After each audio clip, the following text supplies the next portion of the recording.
Hello, everyone. Yes, once again, welcome back to MGSR's Autumn 2022 Relay. It has been some time since we have had an event on the channel. It is very, very exciting to be back. I hope you're all looking forward to 5 fantastic games, 10 fantastic runners, and 2 fantastic teams. Only one will win. Who will it be? Cyborg Ninja or Mr. X? We're going to find out. And we're going to get off with our very first run. Metal Gear Solid with Snake SOCOM representing Cyborg Ninja and Repeats representing Team Mr. X. I'm going to hand you over to our wonderful commentators, Inetti and House Test. Take it away. Welcome, everybody, between the race of Snake SOCOM and Repeats. Both will be running the Metal Gear Solid 1 game on PC. The category will be all bosses easy. And I'm commentating with House Test. House Test, how are you? Hey there, thanks for having me. I'm very much looking forward to this race. It's been a good week seeing both runners improve in practice. And I sure have a favorite, and I think the predictions do as well. So if you want to earn a few channel points and have some fun stuff happening with them, check it out right now on Twitch. And runners are live. At least I see Snake SOCOM. Wait. False start. We got to go back again. Give us a second. We'll be right back. Something happened there.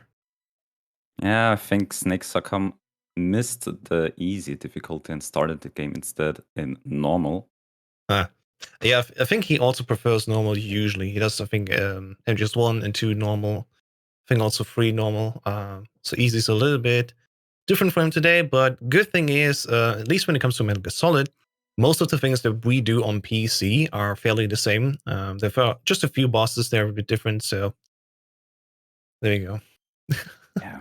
Both of the runners are now just going, and we just decided whatever happens, happens. The good thing is we're going by IGT, so we wait until the score screen comes up. And the good thing is there are no credits on the PC version. We can just hit escape until we're after them, so it takes only 14 seconds instead of like 7 minutes. And here we go. We're off to the race. So, Nettie, what's happening right now? Why are the runners getting alerts? Oh, they are farming alerts because later on in the game, we're going to lose a key item, the PAL key, and it's going to either spawn in 7 random locations or it's going to be eaten by a rat. And we can manipulate the game in forcing it to always spawn it in one of the 7 random locations. And in order to do so, we have to have 11 alerts before we lose the item. And as we have approximately 2 minutes and 12 seconds to kill in the dock, because we have to wait for the elevator, we use the time to farm the alerts. That's right. Ideally, you want to leave at least, like the minimum requirement is 4. That way you can get enough alerts until that moment without losing time. There are a few more ways where we can get alerts without wasting time. But the easiest way, of course, is doing it here while we wait for the elevator. As the credits are going down, there's nothing happening. The elevator will be coming in. We have to be careful, though. If we keep the alert going for too long and the credits have already stopped, then that will delay the elevator. Exactly. Ideally, if you do everything right, you have enough time to farm 8 alerts. But as you already said, only 4 are really necessary. We are going to get the rest of the alerts later on in the game, so just 4 are absolutely necessary. But usually you farm 7. To get the 8th one is a bit risky because you have to hit the guard which leaves the elevator, and there's room for mistakes. It can happen that you get the alert too early and the elevator doesn't start. So usually, especially in the context of a race, you only farm 7 alerts and just leave the guard. I think Repeats is having some internet issues because we're already in the vents inside the first building. I think we completely skipped the heliport scene. Yeah. And so that his internet will catch up again. Unfortunately, his internet connection isn't too reliable. I'm also playing with him in private, had multiple races with him, and his internet connections is a little bit spotty. Yeah, I can see on Twitch that the feed is coming in, so I think it's actually the way how us commentators are currently spectating both runners' views. Never mind, we're going on into the tank hangar, and what we're going to see there... We are going to see... You know, take over for a minute, I gotta check something, I'll be right back. Okay. So, as we are heading into the heliport, we have to make sure to distract the guard. Otherwise, it's going to see us heading to the elevator, and by doing that, and for doing that, we distract the guard with a chaff grenade. The explosion usually distracts the right guard. If you throw the grenade too early, there's a chance that the wrong guard hears the explosion, and that results in an alert. Yep. And off the backup here, if you just throw the guard, you will be automatically delayed enough.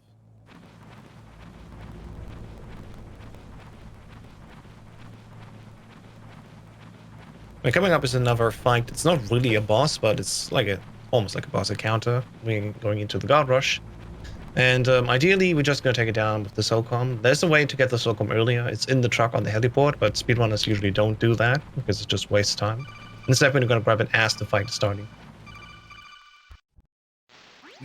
Yeah. Meryl is handing over the SOCOM anyway to you, so there's no point in picking it up yourself.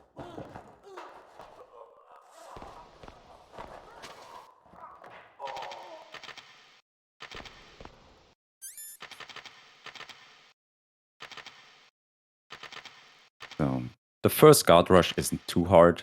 It's basically just shooting all the guards with the SOCOM. There's a RNG part in it. The first wave can hit you either 0 times or 2 times. Ideally, they don't hit you, but it's just a minor time loss. So if you get hit 1 or 2 times, that doesn't really matter.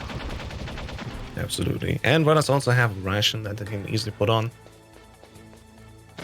Just in case something goes wrong, like Snake SOCOM currently has a ration on. But it's easy to difficulty. Thankfully, the damage that you take on this difficulty isn't too bad, so it's a very easy encounter.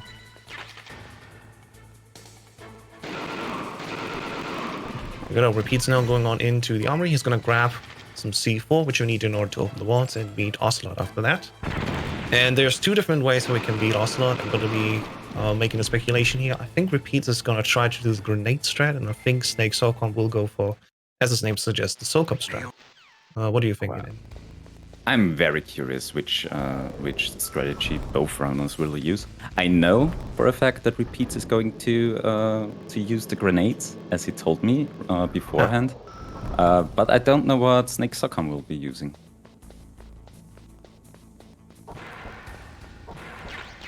Oh, and Repeats took a death there. That's quite unfortunate. It's, yeah, a huge time loss. Let's see if he uses the grenades again. And he going straight to the backup. Over to this, straight to the backup. Uses the SOCOM. And what you want to do there is you want to keep Ocelot in a loop. He will always retaliate instantly when you hit him. And you can use that to just dodge his shot, loop around and shoot him instantly again, keeping him in a loop. And Repeats did that just fine and is right after the Ocelot fight heading into the tank fight. Very well. Because the runner started a little bit offset, it's not clear really who's in the lead right now. Once again, to set it, we're going to go to the score screen at the end, so we don't have any credits that we need to wait for. So it could be that they're about even right now, would be my estimate. Snake SOCOM doing the same here, as I speculated he's using SOCOM. We're going to move back again. Yeah. Coming up is the vent glitch. Maybe you want to tell us something about it. Yeah, the vent glitch is a very funky thing. Basically, I think people already knew very close to launch that this is a thing that can happen. It's one of the very first big tricks that allow us to also skip like 20 minutes off the speedrun if we were to do the any percent category. But what we want to do is we want to get half of Snake's body into the vent, the legs first. Then we're going to go into the camera in FPV, look up, and as we look up, we let go and press X, and then Snake should glitch out and actually go into out of bounds because he's literally just standing up and ignoring all hitboxes. That way we go out of bounds. We don't need to call Meryl, and we can bypass the lasers that way as well. Oh, Snakes are pick the wrong floor here. Just a minor time loss of about 8 to 10 seconds, but it's quite unfortunate. It also happens to me sometimes, and yeah. Like even I do that. Especially when I come back after later down the line, when I go and pack up the PSG one. Yeah, sometimes I feel like the controller is just eating some inputs, and especially in fast inputs like picking the right floor, that can happen. Oh yeah, absolutely. There's a certain rhythm to this game. You cannot just mash as quickly as you want. Even on PC, where the input delay is basically non-existent. Some people may complain that it feels floaty, and I would agree. Here we can see Snake's up going up here to the tank. With his best shot. Just want to dunk in 2 times to get rid of 2 guards. And ideally you don't want him to turn around. Let's hope that he gets the second grenade in as well.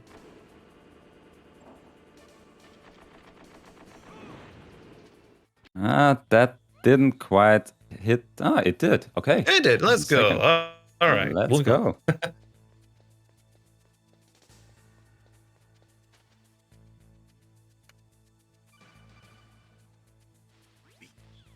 We are here in the easy difficulty, so alerts don't matter as much, but especially in the nuke building, it's critical not to get an alert because it's the only room. No, it's one of 2 rooms in this game where you get killed if you get an alert. The first one is the nuke building, and the second one will be later on in the game, quite at the ending, in the command center. Indeed. So what's the next upcoming boss? Well, that will be the ninja. How do we tackle usually the ninja? Oh, there isn't any difference to how we do it compared to casual gameplay. There are no tricks we can use. There are no glitches that we can use. It's basically just practice and keeping him close.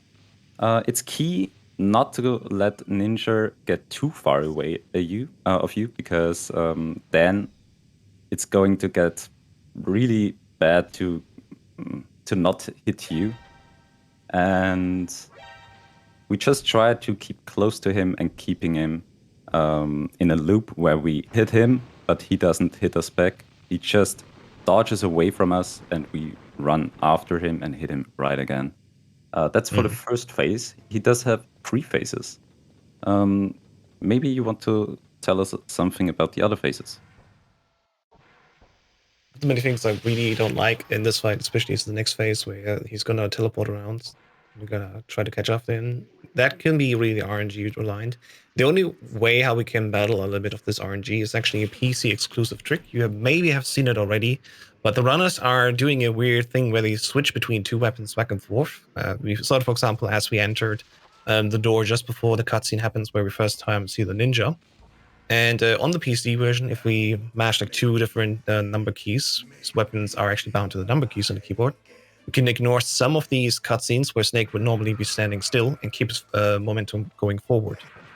And sometimes in this fight here, especially when there's a speak, we can still move during this little cutscene, get a little bit closer to him to catch up.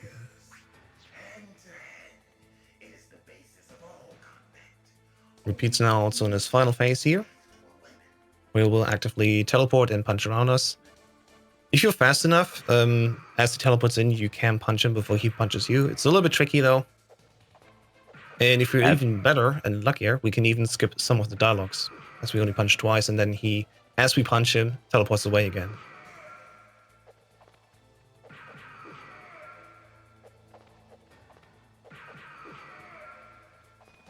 I'm We have punching the him dreaded before he dialogue. can. Sorry, I'm punching him before he can punch Yeah. you. It's basically just keeping him at the right distance, which can be really hard. But practice helps a lot here. And there go, repeats this out. Snake circle right behind. Yeah, one of the many great things which you haven't explained also for the PC version is we don't have to watch any codec cards. On console, we need to mash X to go faster through these codec cards, but on PC, we just press escape and immediately close it again, which saves already a huge amount of time versus console runs.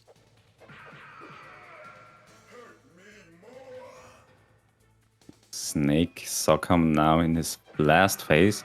Let's see if he can pull off the tricks.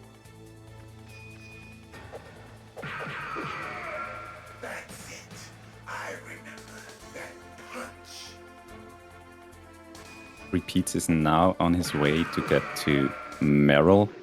Meryl, fortunately, is always in the same spot, regardless of difficulty or game version.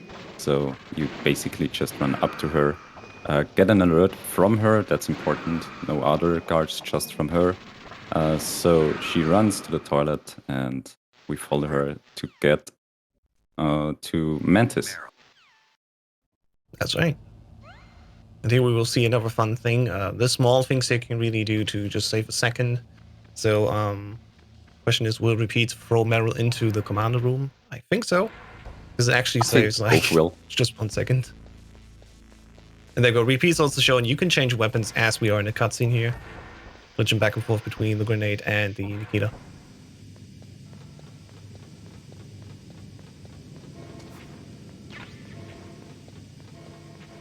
Throwing Meryl into the room is pretty easy, so I think both runners will go for it.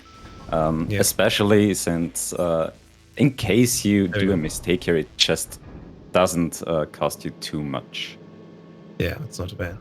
Another cool thing is also just when we're on the hallway, if we throw Meryl and use the swim glitch, it's called, just keeping your infinite momentum forward, we can also skip one dialogue with air and go directly into the phase where we throw into the room.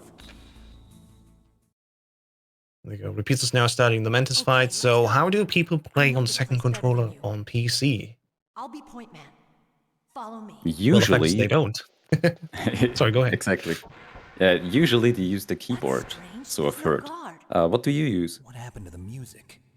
Well, we just bind the usually the left control key to the weapon key on the gamepad. Because the way this works, Mantis usually on console wants you that you use the second controller board. So you gotta go up, go to your PlayStation, unplug the first controller board and go to the second. On PC, people were thinking, well, it's a PC. They usually play on keyboard, and I guess that's possible. And the way to beat Mantis on PC is you have to use your keyboard key, but you only check actually for the attack key or weapon key. So that way, if we go, okay, I still want to play on the controller, the only thing we need to change is we bind basically the gamepad button for attack to the keyboard button, which usually is left control. And that way we can still keep playing on the same controller. We don't have to do any swapping. And it even works throughout the entire game. It's not just for this fight. So it's a one-time setup before we start the game, and then we're good to go.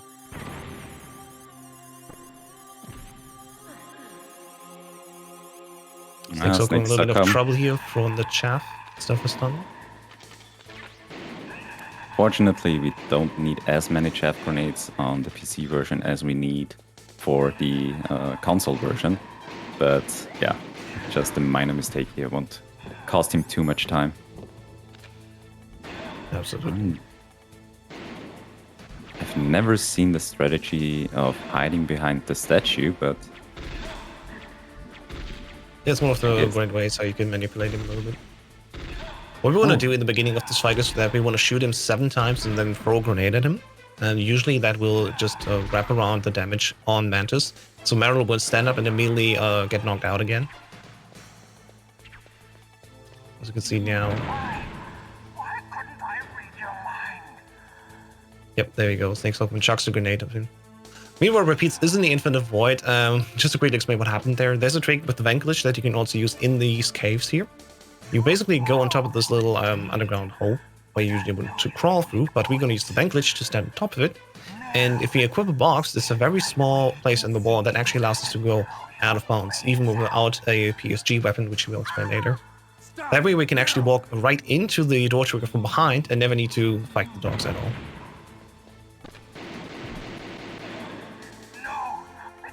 And in any, I mean, I can't really explain it because it's so complex, but you are the big brain of the two commentators here. How do people not get caught in the mines here when Meryl is walking around them? How do they do this? Oh, that's a really hard trick. You have to exactly know where the mines are. You have to dodge all of them, not run into a single one of them. But yeah, actually, you just run straight across. I don't know if that was overlooked by the creators of the game or it was left intentionally. But as you see, it repeats, just running straight ahead and you dodge all the mines. Like a boss. One of the in easiest TTS parts. they actually fixed that. Yeah, in TTS they actually fixed that. You can't just walk forward. There's a way how you can make it work if you're very lucky. You can basically be pushed around with the mine damage to go into the trigger where the next cutscene will play. It was proven by Blue Metal, but usually on TTS they notice we gotta fix that, and you have to go to the right side. Okay. And Repeats is not using the vent glitch leaving the game, leaving the cave. There is a small chance to get soft locked here, but yeah, usually that never happens. It just happened to me once in a race. Oh Christ. Yeah, it's really unfortunate. There is I think, yeah, maybe 1 frame window, maybe 2 or 3 frame window when you do the vent glitch and get hit by something at the same frame. You get pushed back a little, and I got pushed into this rock and was soft locked since I was stuck in the rock. Yeah. Just say I never use the vent glitch going back again. I just usually go straight ahead. I throw a stun to get rid of the dogs. They will be blinded for a little bit, and then it's just an easy walk forward. Yeah, I never used the vent glitch since then.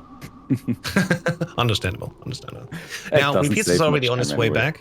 Yeah. Repeats is now on his way back. He's going to get the PSG bomb, which we need in order to fight Wolf. For Wolf later, we have 2 different strategies, but usually we only use one of them on the lower difficulties. But there's a thing called weapon glitch where we can have a weapon in our hand, which usually forces us to go into FPV. And the game breaks if we do a certain combination of button inputs after we have taken damage and we are prone on the floor. And then we can basically walk past the death trigger that usually is there with the Wolf 1 fight, and we could walk up to Wolf and Puncher. And since I assume that both these runners won't do that trick, I mean, I can be surprised. It will be more of a standard fight, just trying to shoot her with the sniper. And Repeats is in the armory. You get 1 alert intentionally, but you really have to not get a second alert, since you have to reset the room otherwise. Repeats didn't get... and there's the elevator. Whoa, Repeats doing everything's great fine. strategy. Yeah, this is a thing that runners usually do. They just want to punch and kick that guard once, but what Repeats did is just doing multiple punches in a little bit of an infinite loop.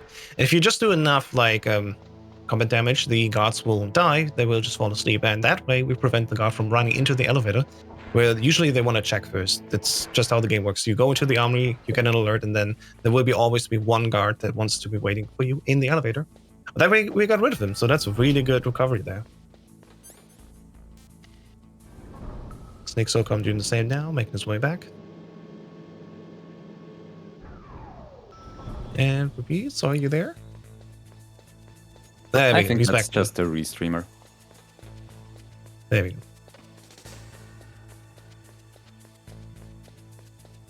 So Repeat's doing here a chaff throw in the new building. It is a chaff that we throw very precisely to get rid of the guard. He will turn away from us. So there we go. We can just throw him over and we can continue on. You can even throw him over the railing if you're a little bit diagonal. Yeah, it's pretty risky. There is a chance you throw the grenade too early or too late.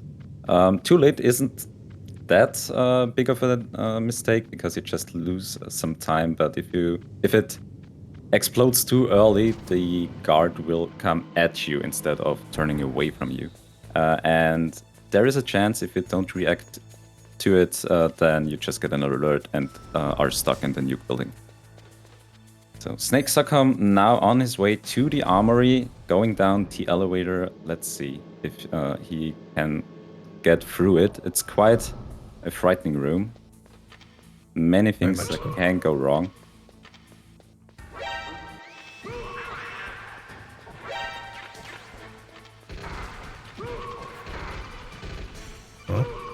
Oh, Snake Succumb not throwing a stun. Usually you do that. yeah. Oh, throws it now. Interesting strat.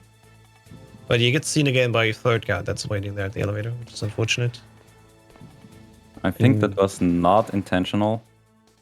Yeah, if you Just- will wait around the right corner there, the guard won't see him. So we'll go away now, and yep, as I was thinking, there's one guard that will actually go right there. If you wait behind the pillar and just lean against it, the guard will just walk past you and never see you. That's some unfortunate time loss right there. But he handled that quite well. Oh yeah, didn't panic, just... Like sometimes you will see runners go and take just the death and fall into one of these pits, but he kept going, and I respect that. Yeah.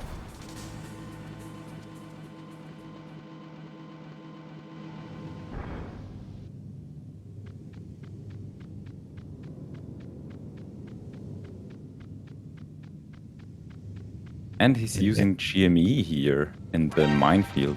Never saw someone doing that for this minefield.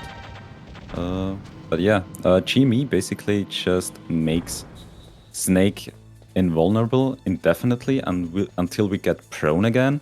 And we do so by equipping the PSG-1 usually. And you get a small time window where you get invulnerability frames, and we can prolong them by quickly equipping some other item, and then we can use that to just run through everything. Unfortunately, this also means that no trigger is working anymore. That's how we get through doors without actually switching to the next room. And we can use that to get out of bounds quite easily by just opening the door without having GME activated, activating it quickly, and then going through the room. And when we want to activate the trigger at the next door again, we just go prone. Exactly. Yeah, GME really changed the game to the point where PC 100% needed to be split from console runs. There used to be a time where this trick was not known, and basically it was just like, hey, if you want to play the fastest version, that's PC, but they're all on the same board, so we didn't split it back then. But with this being found by Plywood, just messing around in one of the elevators, noticing like, hey, if I mess around with the number keys, I don't get the call that we usually get. And that led to a very long streak of things being found, and, you know, it's one of those really big game-breaking glitches. Snake Succumb having difficulties in the cave. Got bit by the wolves 2 times. Usually you also use the vent glitch and go outside of the on map. PC. On PC, we use GME and walk backwards. So the way how levels work is actually that they're all in a big square, and you can basically walk south as far as you want. And then at the end, you will wrap around and be on the north again. And usually speedrunners just go to the door, open the door, use the GME to leave the hitbox behind, and then walk just south until they hit the door on the other side, coming from the north again as they wrap around. And then we go Pretty Snake Succumb clean. meeting Wolf. Let's go. Yeah, pretty clean fight from him. Very good. Meanwhile, Repeats is getting Fortunately- ready to leave here. Yeah, fortunately, Wolf didn't hide behind the pillar. Her positions she takes are 100% RNG, and there is a chance she hides behind the pillar, which basically loses time every time. Oh no, Repeats. Repeats didn't get the trick in. So usually you want to use Swim to grab the box, and as I explained, if you mash two weapons back and forth, you would keep your infinite momentum and could walk straight for the door, never needing to go behind the torture machine to see Snake get dressed up again. It's a PC exclusive trick once again, and if you mess it up, you don't hit the door, well, you will automatically be caught. After a certain amount of time, you will walk behind the torture machine, no matter where you are in the room. The torture will stop as I promised. But I'll take the woman in return. I'll have And my Repeats fun is with now her. on his way back to the tower A using the Boba glitch, a really famous glitch which was found when? It's pretty recent. A year A ago. few months ago? A year? Yeah, it already has its first birthday. I can't believe it myself, but yeah. Wow. The Boba skip, one of the cool things found by Boba, a Twitch streamer who just casually played the game. And she was having some trouble with the guards. She was standing against the door and trying to shoot them with the SOCOM. And it just so happened that the stars aligned. And Boba was standing in the right spot, with the right angle towards the door. And she was getting the right damage animation from Snake, where he thrust his hip all the way back, extending his own hitbox and basically touching the low trigger on the opposite side of the cold frozen door. So after more than 20 years, we found a brand new skip, which actually takes around 2 minutes away on the PC version, and I think 2.5 or 2 minutes 15 from the console version if done first try. It's a massive time save, which changed all of the leaderboards when we first found out about it. Yeah, it basically just shaved off 2 minutes or 2 minutes and a half of each leaderboard. Complete freak accident and really lucky. Snake does have 2 different hit animations, and a small one and a big one, and you have to get the big one. It's basically a coin flip. You can't manipulate it in any way, so it was quite fortunate that Boba got the right animation there for us to discover this glitch. And who knows if other people have found it before, because you never know that, of course. But we were so lucky that it was a relatively big streamer. Like, no, let's just be fair. Boba is a big streamer, at least in my heart. I think she is. And her community, like one of the community members came to us and was like, hey, did you guys see that? And we're like, no, what is it? And like within like 4 hours, we were like 20 people in VoIP chat. And we were trying different stuff out, trying to replicate it, and did find that it works. Now we have a setup for it, but as you said, it's still a 50-50 chance with what's happening. We can do everything right, we can align ourselves with a visual cue, but if we don't get the right damage animation, we'll still just stand at the door. So good luck for both runners trying to do this trick. It's absolutely vital. The only alternative is to actually go all the way to the top and follow the game as usual.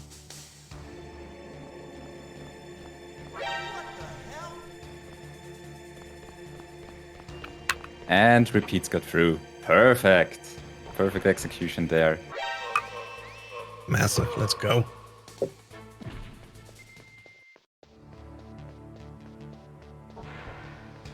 Was Snake SOCOM getting away now? Will he try to do the swing glitch? I think it does. And messed up. You know why he messed it up? I think he was too far to the left. You want to be just on the right angle, because as I said, the time window before Snake has to move again, this trick only works if Snake has to stand still, is very short. As soon as the game takes over and lets him move again, sadly he will not have any options and has to go back again.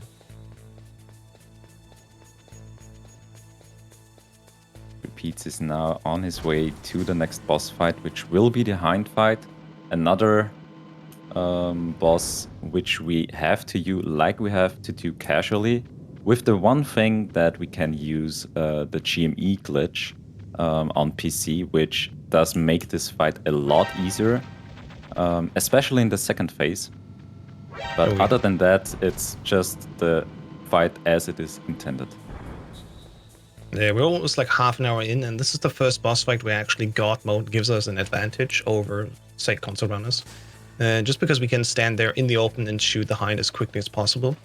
That makes it really more like a speed intense thing, versus on console you want to look a little bit like you don't want to be shot in the wrong time, because every time when the Hind shoots you and you take damage, your stinger view will go a little bit away and you will lose the autofocus. But having GME on PC makes this game absolutely free in this fight. We got to see repeats already going up the stairs there and don't need to use any of the chests because all of these turrets also can't shoot him. Yeah, that's exactly the reason why we don't need as much chaff grenades on the PC version than we need on console.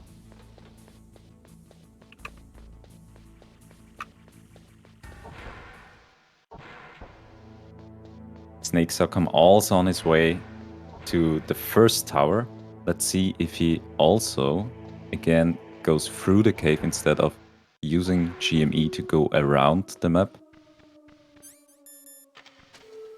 And he again goes through the cave. But he has the handkerchief now, which is it makes it a lot easier. He won't get bitten by the wolves again. Yeah. That's basically what we do in TTS as well. Once we have done all of the torture scene, Wolf will come by and give us a handkerchief that smells like her, and because the wolves know her smell, if we equip it, the wolves also won't attack us there.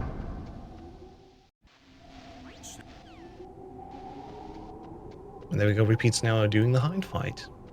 As we explained in the beginning, you go immediately into a GME, and you basically just try to catch the hind as quickly as possible. When he swings back and forth in the first half, ideally you set him off with 6 shots.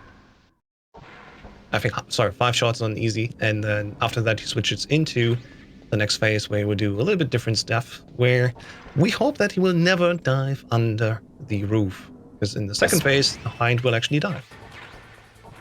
Yeah, especially on the easier difficulties, you don't want him to dive because, contrary to what you would think, he dives longer on the easier difficulties than on the harder ones, presumably to make it more difficult for the player if it doesn't get a breather during the second phase. Indeed.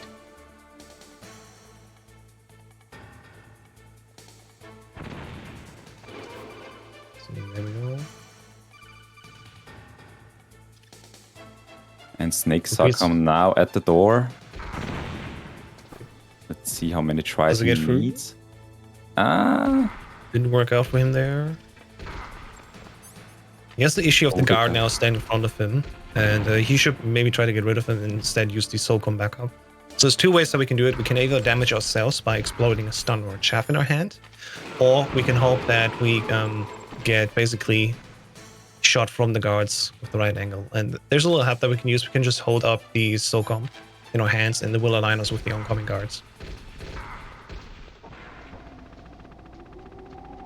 And now he's there we go.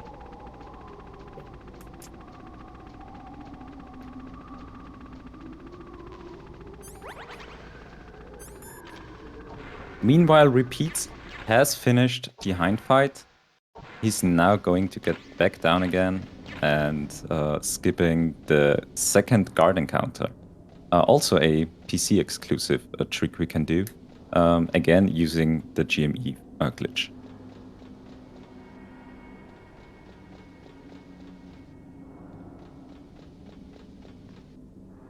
This is a funny little thing. One thing that we actually don't do on anything else but the very easy difficulty. On the very easy difficulty, there is a cheat that we can use, and that category is not timed in IGT, but actually in RTA, so real time. And it makes like areas reload, and when you reload an area, Snake gets sent back to where he started entering the room. So in Tower B, there's one cool strat that people do on very easy runs, where they will just go all the way to the bottom, trigger the cutscene where it says, "Huh?" And then we can just area reload and be already back again at the middle of the tower. No need to walk back up again.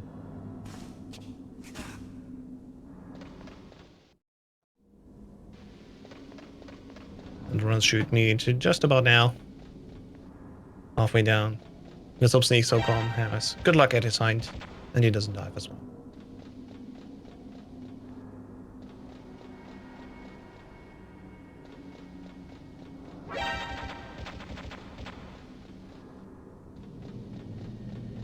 The next fight for Repeats will be probably the most difficult one. It's going to be Sniper Wolf 2, which has, at least in my opinion, the most RNG in this game. She can spawn in a lot of different locations and randomly decide to run from all the way from the left to all the way to the right. The problem with that is that the field she's running through has a big mountain in between of it where you can't hit her, and so you just have to wait for her to run and arrive at her new location. There is a possibility you can hit her while she's running. It's a little bit difficult, but with a little bit of practice, you can do that reliably. Absolutely, yeah. Snake SOCOM now at his hind D fight. A little bit of a rough start, and he uses the trick to curve the stingers. The stinger itself is auto-locking on the behind.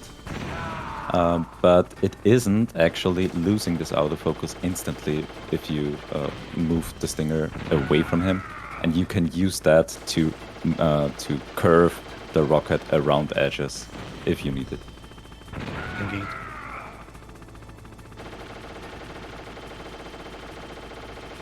Flying back and forth. And that should bring it over to the next phase.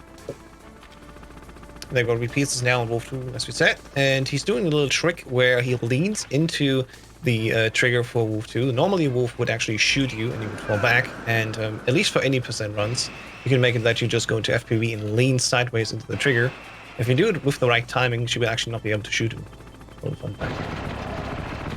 And what repeats we do here is constantly going, trying to go to a Stinger, at least on PC, where it's really useful. We can just press the number button and instantly switch to the next weapon. We don't need to wait to unequip the PSG-1 and then menu over to a Stinger. This makes the fight a little bit nicer for us. As we can see here, though, he has some trouble going with the PSG afterward. Yeah, as Nadia said, she can sometimes walk behind this little hill where she would sadly just stay there back and forth. And the worst fights are actually when she's going just left and right and doesn't even stop. And there we go, repeats finish Wolf 2, let's go. And almost at the same time, Snake Sorghum also finishing off the hunt here.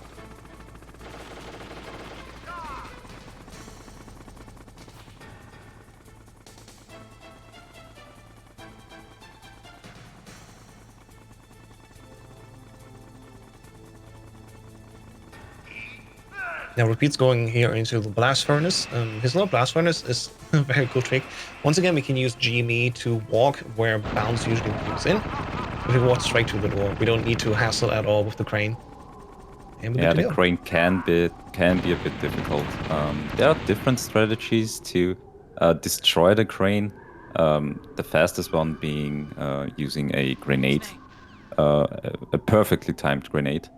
But if you cause an alert here, it's basically a reset for this room.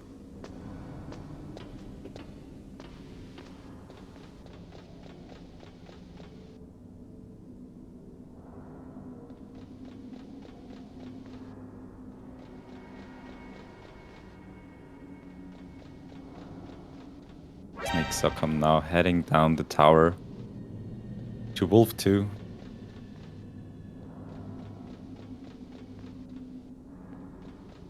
There's at least one cool thing that we can do also here in the PC version, which I didn't explain the first time, but GME, as we explained, also lets you go through doors without actually loading the next room. And in this Tower B, actually, when we enter this tower, there's a door, and the cool thing is that the door to leave towards the snowfield is basically just like a few floors below us.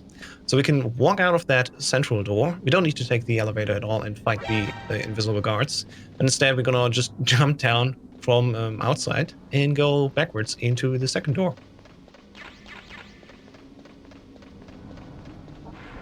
As you can see here, going to the door, GME, stand up, fall down to the left. You gotta fall down, Snake Zone. Walk, please walk up. Just walk up, it's fine. There we go, falling down, and then you can walk into the door.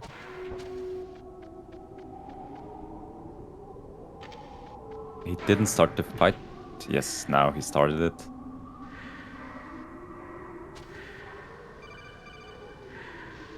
Yeah, not sure what's happening. Maybe he's just nervous, who knows. But he's on it now, and repeats tackling Raven. And yeah, Raven is the next big thing where it's actually a joke on PC with God mode. You just stand in front of him, and his bullets just can't catch you at all. So we're just chucking some grenades down there, and then we're good to go. Exactly. Yeah, just like that. Really easy fight on PC. Nothing to worry about. Just practice for the timing of the grenades, and that's that.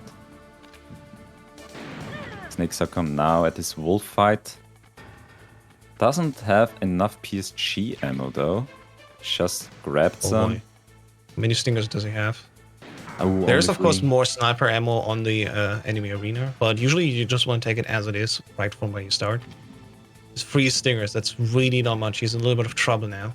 You might as well, like, I sound like, I'm joking, but maybe in this case with that little ammo, maybe it's worth it using the Nikita and trying to chase it down with that. It is very slow. Just say maybe it's a little bit nicer than trying to sniper with that and trying to go after ammo. In TTS, at least, there's an angle where we can very easily use the sniper and stand right on the ammo. But here in MGS1, it's a little bit more tricky, as you can see here. Also, aim starts to shake and everything, but he's starting to chip down the health now, so let's see what happens. Wolf also isn't nice to Snake Socom here, hiding a lot, running a lot. But he's hitting every shot at least, even though the aim is shaking, which is more difficult than you might think. Yeah, it's absolutely horrible. What we want to do usually is that we unequip and re-equip the PS2 to reset that shake. Because the initial 1 or 2 seconds, there is no shake. And it looks like he's going to use the stinger now. There we go, to finish the fight. Good job. Meanwhile, repeats. Please go ahead, yes. Meanwhile, Repeats just lost the Palki, which I mentioned at the start of this race. As he does have enough alerts, the card will spawn in 1 of 7 random locations, 6 being the best, 7 being the worst. And let's see which one he will get. Oh no, Snake Socom having a weird issue. He has to input disk 2, which is something that actually the PC version doesn't need to do. The PC launcher usually should fix that. Oh my god, sorry guys. This is really bad right now for him because he needs to either input just an empty CD. Like there's actually no CD check from the computer side, but he needs to enter something. But usually PCs these days don't have a CD slot anymore. So what do? Well, you can either try to use an ISO file, which is empty, or you can try to maybe just load a save now at this point. Because we are allowed to use a save. Yeah. Yeah, we're suggesting right now in the back end to load a save. Because that's, that usually doesn't happen. Because there isn't a disk. The game is fully installed, either from the original CD or from the GOG port. The GOG version. Meanwhile, Repeat's delivering his first normal key. I got so confused. I didn't even know what palette was. I think chat says it's 4. It was 4, yeah. That's not bad. That's really good, actually. That's really 4, good. 5, it and just 6 loses 1 or 2 seconds compared to the best spawn location. So that's quite good. Oh my god, what is happening now? Snake Socom having some difficulties. Tech is aware and they're working on it. Don't worry, guys. And Snake Socom trying to find the one that he needs. It's a little bit higher. No, lower. It's all the way around. I think it's called Blast Furnace or something like that.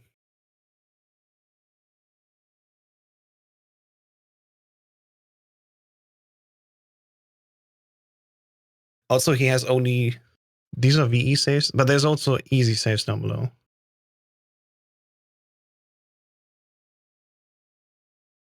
Well, folks, that's what sometimes happens. We've been off for too long, I think, and the gods of Twitch are striking us down with tech issues. So please forgive us as we're going to fix everything. Again, right back here. Meanwhile, Repeats is walking in the warehouse here, where it's actually so cold that the Palki will freeze and change its shape. And if you like that mechanic, just wait until we do this again in Metal Gear 2 Solid Snake, later coming.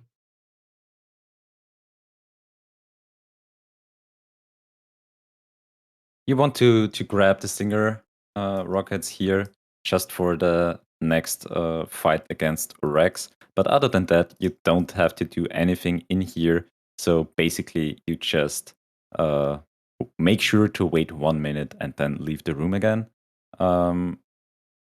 Some player like to check, like Repeats just did, like to check the card if it shape shifted yet, just to make sure.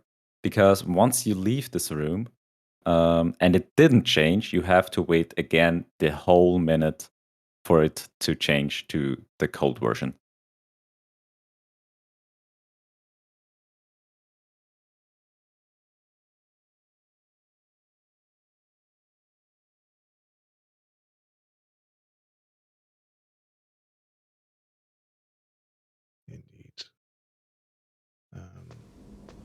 I'm gonna try to help out real quickly here. Snake Succum unfortunately doesn't have any saves after the wolf fight. So unfortunately, he has to load a save right before it and have to do the fight again. Hopefully he doesn't have the same issue again. I hope.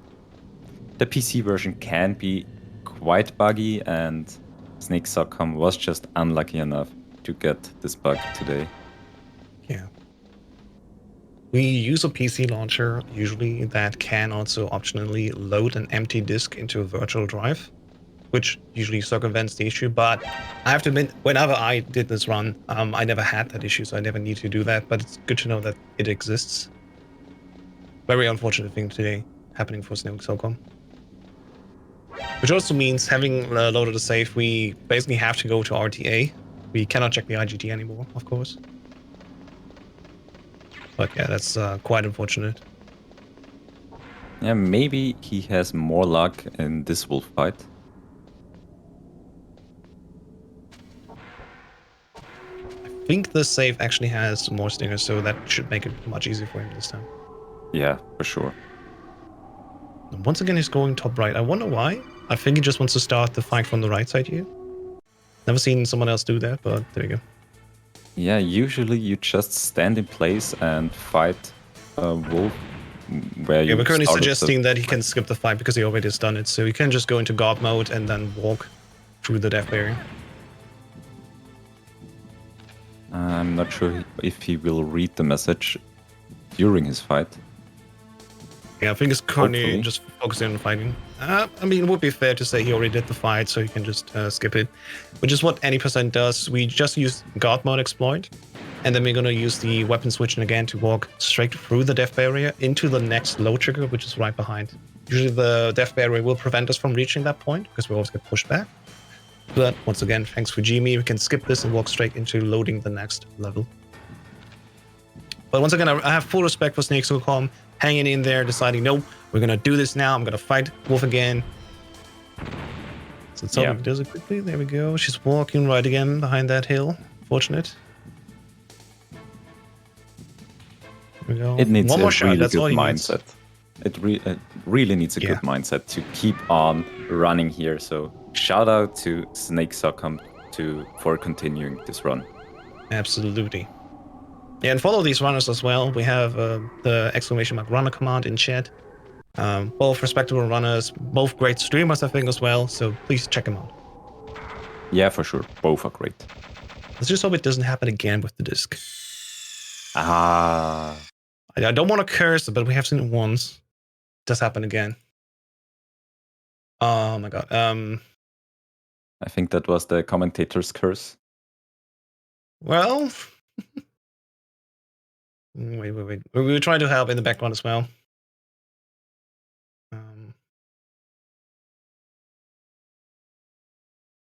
Where's the fix? Game data, launch data folder.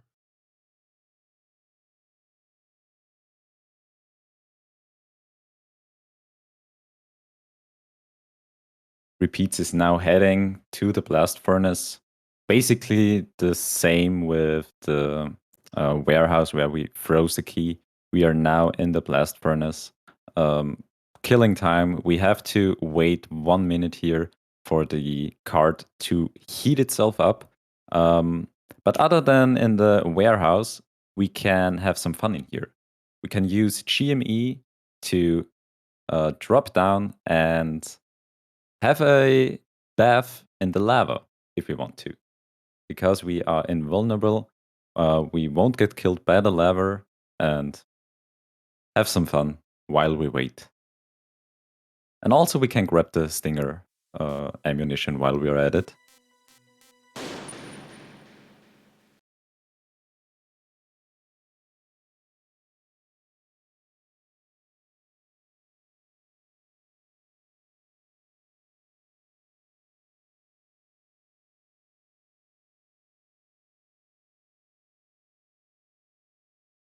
We are now trying to fix Snake Succum's issue in the background, so hopefully we can get his run back up.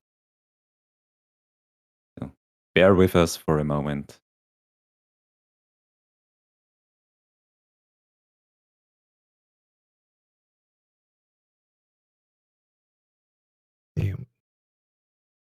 It's one of the many reasons why I would always suggest runners if they're in situations like this. The PC port is absolutely broken.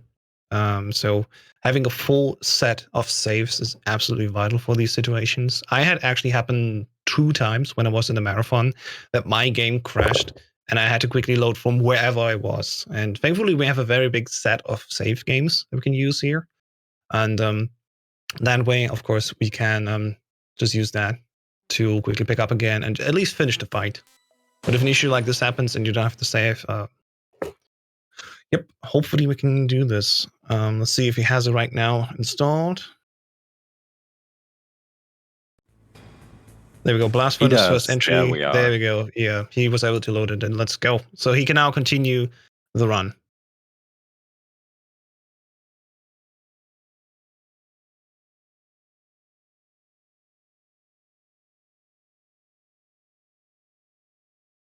Yeah, he says the saves in VE. I might have picked the wrong one. I'm not sure why.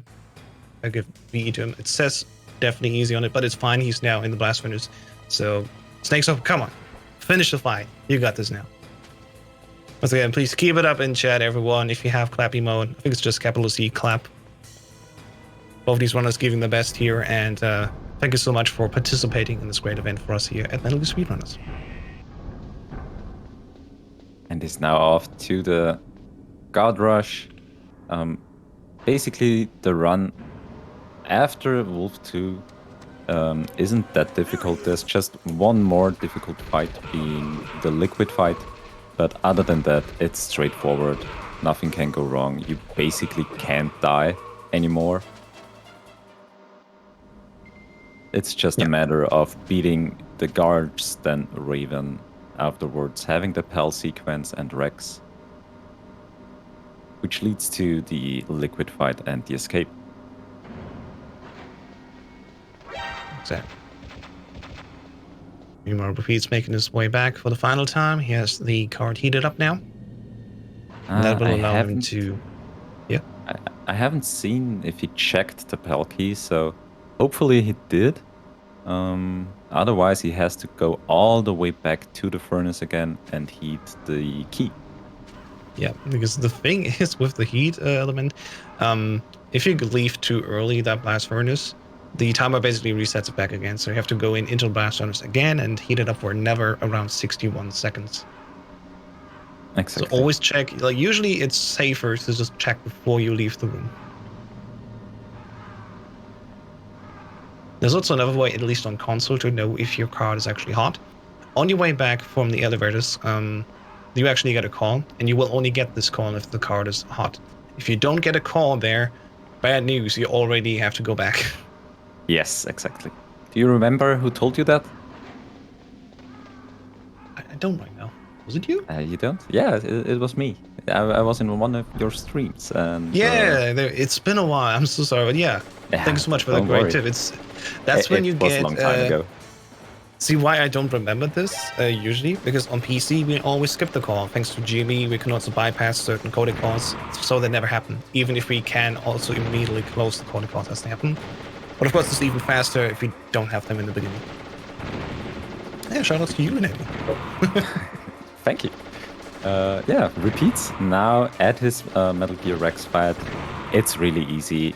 There can go, nothing can go wrong here. You just have to make sure to time the stinger. Yeah, I was gonna say that. What if you miss time and you shoot a stinger too early? Well, you gotta wait a little bit longer. Yeah. There we go. He's showing off one of the great things we can do on PC.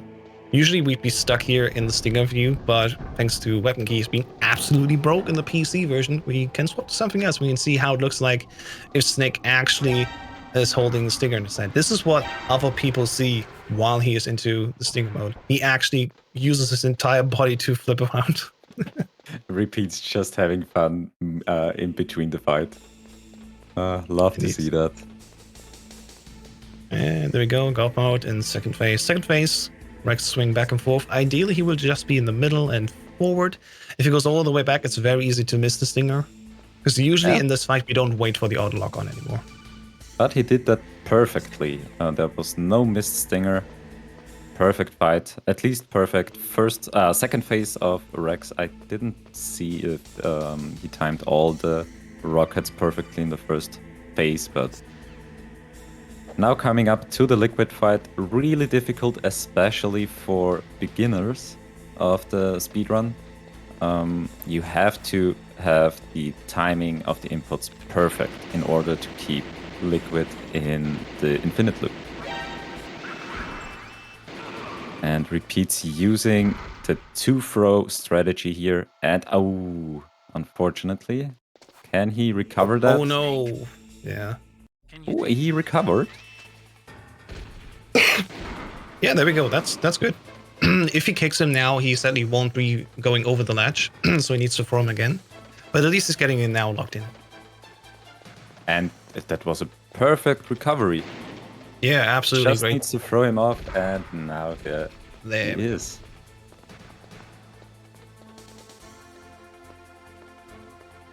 Really good run from repeats, other than the death right before or during the Ocelot fight, I think. Yeah, I had one death trying to do grenade. Yeah, but other than that, it was a really good run from repeats.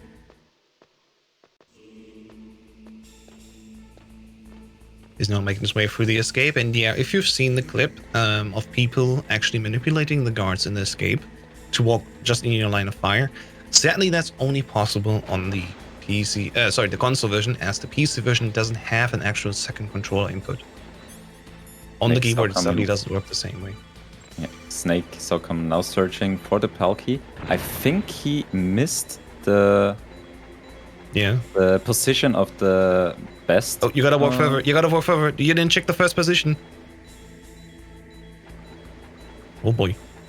Yeah, I think he's a little bit nervous now because of his problems. Just reset and check all the positions again. There's the rat. Oh my god, he has a rat safe. Oh my god, I'm so sorry, Snake. No. Oh, I'm so sorry. When I gave him the save, I was 100% sure it was a high alert save, but there's the rat in the water. I've seen it. Oh my god, we gotta add him.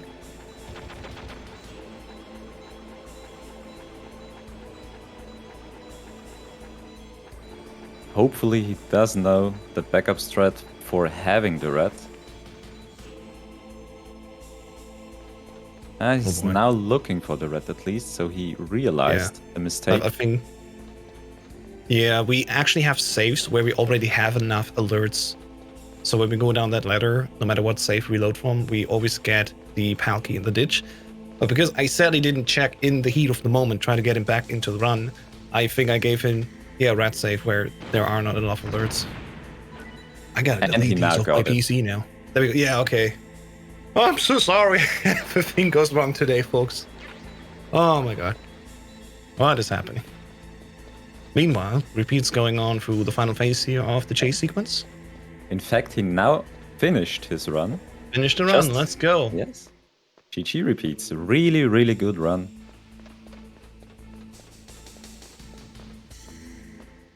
And now we're just skipping and time coming up. All right, there we go. 1 hour and 9 seconds, just missing by 10 seconds the sub-hour mark. Congratulations and GG to repeats. Really impressive run. GG.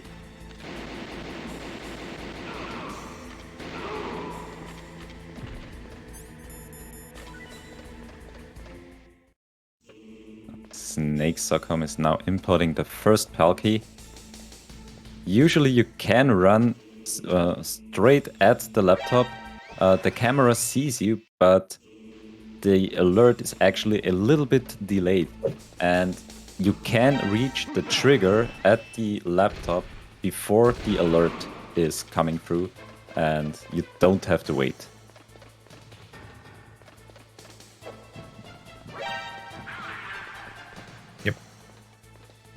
And he's now on his way to the warehouse, freezing the key.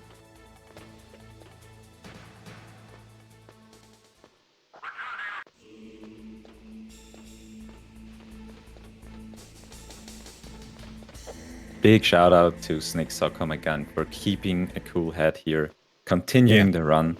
It really needs a good mindset in order to continue here and showing us a finished run. Absolutely.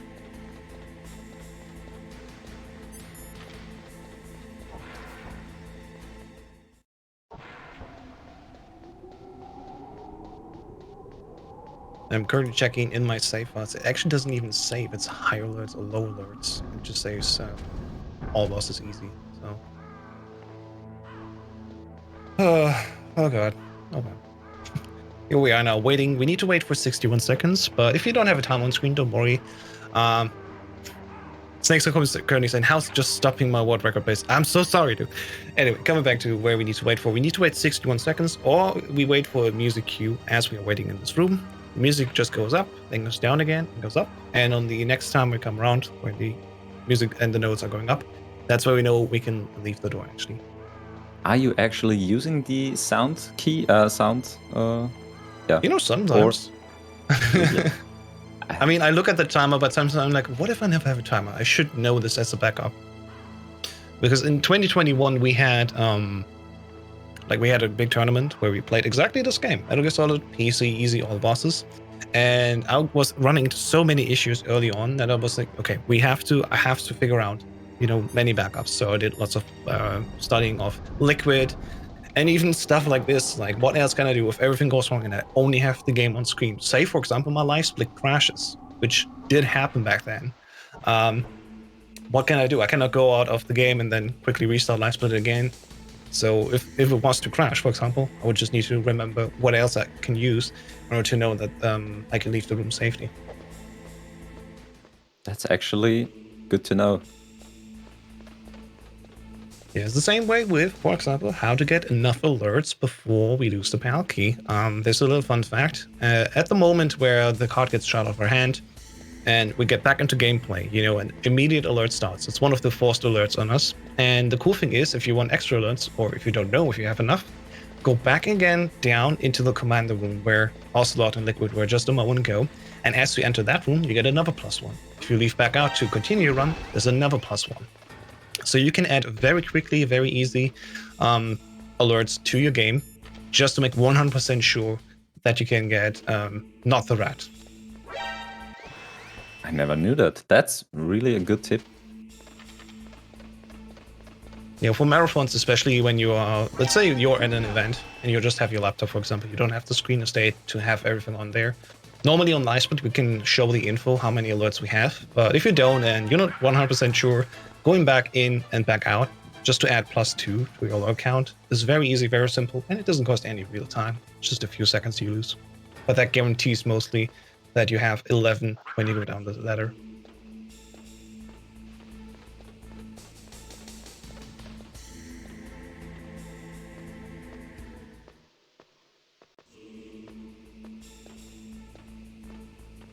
And now we're gonna go for the final time back again. This time we're gonna walk all the way up again to the blast furnace to heat up the key and enter the PAL key the final time.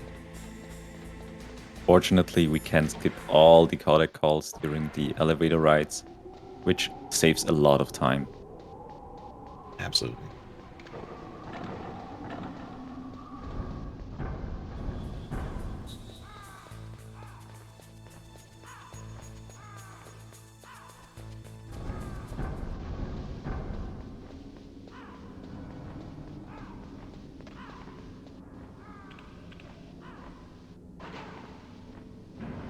You can also kill some time here by going for the ravens. The ravens will sit down on the railing and you can just punch them. Or if you want, but you shouldn't, you can kill them using the stinger. But as we will need the stinger ammo in the upcoming Rex fight, usually you don't do that. But it's technically possible. Yeah, you can absolutely do that. You can also show how Snake looks like in the stinger view. For example, here, if you just stand around with certain combination of skipping. Ooh. Yeah, that was one of the code cards we meant that you usually don't take. You crouch and use GME by going 0 and any other weapon key to not equip the PSG1 again. And then your hitbox would be left behind, and it even affects codec hitboxes like this, where usually you would get a call, because they never technically touch it. The call would never be initiated.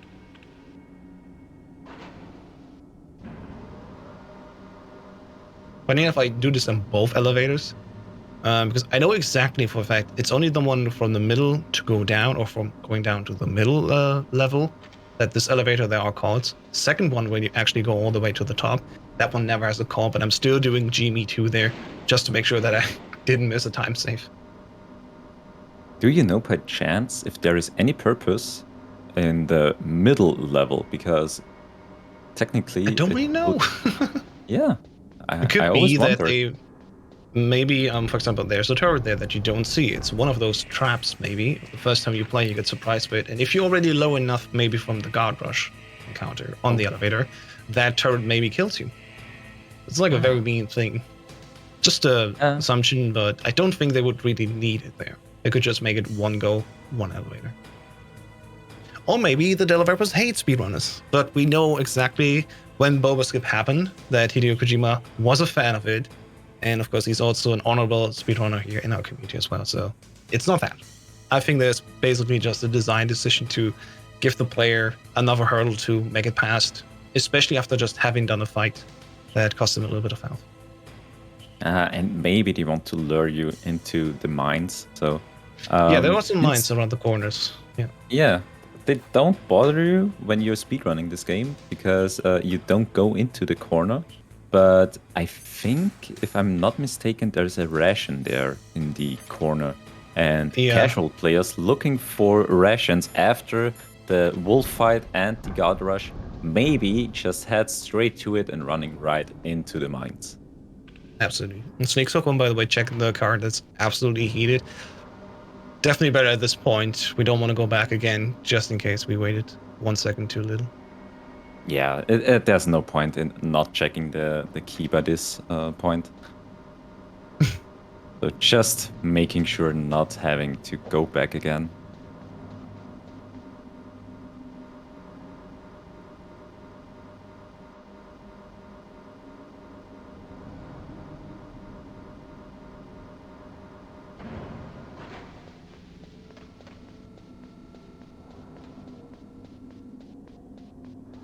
But while we wait, Andy, what else can we do? We can talk about what's coming up next, because as we're getting close to the end of this run, we have still 4 more races lined up for you here for the autumn relay race here at Metal Gear Speedrunners.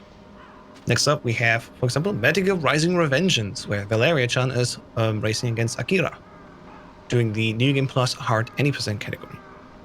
We also have, after that, Metal Gear 1, the original Metal Gear, ran by Nick R.P. Green and Miss Luna. Follow that by Metal Gear 2 Solid Snake, the sequel, where I will race against Joseph Joestar 316. And we're gonna round it up at the end with Metal Gear Solid 2, where I don't even know who's racing. I gotta quickly. It's one Griff versus Dr. Prufrock. Prufrock, yeah. One Griff versus Dr. Prufrock. I'm very excited for all of these races, so don't worry. After this race, there are still 4 more games that we will see speedruns of, so don't go anywhere. Maybe grab a snack, hydrate. So we're just about to get to the final part here, and Snake comes speedrun as well.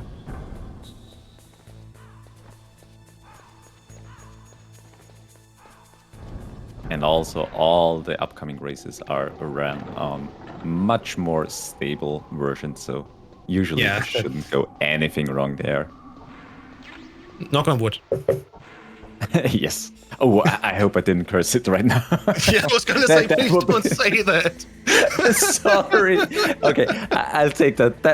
That one's on me. So if anything goes wrong, you can blame me. Yeah, we can blame you.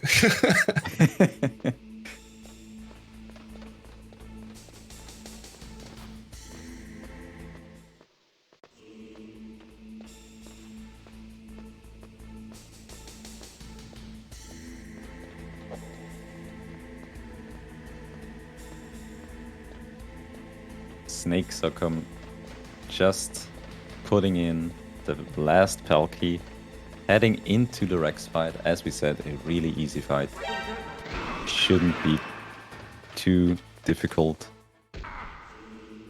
I wonder which liquid strategy is he's using.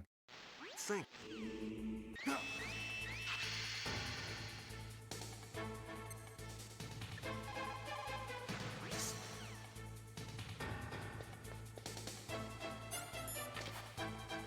And there we go.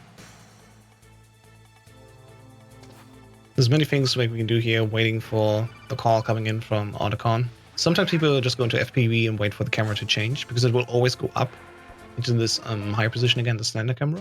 And if you see that, you can really immediately already press select as well to go right into the Codicon and don't need to wait for it to open automatically. And here we go, here's the Rex fight, phase 1, very simple, just stand in the spot, use Jimmy, and just shoot at the radome. Very easy to do. Though I would highly suggest to go forward a few steps, or else this will happen, as we can see right now, if you stand right there where you are. Rex can move back a little bit, but this is about the angle that he uses there that always keeps in roughly at the same spot. And we he's just don't wait also for having the some fun. Let's go, yeah. It's a fun trick, you gotta show it off. That's true. And it's a really easy one too. Neither truly alive nor truly dead. Can't do it. An undying shadow It's no in a good. world of Can't do it. but soon It's no good. I can't do it. I can't do it. It's no good. I can't do it.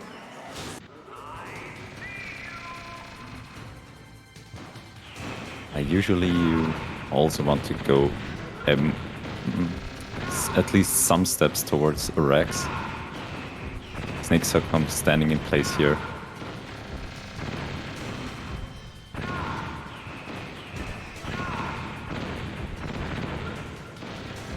And now Colonel. the only thing keeping him from ending this run is Liquid and the escape. Still be able to save her.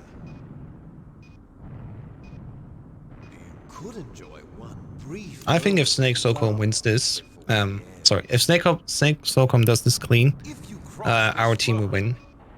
Go Team Cyborg Ninja, at this by the way. height, it will kill even you. Nah.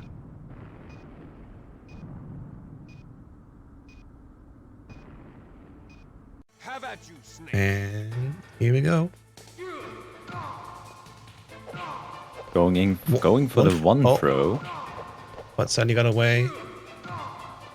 Going again, try to catch him. Having some issues trying to lock him down. It looks good now. Oh no, he got away again. I think he's using single punches because it's a little bit easier to time out. But the issue is that if you do single punches, it's very easy to be a little bit too slow, and then Liquid will run away again. What's wrong, Snake? Oop, and there you go, getting kicked even. But it's fine. We got time. Don't worry. Wrong, Snake.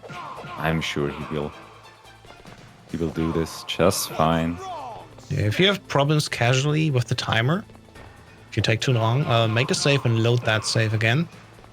Or, if you take the continue, you will always have 30 seconds more time even, because then we won't actually have that little speech in the beginning. And he locked him on Rex's nose, which is the best position for Yeah. locking him.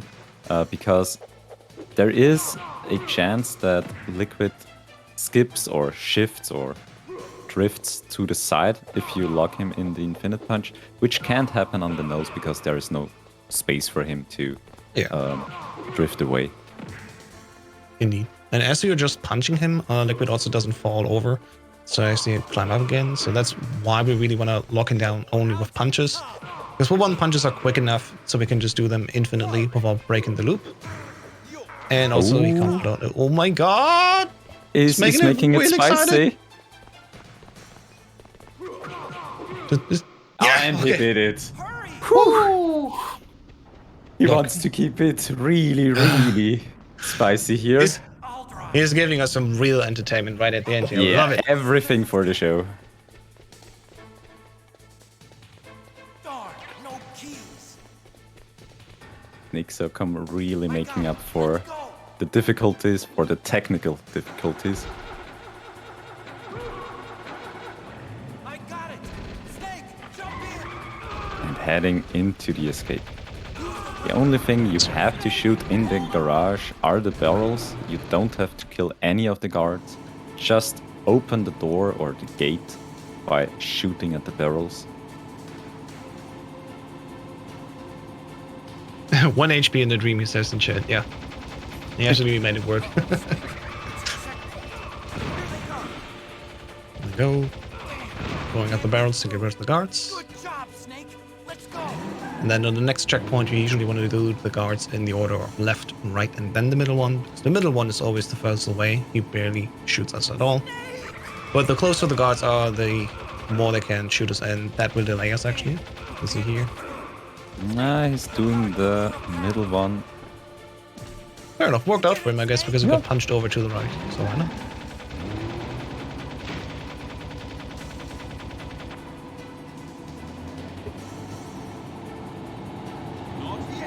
The last phase of this cape against Liquid isn't against the time. In fact, there is an invisible HP bar of Liquid, and we have to hit him a set amount of times, which is different between the difficulties.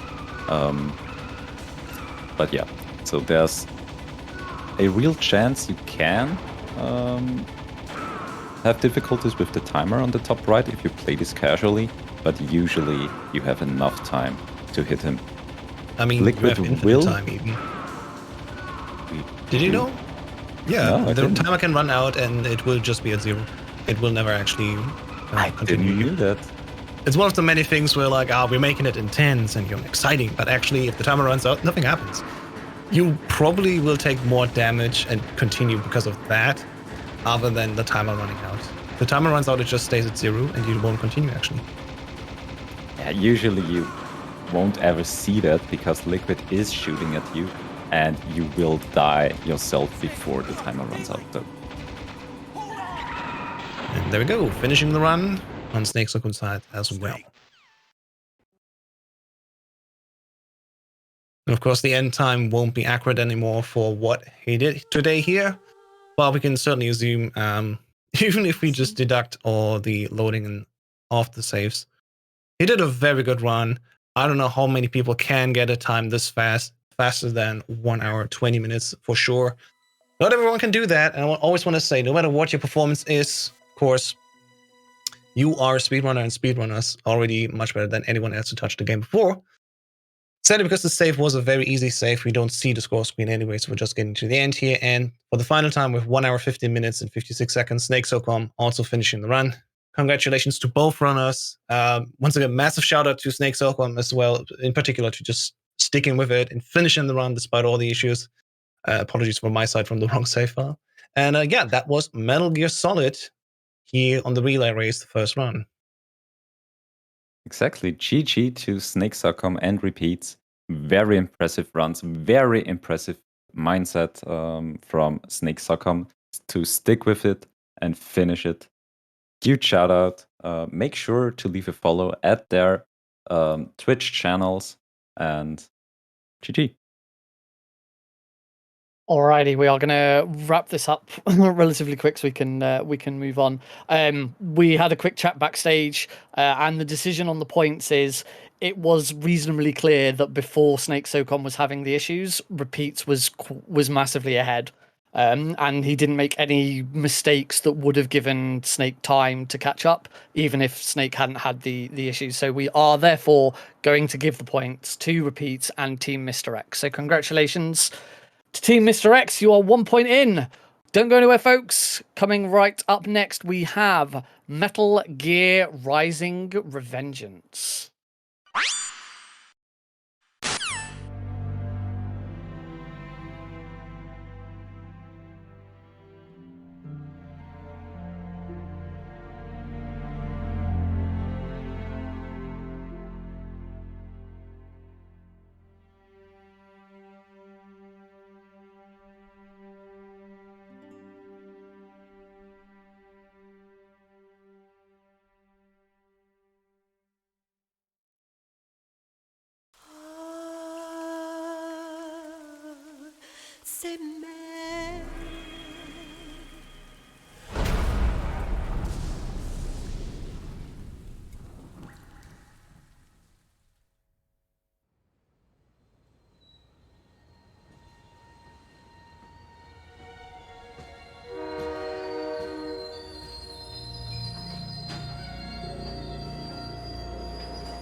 Snake, a national state of emergency has been declared in an effort to root out the local resistance.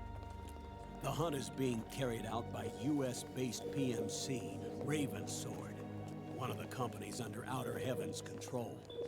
Which means that Liquid's lurking somewhere behind the scenes. Right. And at the top of the target list is the Paradise Lost Army, the resistance group led by Big Mama. Snake, you'll be infiltrating the region where they are believed to house their base of operations.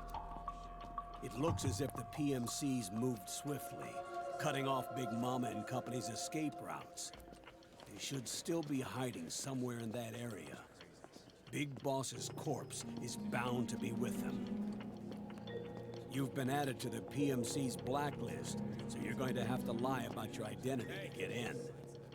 I've provided you with a way to evade the checkpoints.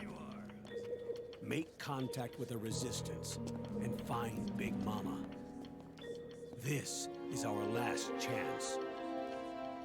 We must reach Big Boss's body before they do.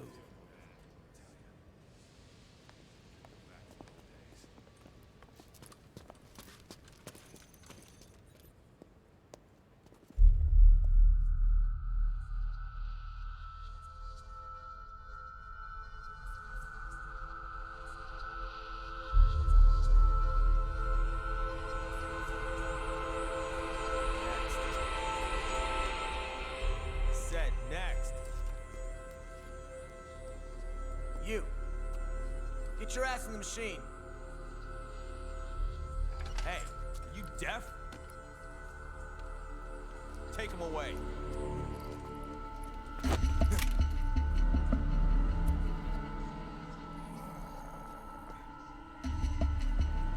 You're coming with me. I said over here.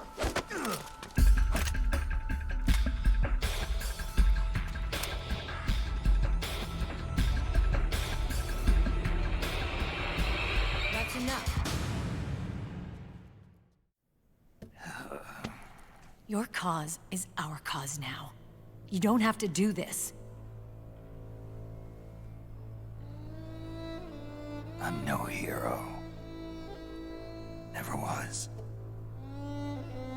I'm just an old killer, hired to do some wet work.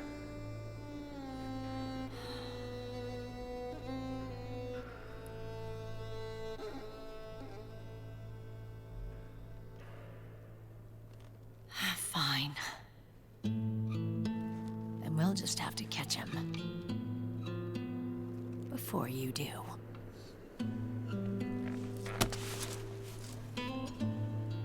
I may have loved you once. But now you're just too damn senile to face the truth. Wake up and face reality. Old Snake. And stay out of our way.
I got a new stream for you. We're gonna see Metal Gear Rising Revengeance, hard 80% here, live, New Game Plus. With me, as always, I'm Joseph316. How's it going?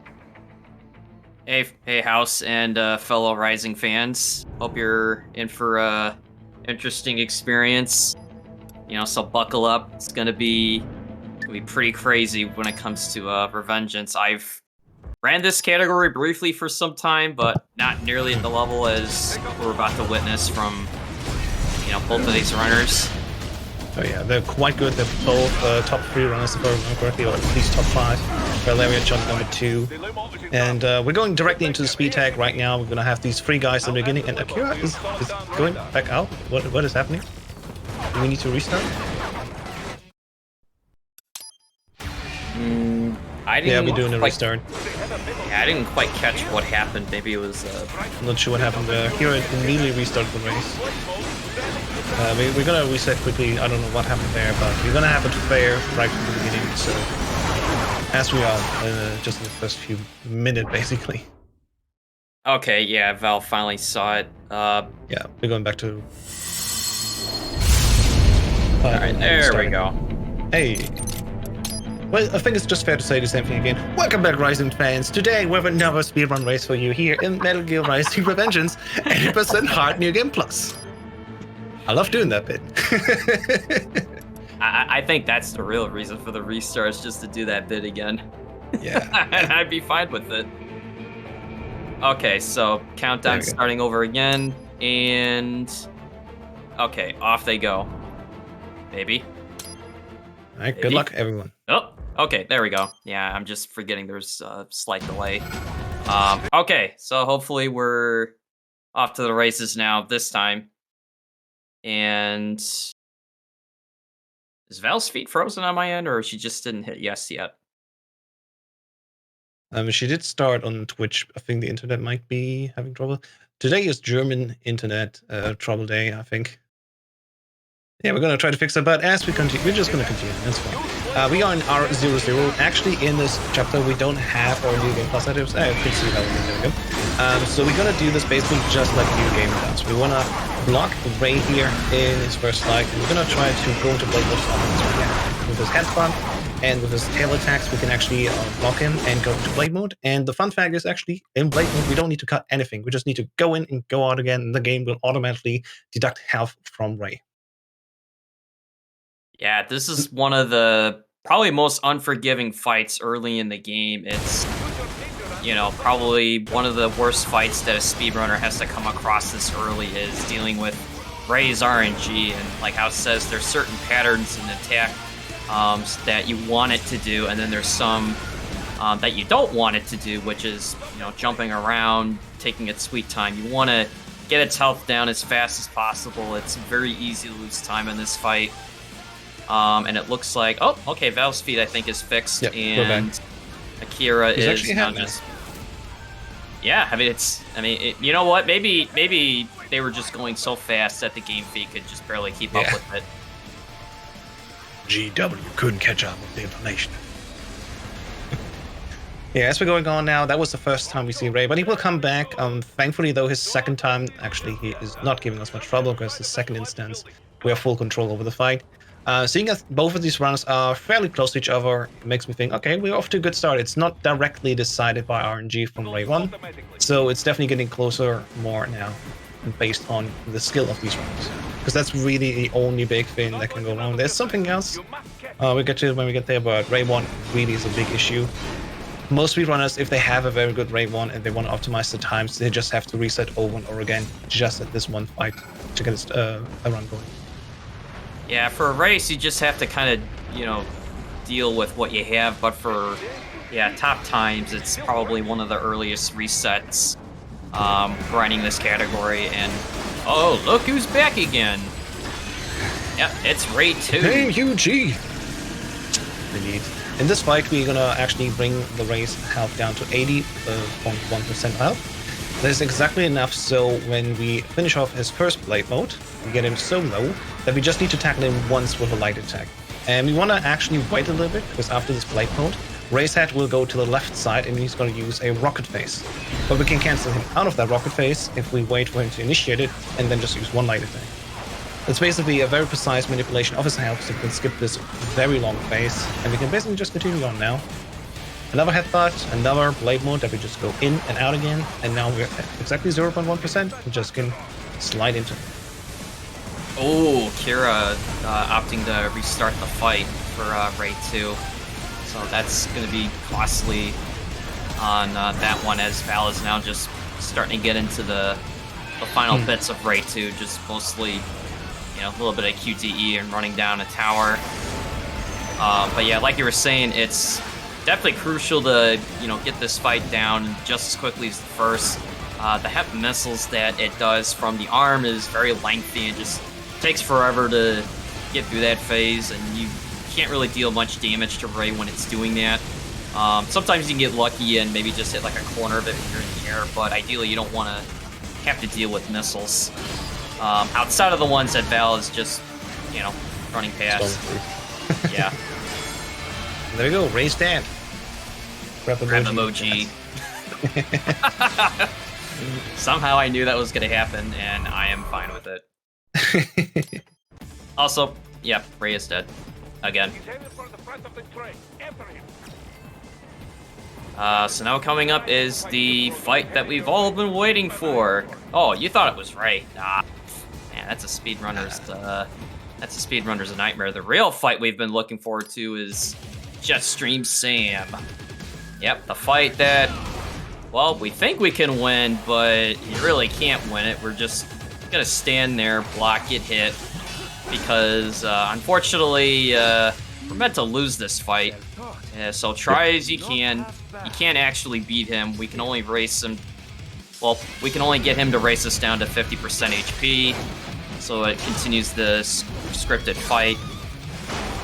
And then hopefully he won't troll us at the very, very bitter end when we're just basically begging him to hit Raiden. The good thing is we play on hard difficulty, not on maybe easy difficulty where you might think it would be faster. Because for many aspects here, for example, on easy difficulty, Sam is just barely touching our health and all. And on hard, it's just like the sweet spot where all the bosses, we can beat them fast, and we need to do everything also, like losing him here. Also very quickly, because he does more damage actually in this instance. It's better for us. And Val showing us a very nice camera here. Let's go. Please keep the Twitch TOS in mind. Thank you. No, I think they were reacting to the fact that, yeah, Sam does have indeed very thick thighs. Yeah, and they save lives. And Val out into R1, where actually the New Game Plus part of the speedrun begins. We now have our full item set. We have Infinite Wick B, which allows us to go into Blade mode and have it also forever. We also have Ripper mode active and can use it forever. And we have all the special weapons from the bosses that we usually need to fight first in New Game. What we're going to do now is going to use a combination of polearm jumps and extending an animation with Ripper mode to jump over the first fight trigger here. Yeah, the beach skip is very, very convenient. Just overcomes that scripted fight. And then the way the polearm jump works is you're using Mistral's polearm sub-weapon that you get normally from beating her during a standard playthrough. And when you do the mid-air heavy attack swing in between the first and second swing of the combo, you go into Ripper mode to basically accelerate Raiden to a greater height than you're normally supposed to. And likewise, what you're seeing on the way down is I forget what the name of the move is, but you activate Ripper mode to make him go further down than intended. And oh no, Val had an issue there. She didn't hit the trigger. Yeah, that's the one danger of trying to, do this series of out-of-bounds polearm glitches, is you're trying to basically skip this whole sector and touch the loading line for the Blade Wolf fight, but sometimes you can fall a little bit short and not exactly touch it, and then because you are basically skipping checkpoint after checkpoint, you're basically committing to making this dive down. So she's gonna try again, and oh, she's got it. And Akira just shortly behind. Yeah, this definitely brought the two runners back closer together again, making it more exciting for us. I like it. And Akira gets it first try. Alright, so this is the Blade Wolf fight. We gotta act faster. We're gonna do the pincer attack. We wanna dodge into the Blade Wolf, and then we're gonna do a charge pincer attack too, but hit him only with the second swing because that does the actual damage. And the fight's over. So, I barely have time to talk about it. Akira missed the second swing. Yeah, Oh, yeah, that's not what man. you want to happen. Yeah, this It's is very simple to do, but can go wrong if you miss like that. See it again. Oh. So here's the thing. Runners usually throw an RP grenade here to absolutely make sure that Blade Wolf is stunned. But we found out recently there is a way how we can make it consistent that we don't need this RP grenade. Because as we can see here, actually, the runners already have the EM grenade on, which is usually what the safe bar that we provide in speedrun.com isn't using. And Akira suddenly tries over and over again to get this manipulation going. I think this is it. Nope, still not it. So Valeria getting this first try with a brand new strat that we haven't done for a long time. It's just a week ago that we started using this. okay. Very much ahead. Yeah, There we they're go, gonna revert to the smoke strat now. Yeah, that's what we usually do, because that will definitely stun Blade Wolf and we can do this series of attacks easier. Yeah, I don't think we've mentioned, why the pincer blades, because on New Game Plus, I mean, everything is maxed out for weapons, stats, just about everything you could need, and the pincer blades do an extraordinary amount of damage in combination with, Ripper mode, all the upgrades, and it just deals just enormous amounts of damage to pretty much all the boss fights in this game, to a certain extent. And so you'll be seeing that used quite a lot for boss fights. The polearm, obviously, for the polearm glitches, and Monsoon's size, or just being unequipped, allows you to see that forward thrusting dash that both runners are doing just to go faster across the stage versus just ninja running, or what used to be just ninja running in combination with just jumping. Because both of those. Yeah, because both of those will move you faster than just a standard run. Now Val's going to be coming up to the infamous factory skip. Let's go. Looks good. Does she get the high? There's a very precise timing here that we need to hit in order to go high enough, and we only have like 1 or 2 chances really. And basically we skip going through the factory at all, and we're just going to go out of bounds the entire time, utilizing once again the polearm jump and its extended animation here with Ripper mode.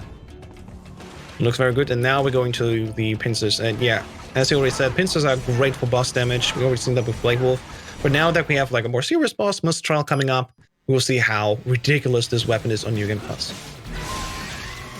Yeah, so pretty much again, just charge the pincer blades, with Ripper mode on, or in this case, you don't really need it because it's just going to do a ton of damage from the start. First two sequences are easy enough to do without Ripper mode even. Ripper mode activation takes some time because you go for a short moment into slow motion, so not needing to use it is actually even better for us here. Yep, and just like that, there goes another third of her health. And I believe here they loaded to checkpoint to skip the remainder of this cutscene so they can start the last phase of the fight just right away. I think it's going to raise Mistral's health back up to 50 doing this, but it's really not that big of a deal with the amazing power of the pincer blades. And, yep, just like that. There we go. That's over. It. Yeah, this time in the third sequence, we're going to use Ripper mode, and ideally we have the barrel explode behind her to give her just the right amount of damage. To have her below 10%, and that basically triggers the end sequence. Akira is going... There we go, looks good. Mistral is dead. Crab emoji. And Akira is right behind Val. Not too much difference yet. Yeah, so a little bit of back and forth, a lot of struggle with Blade Wolf on Akira's end, but there's still plenty of game to go. So it's too early to really count anybody out, especially in a game like this. I mean, we still have, Monsoon, who's probably everybody's most hated fight when it comes to running this game besides Ray. There's still a series of polearm glitch out of bounds, still need to be done. So still plenty of opportunities for either runner to play catch up or extend the lead. Indeed. And now here in the sewers, we're going to use the Psy again, because we actually going to use it to fight off the next UG, the Monkey UG. And as we can see, actually, with this, I think Lightning Strike is called, we can actually follow Blake Wolf, so we actually hit this trigger before he can even bypass us and say to us, hey, there's UGs down there. What was it that we called these big things again? The big... See, I always refer to these things that Val just destroyed as, like, the thick frogs.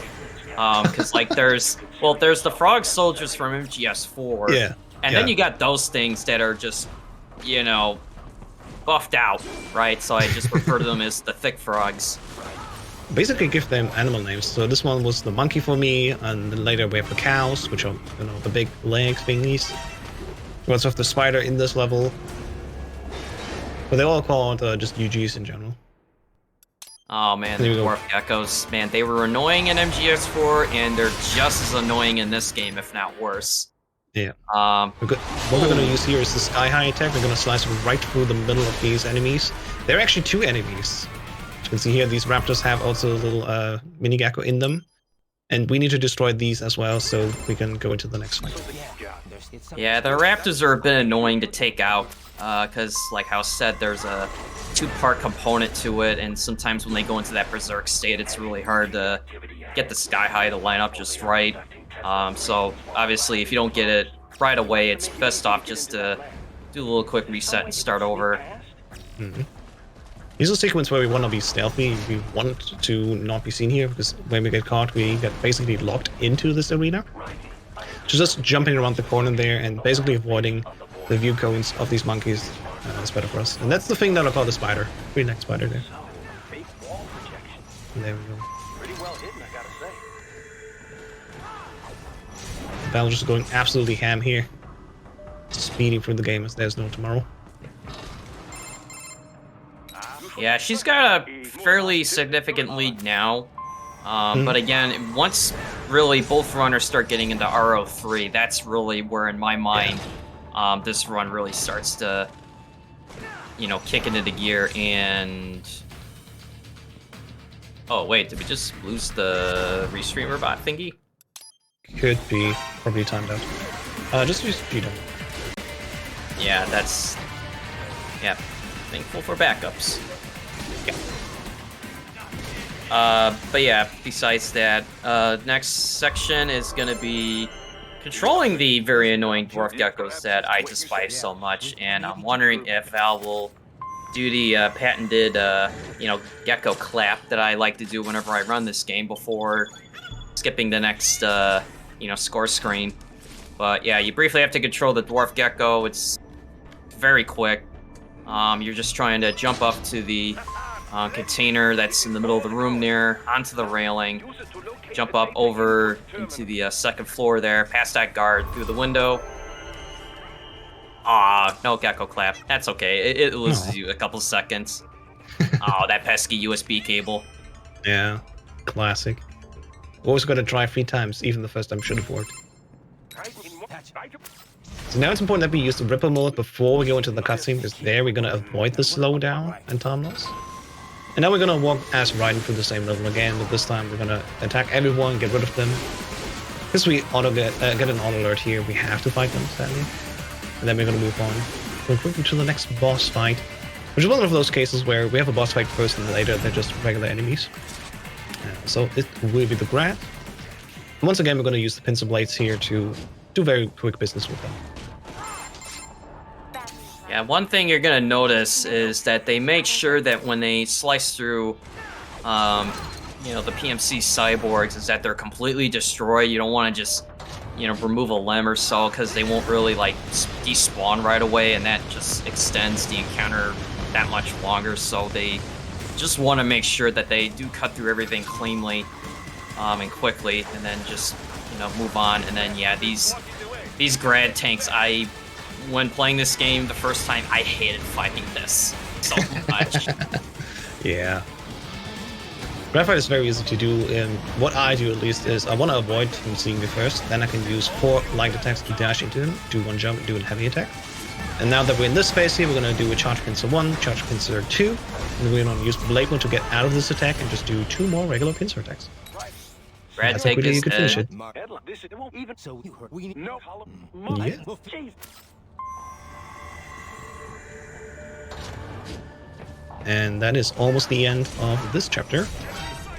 Just gonna, there we go, take care of these guys. Thankfully on New Game Plus we have the Fox Blade here, which is very good for us to use. Basically everything we caught is instant kill with that. In the early days we used to use the Murasama, which we still do on Revengeance difficulty for some aspects. But on hard it's usually just play. And oh nice, we have 2 door openings side by side, love it. Yep, and that is the end of RO2. So not a whole lot going on there, just trying to optimize fights as fast as you can. Like I said, RO3 is really where things get pretty crazy. Yep. So in this instance, we're going to use the pole arm jumps again, and we're going to basically use this little ledge there where the ladders are to jump off another time and go basically above the arena level. Now we can just walk on like this. We have to reload the level here though, because after the next checkpoint has been set, we will see that actually the guards outside are still fighting us, so the game is basically stuck, and even if we go on forward, the game won't let us progress. So we have to basically use one restart here after this Cody call, and that will then set everything correctly again, because the game expects us to still fight these guys. Yeah, the series of polearm jumps skips the encounter, the brief codex from Blade Wolf soon after, and it's just again among a series of time saves that you want to try to nail down pretty quickly, including the 2 geckos coming in through the windows and the series of dwarf geckos right after them. Val doing the charged light attack, just making quick work of all the little dwarf geckos in the surrounding area. Now this one here, you want to try to get to this elevator as quickly as you can so you can interact with it just before you see the little score screen stats in most cases, but in here she got to it so fast that you don't even see the the sector clear, with the score screen stats. Yeah, when I run this game, I just recently learned it to a full extent. I will always have them see me, and I need to wait to kill them all and then go into the elevator, but you can actually do this even faster, which is insane. Akira coming up now for this pole arm jump. Let's go. Ah, missed it. Not first try. And you really want to restart here, because now, if you mess it up once that late, there will be the police guys just following after you, and if they are directly underneath you, this pole arm jump actually doesn't work. And they're having some trouble here, it seems. Meanwhile, Valeria is now going out of bounds again a little bit. Gonna use the pole arm jump to jump over here. Looks good. And now we're gonna be basically on the roof. There we go. So, gonna go on top of the roof, and then conveniently there's a hole in the roof that was never patched in. Gonna fall through what's normally the elevator shaft, land on top of the room you would be normally in, falling through the elevator shaft. Gets the codec from Blade Wolf, and she's just gonna, go up again using the polearm jump. Switch back to the side so you can do the dash forward, and just skip the whole subway section, which again is another part of the game I despise doing. It's dark, thick frogs are in there, little dwarf geckos. It's so nice if you can just skip it, for sure. Oh yeah, this makes it a joy to skip that section. And like before, she has to load into the checkpoint so you can get back inbounds, otherwise you're stuck. Correct. And there we go. Now, on top of the sprint, there's another grab, but this time it's just a regular enemy for us, and we can just basically slide through it. No issue at all. And there we go. That's what makes both the combination of Foxblade and Polearm especially so powerful. For many bosses, Foxblade alone is already strong enough.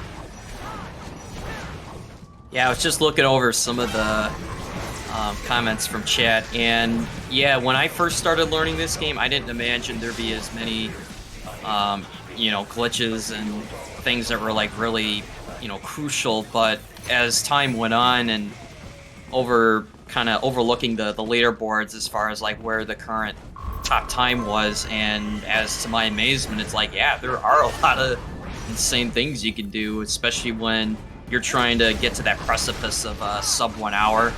For a full run.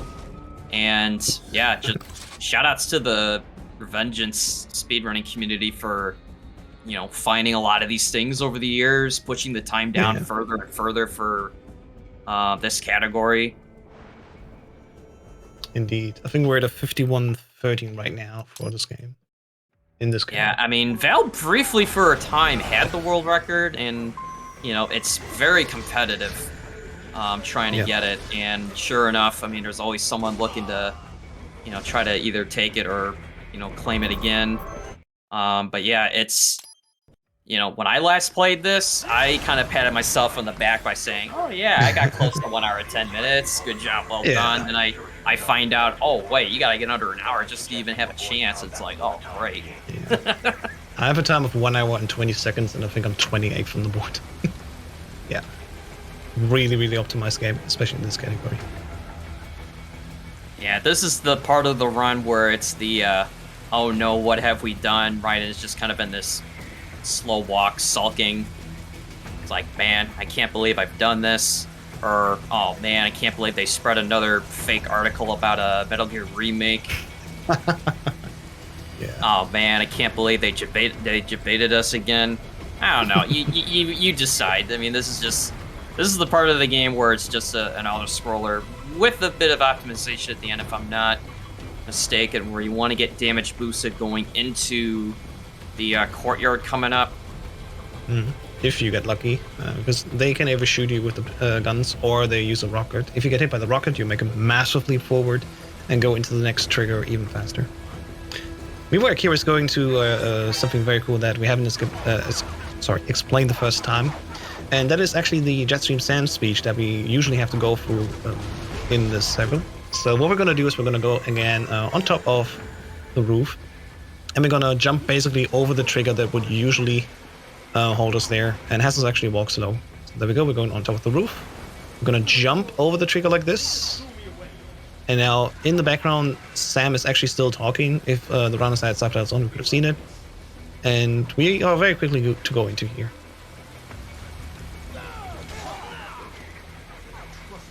Yeah, even though we can't see it now, but Sam just kind of appears out of thin air when, Raiden's kind of going through this moment. Oh, look, there's Sam in the background. Oh, never mind. Val's just giving us another good look of Raiden's glutes. I would say something about going to the gym and training hard, but I mean, that's Cyborg hardware. I don't think that applies here. Yeah, there's nothing really we can do in this level. It's one of the longer sections. Not the longest, that would be the next level, R04. But we have to basically wait here. And here's one thing that we only have on PC, sadly. We have this little meme speech of Monsunia, a little paper talking, let's go. And on consoles, usually you want to run this game on Xbox Series consoles, because at least there you have the fastest load times, and we can skip this cutscene, saving us, I think, 1 minute and 15 seconds. But on the leaderboard, it has been decided recently that PC runners get that time actually deducted to be a little bit more on par again with console runs. Yeah, I mean, over time, I think people just realized, despite a lot of the advantages PC has, technically speaking, but having to wait out this cutscene that you can't skip does get annoying over time. I wonder if we're going to see the elusive cat. Look, there's the cat! I hope so. Hey, oh, yeah. Can't miss it. Will the cat get petted? The cat has been petted. Oh. Let's go. Oh. Cat's leaving. Goodbye, cat. People leave. Yep. Alright, Monsoon. Oh boy, what to say about him. This is probably where a lot of people's runs go to die when it comes to going for PB World Record. Because Monsoon has a mix of things you have to deal with. One is just his there we go. Sporadic movement. You're trying to get damage thresholds done the right way to not get him to do these really annoying smoke screens where he just throws a pair of smokes on the ground, does these repeated attacks that you can't really attack him. You just have to kind of suffer through it until he stops. Val doing a quick reset, because again, you want to try to get this fight to go every which way in your direction as you can.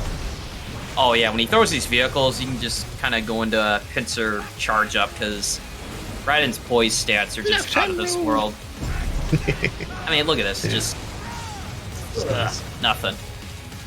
Yeah, what we want to do now in this next segment is we're going to throw an even grenade at him, and slash that once, and we're going to do precise damage to not get him past the 40%. We want to get him just before that, and then we're going to throw another EM grenade at him. There we go. We're now below 40%. Never headless. Oh no, oh no, oh no, Val fucked up. Will she restart or will she take it? I think she will take it. Oh no. Yeah, the EM grenade usually lands on Monsoon. Let me get cut the hat again. Do another series of attacks and then get into 10%. With that 10%, the fight is over officially and we go to the end sequence. There we go. I think it was a smart move to say, nah, we're not going to reset now, because it probably would have taken longer than just taking it on as it is. Yeah, I think if they reset it, it might have done it from the beginning and wouldn't have just been at like, yeah, the it's exactly point. from the beginning again. So it would be longer than just trying to deal with it now. And it worked out. Now she's really low in EM grenades. She needs a few more later, at least one for the BD Monsoon fight, if I remember correctly. So should be good now, I think, still. But yeah. Now we're gonna just get rid of the pile of trash here. And then the final attack happens with this obelisk. And then that will end the Monsoon fight. You really gotta be on your toes there, especially if you're in the race like this. So absolutely kudos to Val sticking to that decision to continue playing. I think it would have been not faster to reset, so I think that was a smart move. Yeah, I mean, considering where Akira is right now, I mean, you know, both are in the same area now. I mean, Val's just starting to end the fight. Akira is now starting the fight. So, like I said, there's still plenty of game left to be had. Plus, like you said, there's the clone body doubles in the next chapter. Which, because Val had to overuse some EM grenades, hopefully that won't be as big an issue. But still, it's actually pretty interesting to see how much this race has kind of shifted in just a short amount of time. We've been watching it, but well done for Val going into Chapter 4. Akira making mincemeat of Monsoon. Not using the slow-mo. Yeah, you lost it sadly. Man. That's one of those things, you want to walk into Monsoon to get this Blade Mode trigger to have it in slow motion. If you use Blade Mode too early, you won't be slowed down. It makes it a little bit harder. And there we go. Yep, Akira got the second grenade down, and now we're just gonna do the fun fight. 2 double slides into them, charge pincer 1, charge pincer 2. We want to dash once and then just do a regular pincer 1 attack and then get Monsoon down. There we go. Pincer 1, down to 10%. That's fine. GG at this point already. When I learned the game, I learned it only until this part, and well, now we're like, okay, you learn this now. Until then, if you figure it out, we're gonna show you this. Because after this, there isn't that much more. But the first like 30 minutes here are really the most technical parts to get through, and then that's everything. Yeah, and then sometimes with Monsoon, if you get really lucky with some of the damage thresholds, you can actually get him to go to this like end phase with the monument faster. You can skip the wheel of trash, but there's just so many things that can swing either way in this thing. Like I said, I've had good runs, you know, go better because of him. I've had them shatter in front of me because of him. I don't know. He's just not a cool guy. Yeah, now picks up an extra EM grenade right there, as we have to wait anyway at the elevator. So there's all the time in the world that we can use. So she has 2 now, plus the 5 RP grenades, and I think that's everything we need. If only they had fast elevators in this game like they do in MGS1. Yeah, we have to wait an ungodly amount of time here. And I think there's a roughly 2-minute difference right now in RTA between the 2 runners, so yeah, not much more happening, at least in terms of how many big bosses we have to fight, but still lots of level that we have to do. In R4 alone, we have only 15-minute segment, roughly.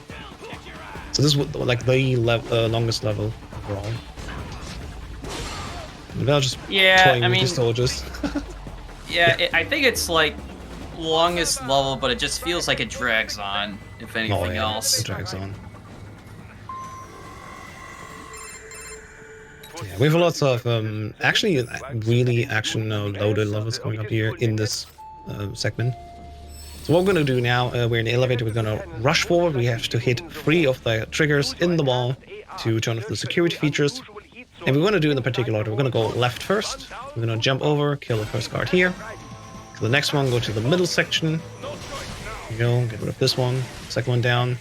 Now, ideally, there would be a guard coming out of the door, as you can see here. We're going to the third trigger, and then there should only be one of the Epic Raptors there. We're going to use an RP grenade on to get rid of it. Oh, got the damage here.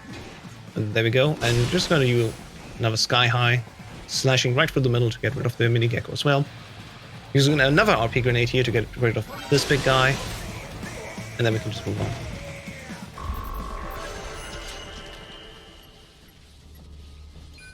All right, And after that, we're going to make our way up. Yeah. Nicely done. Look,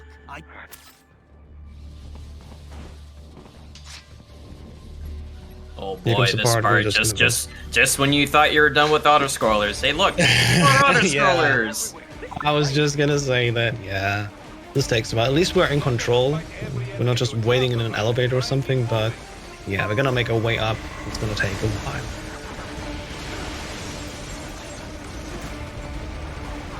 Yeah, the biggest thing here, just like throughout the game, is just optimizing your movement as best as you can, you know, through series of ninja hopping, just going over the obstacles as cleanly as you can. Because sometimes with Ninja Run, you can do these really absurd amount of vaulting over jumps, just loses you time. So at moments, you'll just see them opt to do like a short hop when climbing over rubble. You know, especially seen like at the very beginning in Chapter 1, it just optimizes every little bit of movement. It may not seem like it means a whole lot, but over time it does. Absolutely. Haha, you thought this hallway was empty, but it was me, the Grat Tank. It's dead. Yeah, it's like, hey, did you miss me? It's like, no, go away.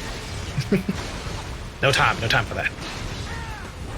Yeah, so we're now on the outside wall, and we're gonna run up here, and we'll see the runners actually do jumps instead of just walking.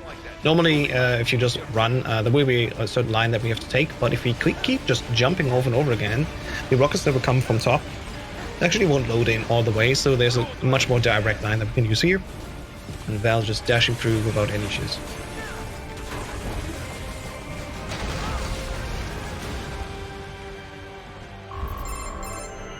After this, there's a long hallway, but we're gonna just skip it using a restart of the checkpoint, and we're gonna be right in the Japanese gardens. Yeah, I mean, it's details like this that really astonish me, like how I missed like stuff like that. It's like, oh wow, you could just load right into the next room. You don't have to run down there. Yeah, and all of these small things in total also matter a lot. I was just going to take care of these few guys here, and then there we go. At the end, there's one samurai that we're just going to slash the legs, and what that does basically is that the boss or the enemy just stays on screen a little longer. And we're going to use that time to use pole-arm jump to basically go over the level barrier and walk through this next section where usually there would be guys on rooftops and everywhere. But because we left that one guy alive, they don't load in yet. So there we go, we just skipped all of these by just going over the rooftop. And if we were to kill that guard a little bit earlier or faster, then we didn't have that extra time before everyone else loads in. So it was key to actually not kill that dude. You can reach the server room via the freight elevator just ahead. Speaking of autoscrollers, there's another autoscroller coming up, the elevator. A few things that we can do, of course, to accelerate this phase, but at the end of it all, still gotta fight a certain amount of bosses and wait for the sequence to continue on. Thankfully, though, again, on New Game Plus, every one of these fights are totally trivial. And oh, Akira didn't get the grad there. There we go. We have to kill the grad, or else we cannot go into the next segment here. But now we can do it. I was just slashing these cows here, super easy. And now we want to be in a precise spot in the middle there, because we're going to do our Beyblade attack, which I love to call it at least. We're going to do a heavy attack, a light attack, and then the final heavy attack, and that will have us spin around on the floor with the pole arms out. Look out! Incoming! There we go. We can, these guys we can actually attack immediately, the few ones, and then we're going to just Beyblade and take out these blade wolves. After that, we're going to just throw one more RP grenade and then take out this next raptor. Yoink. And then we can move on. So here's the next fight where actually we can skip a lot using pole-arm jumps again. We have to wait for these guys to come down and turn around so we can attack them. And now we're going to use the pawn jump to already jump on the next elevator. Usually we don't have the height, but thankfully though, using that extended height, we can just go over there. Wow, really nicely done. Yep. Now Val's already in position here for the next few guys. We're going to use this charged light attack to get rid of all of these. Just need some reposition, fair enough. We want to be in a certain location or else we won't hit all 4 of them at once. And after that we've got 2 more monkeys that we're going to get rid of with a charged pincer. That open? Yep, looks good. Go in the corner, charged pincer. And as these monkeys drop down, there we go, just let go, instantly dead, and then we're going to skip the score screen as fast as possible. And what will happen then is something very curious. You will see the wall texture coming down and we look like we're out of bounds, but technically this whole elevator doesn't exist. It's basically just the wall texture looping over and over, going down, and you are completely static in your height. It actually never went up. And that's how, when we fight these bosses very quickly, it looks like we can continue and go out of bounds, but actually this is already loaded in. It's just the texture that slowly catches up. Alright, so now begins the body doubles for Mistral and Monsoon. It's kind of the same thing what was done before. The first time they have the same move set attack patterns as the originals, just not nearly as long of a fight. Val making quick work of the Mistral body double, just throwing the smoke, and then a couple of charged pincer blade attacks, and then getting set up for what I consider like the real fight of this is the Monsoon body double, just because you didn't get enough of him the first time around. Yes, he is just as aggravating as the original, especially when, you know, certain mechanics don't go in your favor. Trying to end this quickly. And we're gonna block this one kick, do a CP1, and then do a charge pincer 2 as he's jumping back, and perfect textbook BD fights here back to back. Body doubles are dead. Woo! Meanwhile, Akira having here some issues, I think. Not using maybe the most perfect strat to get rid of all these bosses, but slowly catching up as well here. And yeah, we have another long, not really cutscene, but just dialogue that we have to sit through, so let's getting out the PP talk again. Let's go. Of course, running it in the real world just got a bit too complicated. We want Akira doing the same skip. Yeah. Gets it, very good. Straight to the brain. Switching back to the pincer blade and getting ready to use a light attack charged to continue on. Everything's an auto scroll if you play perfectly. Oh yeah, that's a good comment. I like it. Yeah, we just have to endure this little speech here. We can walk forward, but the problem is we get reset back to a certain position after the next cutscene, so there's really no point in trying to move around. But fun fact, underneath Sundowner, there's actually a shadow, which... like, why is the shadow on the underside? I don't get it. But anyway, it is what it is. Game development. It's not a broken game. Nah, it's not broken at all. It's all intended like this. Moving on, Sundowner fight is about to start, and don't blink, because if you blink, you won't miss it. It's going to be a very quick deal. First of all, what we're going to do is we're going to do a dash backwards. There we go. Just dodge backwards. And then we're going to do charge pincer 1, charge pincer 2, reset, and then do this again. There we go, CP2. Whoa! Yeah, gotta be careful of the... It's all fine. CP1, CP2, and that's undone. Bye-bye. Yeah, there's nothing more satisfying than using his own pincer blades against him. Absolutely. But yeah, you do have to be careful that when he does that unblockable barrage of heavy pincer blade attacks, you want to try to avoid that. It's just adding the list to many things that just slows your run down. Meanwhile, Kira getting through the Monsoon body double. Okay, just canceling out the EM field. One second there. Using a CP. Ooh, very nice. That almost looked like it was gonna throw another smoke screen again, but yeah, very nicely done.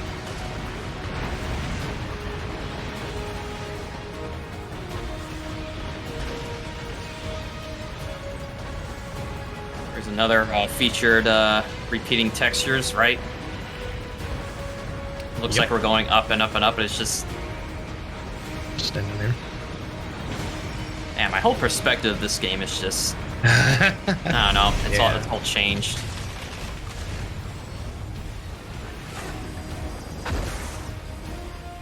All right, so one last bit of QTE. Throw the drone back at the chopper. Yeah. Sundowner gets sent forward. Slash. Not gonna cut him at all. And there we go. And now there's something very important we have to do. We have to go through a lot of dialogue. But there's a small break in between after the first set of Sundowner talking to us on his deathbed. We have to slide forward to kick him off this building. And if Valerie doesn't do that, I'm gonna end the friendship. Okay, friendship intact. Sundowner, yep, Sundowner is now dead. Hey, he's dead. I mean, you could slide forward. You could also use like the charged light attack to spread his remains over the tower. Yeah, I can do a lot in this few, like 1 or 2 seconds they have.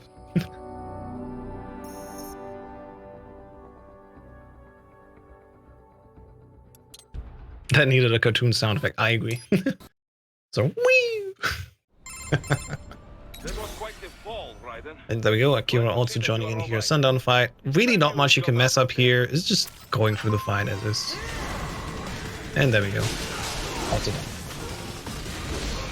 That area doing something new here. She's slashing the right guard first, then the left, and going for these two. Not even using the box at all. No need.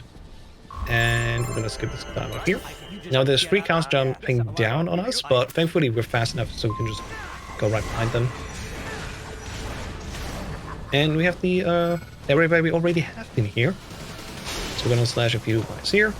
And next up is where we want to play actually stealthy. So yeah, there is a little bit of stealth in MGR. We don't think of it like that, but for sure we don't want to get alerted in the next segment after this one.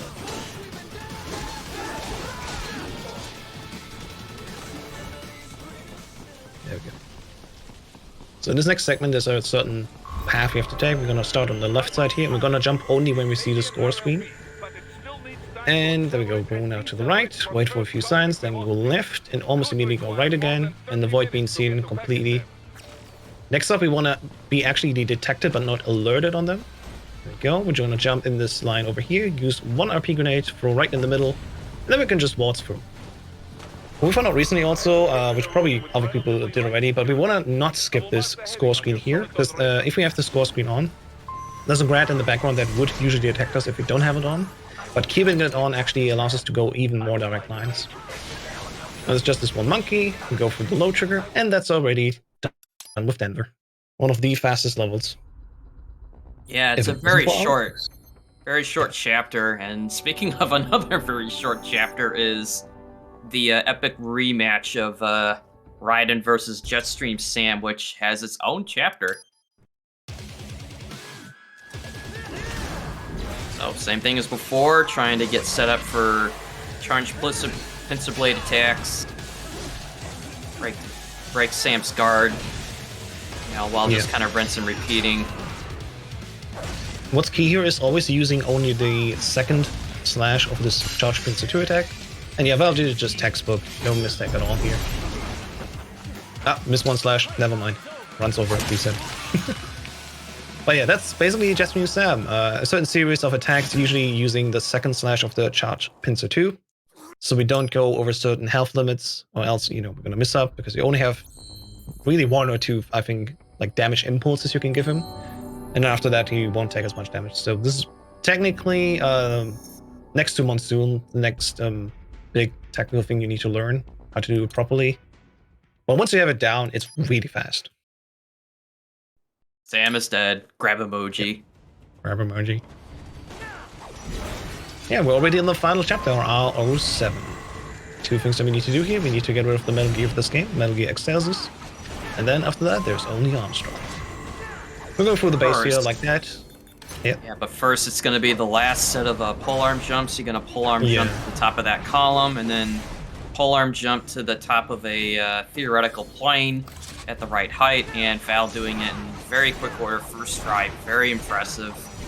And then just dash your way across the level. You have to be very careful not to go too off the grid from where you are. You can actually fall through.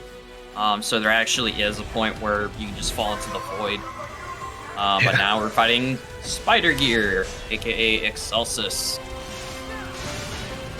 Yeah, this is very easy to do. We're just going to use not even Ripper mode in this initial step. We're just going to use the 3 charge pincers that we have, so CP1, CP2, CP3. And there's just 2 more regular pincer attacks that we need, and we're already at the limit to cut the first leg.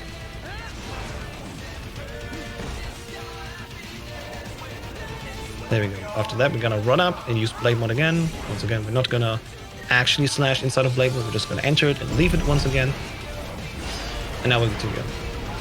Kira having a little bit of trouble trying to get through that last section in R5.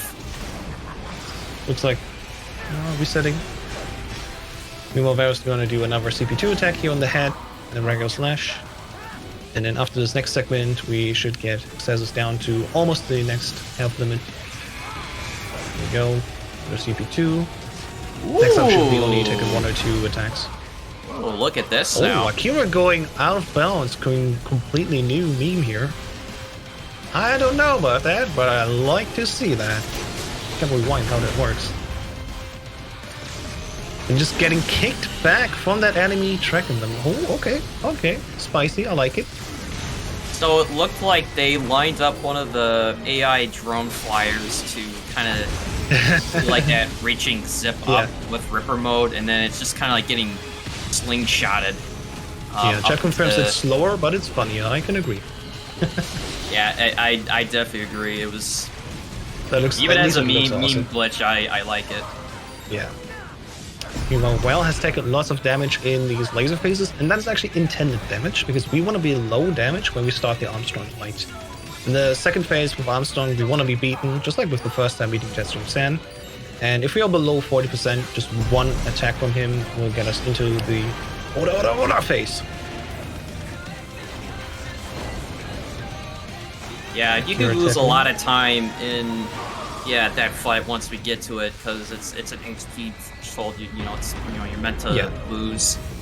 I've actually had that setup go wrong before, because I took a hit just before either this fight ended or Armstrong phase 1 got a hit off, because in the speedrunning file for this game you have plenty of nano paste to replenish your health throughout most of the run. But in this case, if you're at low HP right now and then you get hit by anything before that checkpoint in the fight, then it just loses you a little bit more time, because you have to kind of get the health low again. Indeed. Oh, okay. Final slash for Excelsis. And Excelsis is dead. By the way, Akira also did an excellent Jetstream Sam. No mistakes there. 35 seconds IGT, as it should be. And I'm also going here above and beyond to jump straight to the Metal Gear Excelsis fight. Now, and also getting the polearm jump first try for the wall. Very nice indeed. Yeah, Armstrong, we start just with a CP2 and then dodge 2 times. This is exactly enough damage to go to the second phase here, and the textures are glitching out, oh boy. But as explained, we are still low on health, that just 1 punch gets us immediately into the next phase, which what we want to do. And if you play this on anything else, but hard, like if you play on lower difficulties, like easy for example, his punches don't even do enough damage, so you can't even get low enough that just 1 punch would get you to this phase. On easy, you have to play a little bit longer, which once again makes hard just a little bit nicer for us. Just the sweet spot. Oh, I guess this is again? Yeah. I think, what was it that you said at the beginning? It's, like German Internet Day or something. Yeah. All German runners today had an issue, and I'm also one of them, so hopefully my internet will be fine today.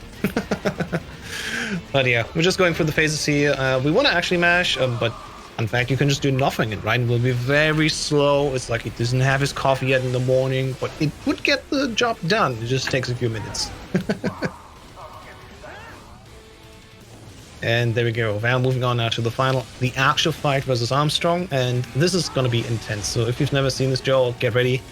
So what we're going to do in the beginning is going to do the first few sets of attacks, go. And then we're gonna start doing Sky High cancel. So what is this? You go forward light attack to do the slash from the bottom to the top. And we're gonna do L2 and X to go into blade mode and cancel it immediately again. And we're gonna have a healing phase here. We're gonna slash once, and we're gonna continue with that. Gonna make it past 40%, I think. There you go. And we wanna slash him to have him actually go away. And gets the cancel. Let's go. So we have 0 throwing phases here. Normally there's at least 3 or even 4. Ooh, oh no. second regen. Sadly, I have to heal up again. Yeah, we don't want that really. But it's fine, I think. Yeah, he's charging now his final attack, and that's basically game for Valeria. There's just the QTE sequence now, and that will be coming up time soon. Yeah, so all of that was skipping a lot of, you know, idle thresholds of, you know, throwing chunks of Excelsis at Raiden, having to slash through it, trying to skip, you know, well, one of the regens, and then the I don't know, I keep forgetting the name of the attack, but the cancel, where you try to dive down on top of him. Oh yeah, that one. Yeah, he'll grab and then skip what's normally like a final like set of blocks, which there is a backup for that. Should that happen, you can just slide forward down, and you can just kind of cancel it that way, and then go to the final QTEs. Yeah. Indeed. And there we go with the final slashing sequence, and as soon as we punch, that's time for Val, so... Time! GG, 54-36, I think, if I saw it correctly. 34, yeah, Armstrong is dead. Grab emoji. Alright, at least we have no game crashes, that's good. So, certain to say, Cyborg Ninja takes the next point. But Akira's also now just entering the Armstrong phase, so we don't have to wait long to see their time as well. Yeah, it was really interesting how this run started out, and, you know, honestly, I think if it wasn't for a few of the struggles early on, for, you know, Chapter 1 with Blade Wolf, and, you know, and I know Val had a little bit of a issue with Monsoon at the start, trying to get that fight to go off right, but yeah, very nicely done on both runners. Welcome in, Val. GG. Welcome. GG. I don't know what my time was, so is anyone interested in informing me? And it's a 54-34 or 53-19 after retime. Let's go. 53, that's good. Yeah, very good. The only issue I think was that you missed the Blade Wolf trigger. I did miss the Blade Wolf trigger at the beginning, and Monsoon did a thing. I've never seen that he would just fly away, but like, I know why that happens. He has this one attack where he like jumps up, and depending on how you hit him then, he behaves differently. And I hit him apparently in that one thing where he just flew away then, and that never happened. But yeah, it was a good race. Very good, yeah, very clean runs from both sides. I also introduced a new route with that already. I don't know how you mentioned that probably. I did mention it. You did the no RP grenade Blade Wolf. I did the no RP grenade Blade Wolf thread, which saves entirely. Watch out, watch out. It saves through the entire run. An entirety of 5 seconds. Wow, 5 seconds. And it's about not bad. It's 90%, like, about 90% consistent. Yeah, we saw Akira actually try the same thing, but they had to restart like 5 times. And then at the end just gave up and used the RP grenade. Well, back to that. Yeah, that's fair, that's fair. The whole idea is basically... Yeah, please. Oh no, I was just gonna say, I think they tried to go for it twice, and on the third attempt they just, you know, abandoned it and went RP grenade. Yeah, which is fair. Yes, I was tinkering with it. I was trying with doing it with a forward dodge, and at some point I decided, or like I realized, doing a dodge to the side is way better for the simple reason of, first thing, the attack connects faster, so he gets like staggered faster, and if he does his chainsaw attack, he won't hit you actually, because you're out of his range.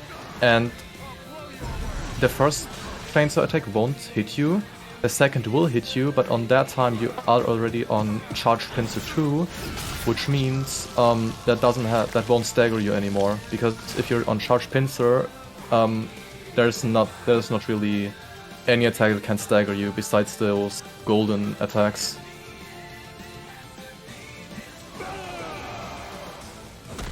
Indeed. It's also nice that you don't need to menu 2 times now, because you cannot really be on the even grenade that you need for power 2. Yeah, I would not recommend anyone, honestly, to do this, like, not even myself, but hey, and it's cool. Time for I guess. There we go, 58.32.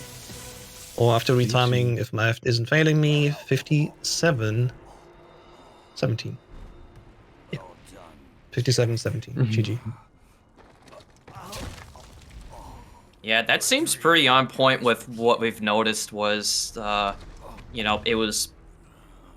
I wouldn't want to say like it was neck and neck at the start, but like it was within reach, and then of course Blade Wolf definitely kind of widened the gap a tad, and then Chapter 3 kind of set it a little bit further away, but still, really good race between both of you. Yep. I had an immense good ray at the start. I had like, I think 4 head bombs and 1 tail attack. It looked very good for sure. Akira had also a similar, very good ray. But yeah. Yeah, the thing with Blade Wolf at the beginning was kinda eh. I was like, I decided like, okay, no risky things, I will go for the safe thing, like for basically the old thing, that you would land on a roof. And then I was like, oh no, my angle isn't correct, I will just land inside of it, which is why I activated Ripper mode. But instead I missed all the triggers possible and just went completely under it. Straight away. But yeah, that has been Metal Gear Rising Revengeance. We're a little bit behind schedule, so sadly we can't stay for too long, but I hope you, the viewer out there, will stay for a little bit longer, because we have still 3 more games that we're going to run through. Next up is Metal Gear. After that is Metal Gear 2, with Joe and myself actually running. And then the final run of the day will be Metal Gear Solid 2, very easy. So, congratulations again. Domo arigato, Akira. And I see you all in the next race. See y'all. Stick around. We'll be back in a minute.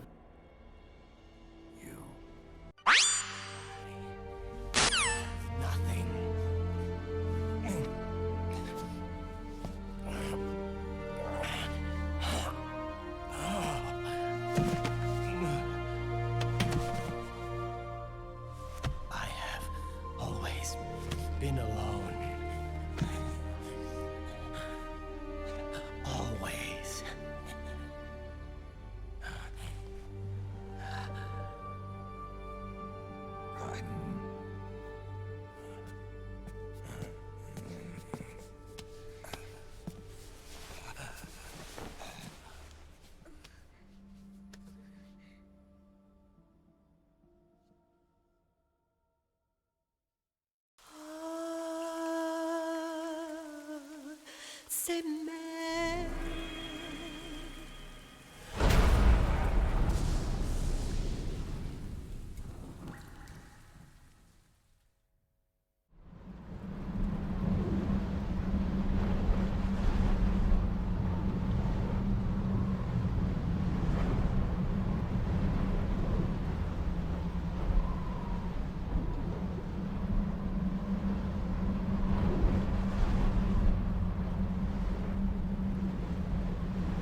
obsolete. It's gonna take a little work.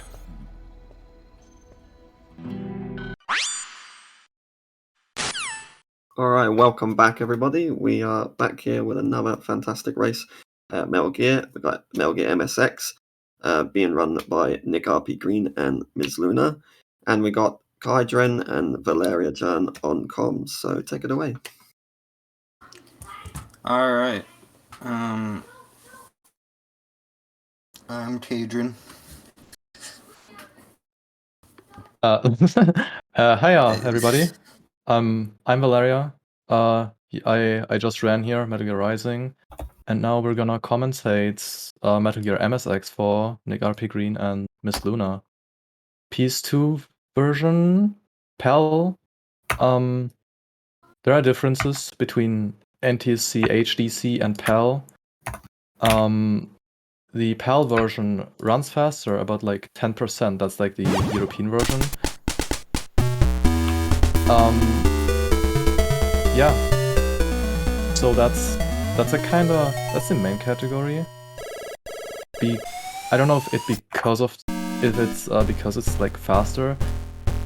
But I think it's also the category which is more fun to run. To be fair, I only ran PAL. This game has a lot of RNG, actually.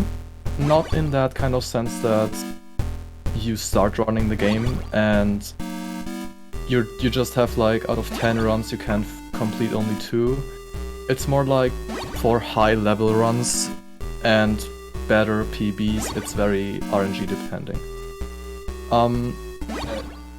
The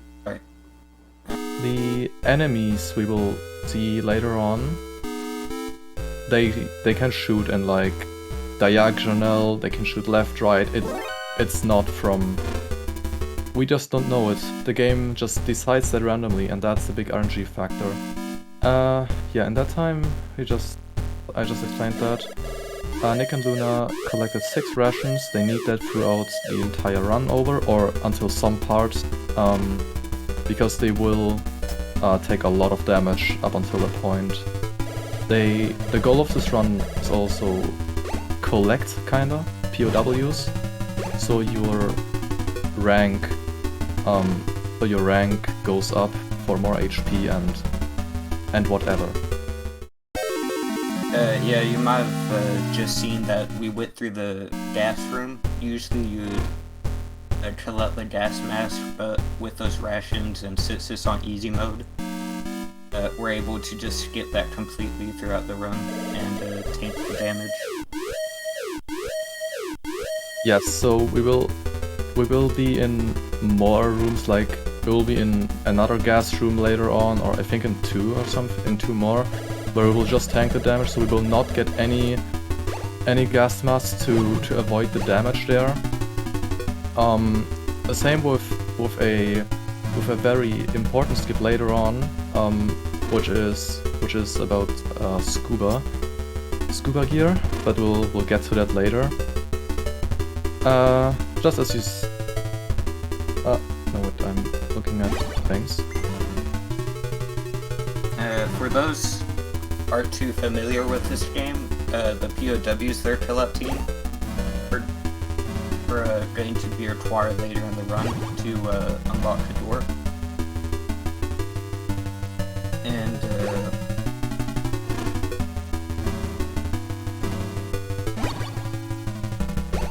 looks like Nick just collected card 2. Yes, we also need to collect these cards to just open these doors, and there are in total 8 cards. And how people know it from Metal Gear Solid 1 as an example, or MGS2, that you can open a level 2 door with a level 3 card as an example. In Metal Gear MSX, that's not the case. If there is a level 2 door, you need a level 2 card to open it, no matter if you have like this level 3 or level 4, 5, 7, 6, 8 card. You need the level 2 card for a level 2 door. So that leads to some interesting and somewhat precise menuing, so the runners have in their head already how the menu looks like, and so they make as fast menus as possible. It's a big part of some of the top times. In fact, the current world record for the PS2 PAL version is 18 minutes 41 seconds by H1 style. It's become a pre-ordered game.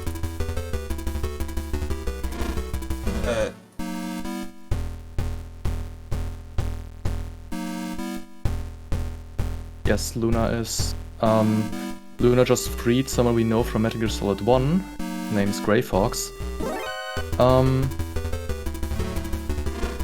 And now she's collecting some ammo she would need for later for the what is that again? A grenade launcher, I think. Yes, that's a grenade. That's ammo for the grenade launcher. We need that for later to fight the Hind D. If we leave and enter a room, that stuff will basically respawn, as we saw at the rations at the beginning. So we basically went into that one truck, out and in again. And the rations just respawned there, and that applies to ammo, rations, even bombs, like the C4. So yeah. Oh, look, Shotmaker, by Shotmaker. So, a lot of the bosses in this game are actually required to, done, like, for example, Shotmaker, Fire Trooper, some other ones. You can just run past them into the door and grab what you need.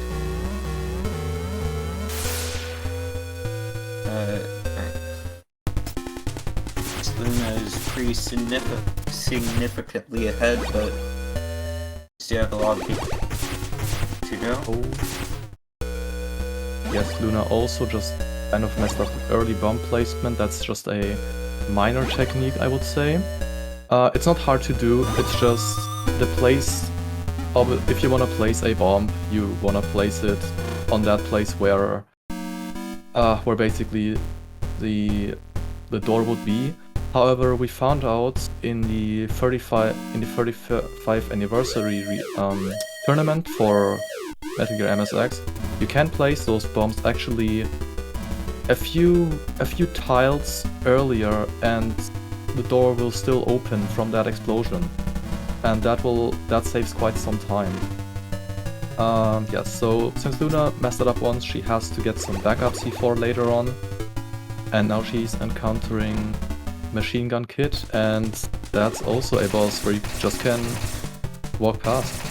So she just goes into that door, gets a parachute, and she just walks out, and yeah, that's a boss, I guess.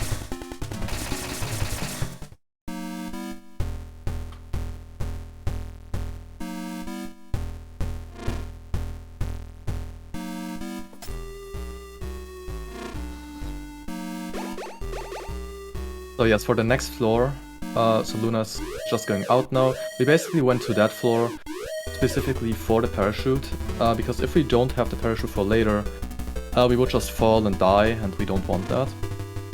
So we went here for the parachute and for the POW. I said earlier, we need those for the rank ups, as those give us more health with each rank up. Yes, so the parachute, as I said, prevents us from dying from fall damage. Luna just equipped it here and has to avoid falling down on these bridges because that's not what you want. And just in the next screen, we will encounter the Hind D. The strat for this one is stand on this line between those boxes right above Luna and shoot your grenades until you have 10. Until you have 10. I don't know how I was at 4. Then you just walk out, and that's a parachute suction. It's just a little time to calm down, I guess. After that, she is... going to get the level 4 card. Nick has just grabbed the parachute. He did keep his last plastic explosive, so he give some time later over Luna not having to grab that last explosive. And Luna is going to get card. Yes, Luna just got card 4. And rank up. Yes, and ranked up to level 3. This is what... Luna went into the wrong truck, so the C4 would have been actually into the in the left truck, while the right truck would just drive away to that place where she's now. That's unfortunate, but honestly that also happened to me once, so that happens, I guess. Fairly significant time loss, but got their explosive. So the next trick that's trying up is called tank skip. Basically, when you take damage, you can use the invincibility frames because the tank would normally instantly kill you, but it doesn't actually have any collision. So if you abuse your invincibility frames, you can just walk straight through the tank. Yes, that's how the tank works, and you just skip that with that, basically. Now Luna is encountering the... I forgot his name. Bulldozer, right? The Bulldozer. And that's also a slight mistake there. Normally you wanna attack this Bulldozer, but that didn't work quite well. Like Luna ran out of a launcher ammo there. I'm also not sure if 5 ammo is enough. I think you want more ammo. I don't know if you can save that with C4. I never did that. Yeah. Can you? Alright. Looks like she's going to be forced to get some more ammo then. Because usually you need about 8 ammo for that section. Yes, you need 8 minimum. To be fair, I don't know the backup strat. I didn't know there is ammo, so if I would be in that situation, I would have, like, I would not know what to do at like that moment. So I'm really glad that there is... Yes, so I'm really glad that Luna does know a backup there. Like in a usual situation, this would obviously be a reset. But no resets allowed here. We hate reset.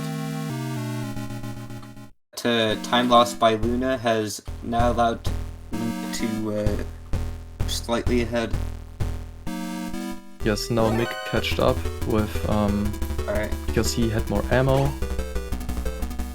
basically, and didn't die at the Bulldozer. What Nick is gonna do now, he's gonna grab the antenna, and what do you expect? He's going to leave that floor again, because, yeah. We are going to be visiting that floor later, though, or another skip.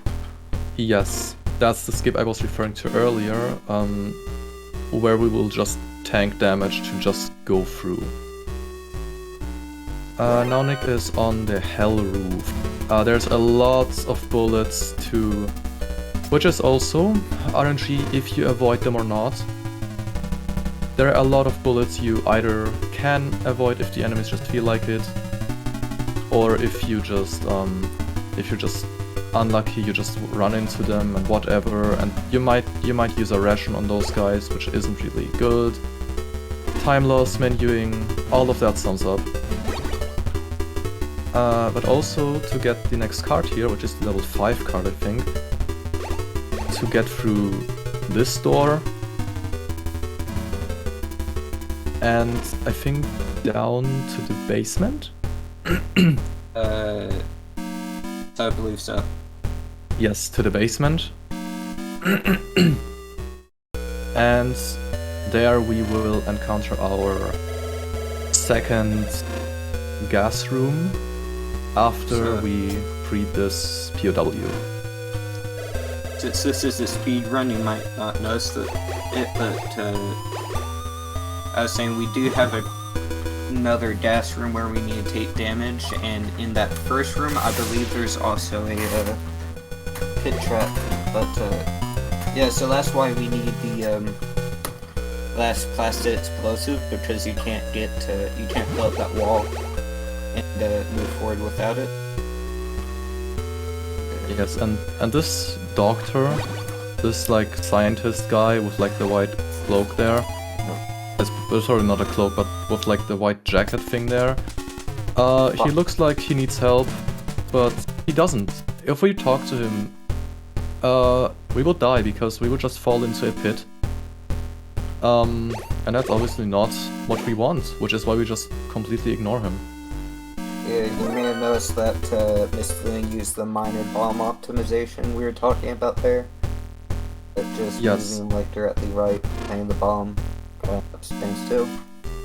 It saves about a second. If we look over at Nick's run, this is a somewhat interesting part of the run, and you should see why that is. Not spoil anything. Unfortunately, Luna is in a situation where she has to use death abuse early. She doesn't have as much HP to go through the gas chamber, which is why she will die 6 times now to gain basically full ammo, full rations.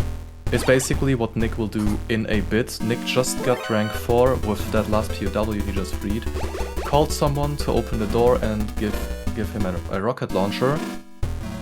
And now he's going into a death barrel room where he will get a checkpoint, then he will go back into this death barrel room and just run into this death barrel. To die 6 times for exactly the reason I just said, for death abuse. To get full rations, full ammo. This is also exclusive to the easy difficulty, I believe. Which, this category a lot faster, as it's like Miss Lynn is coming back to test room. Yeah, so once we died there 6 times, we will just go back and go into this middle room and we will kill those brats. They tank 4 rockets each. I think those were 4 rockets to get the level 7 card. We need the level 7 card for that screen right here. Nick, call Jennifer. Yes, Nick is calling Jennifer. There are 1 or 2 doors in this entire game that actually not require a card. They require you to call Jennifer instead. Yes. And that is also the reason why we need to get rank 4 by rescuing all the POWs, because Jennifer will refuse to call us if we do not have a high enough rank. Yes, and with that Nick got the compass, which we'll also need for later. Now we will get to... I believe we get to the skip yes, we will now get to the skip I was referring to earlier. By tanking damage, and if you don't have level 4, this is not possible because you don't have as much HP. This is also not possible on the NTAC or HDC version, because you're moving not as fast as on the PAL version. As you see, Nick went on full HP with that ration, and he just swims or dives through this water. You see his health rapidly going down to this little bit of HP. That is scuba skip. You skip getting the scuba gear. I was saying minor correction to Valeria. That trick is possible on the HD collection and it is. From what I've heard, from what I've heard, it wasn't. But I might just remember wrong. So I'm sorry if I didn't remember that. You may be thinking of Metal Gear 2, but the game runs faster. The PAL release, but you be completely possible to publish this trick on NTSC and HT collection. I see. But yeah, that is scuba skip. And we need rank 4 for that. You can't do that with rank 3. And you need to be full HP for that, unless you will die. Now Nick is in the desert. That's the reason why we need the compass. We need to equip the compass for that desert section. Because if we don't equip the compass, the scorpion place basically will repeat over and over again all the time because we don't have the compass. We take the very long elevator all the way down. Yes, and a very long elevator. Looks like Luna's just killed the Brads and is coming back from Aphrodor. So Nick has a pretty substantial lead, right? Nearing the run. Yes, so Nick is now on the last floor, I believe. Going up to destroying Metal Gear. Yes, trying to destroy Metal Gear. There is a very specific order in how you have to fight this Metal Gear.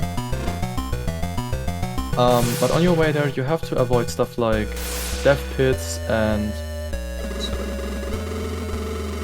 you have to avoid stuff like death pits and gas rooms and we're here. Whatever.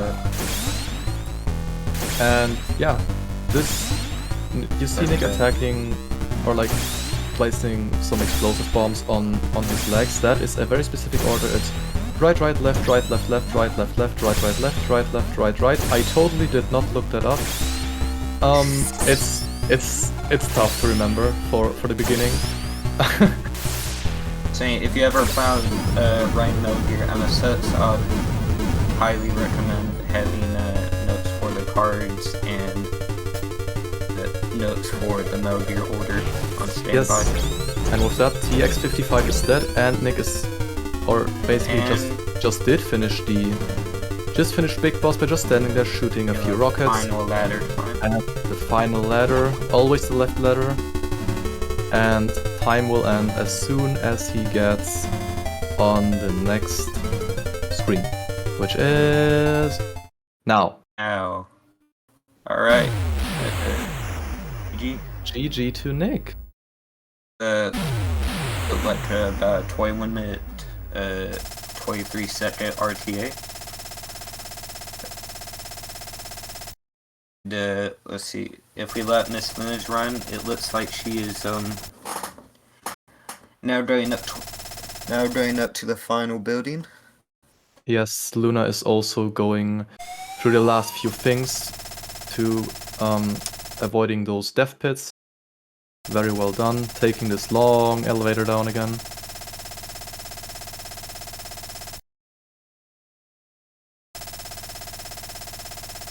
But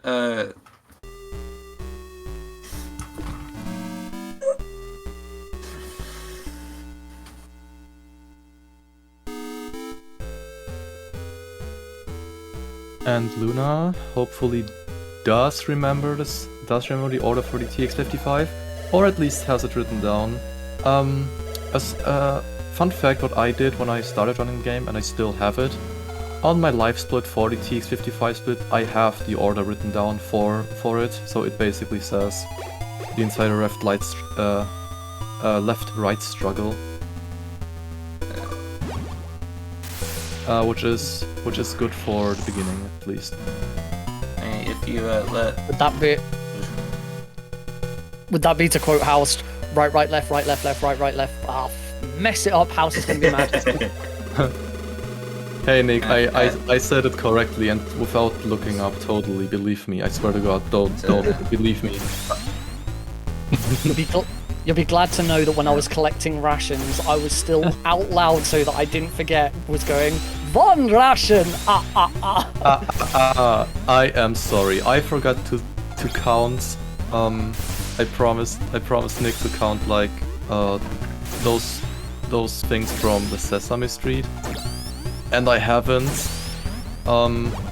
Bad commentator, -5. So then it's just defeated Metal Gear, and now we're going to be moving on to Big Boss. Yes, the Big Boss. Also, still the last section. Just go to that box there, shoot a few things. And he's down. Big Boss is dead, crab emoji, and the left ladder is the right ladder. Going up, and just as earlier, time comes up, Luna enters the next screen, which is now. I'd say that was a very interesting run, especially considering that Luna showed a fairly significant lead, but to some unfortunate mistakes regarding ammo resources, Nick was able to pull through. And yeah, I thought after the death, I was probably going to be struggling. I thought after I forgot the POW and had to go back for him, I thought that was it. That was game over. Yes, so there were many up and downs for this race. But hey, it was interesting to watch. Because like I at least wasn't really able to tell who would win that, honestly. And it seemed at the beginning like that one person would win, and then it was like, nah, the other one just catched up and whatever. Nick, you died at the gas room at the beginning, right? I died just after the gas room. I thought I'd be able to get into the door without getting shot, and yeah, I just had exactly enough health for a shot to kill me, and I got shot. The first floor was not nice to me. I got shot so much. God. The outcome of a run can change a lot because there's a lot of memorization involved. You know, of course, have you remember which cards to use, yes, where to go. But, yes, as I said at the very beginning, RNG is a big thing in this game. Nick also could have just not get shot, but RNG wasn't on his side. That's the solution. Just stop getting shot. Yeah, just stop. Like, just fair luck, honestly. Just practice RNG. Like, I don't see the problem. And on that note, we'll end it here for this race, but we got more coming up. We got MG2, the sequel to this current game, so that'll be run by, I believe it is House Test versus Joseph Joestar. So I'd stick around, everybody, and we'll be coming right back up. Woo!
have run this game many years ago, and I am joined with Creepy, my co-commentator. How are you doing?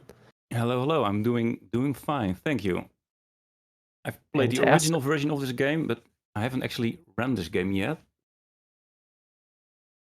Yeah, it's a very interesting game as far as how it develops Metal Gear 1 into something a bit different. A bit different. So we are going to get ready in a moment here, and the countdown has begun in backstage, and off we go. House Tess representing Cyborg Ninja, and Joseph Joestar 316 representing Mr. X. And this game, just like in the previous game shown in this relay, we will be playing the not really rebate, but the re-release version that was originally released on PS2. For a lot of people in the West, this was the first time they ever had the chance to actually play these games. So what we have is the intro sequence in this intro area, which really just throws you into a whole squadron of guys.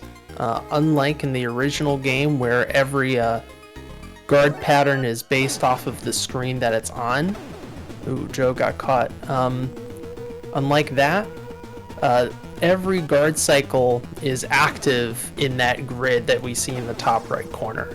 So every action that you take while you're playing this game matters a lot, because it can have consequences as you move along into the next screen. So once we see the Foxhound logo, we know that we have entered a new area, and then therefore like a new cycle. Yeah, funny thing is that although you have the radar, the guards, the enemies in the game can't see beyond the screen that they are currently in. But it is stuff that might be being abused. Yeah, you can wait at a screen for a guard to move into a certain spot, and then punch them as they enter the next screen, that kind of thing. So coming up, what we're going to see both of the players do is wait. Ooh, Joe got caught, but Joe got a bit late. House did it successfully. He waited at the screen transition for the guard to move on, and then reacted to it appropriately. What you want to do here, at least if you're doing the big boss route, is avoid getting caught at all in this earlier part, and then you can do a whole manipulation to have the first boss fight go really well. So that right there is a little optimization, leaving the elevator door open. If you punch the elevator button, you can go get the card that you need and then come back, and the door is still open, which saves a little bit of time of waiting around. Yeah, they're doing another fun optimization as well. Crouching before entering the elevator. It saves a bit of time running in before they can get control again. So. Yeah, we'll be seeing that quite a bit, but we're getting into the first boss. This boss is really hard. Yeah, this boss is really hard if you don't manipulate it, because throws 3 projectiles at you, and you're at your lowest health that you will be at the whole game. Joe getting out of the fight successfully.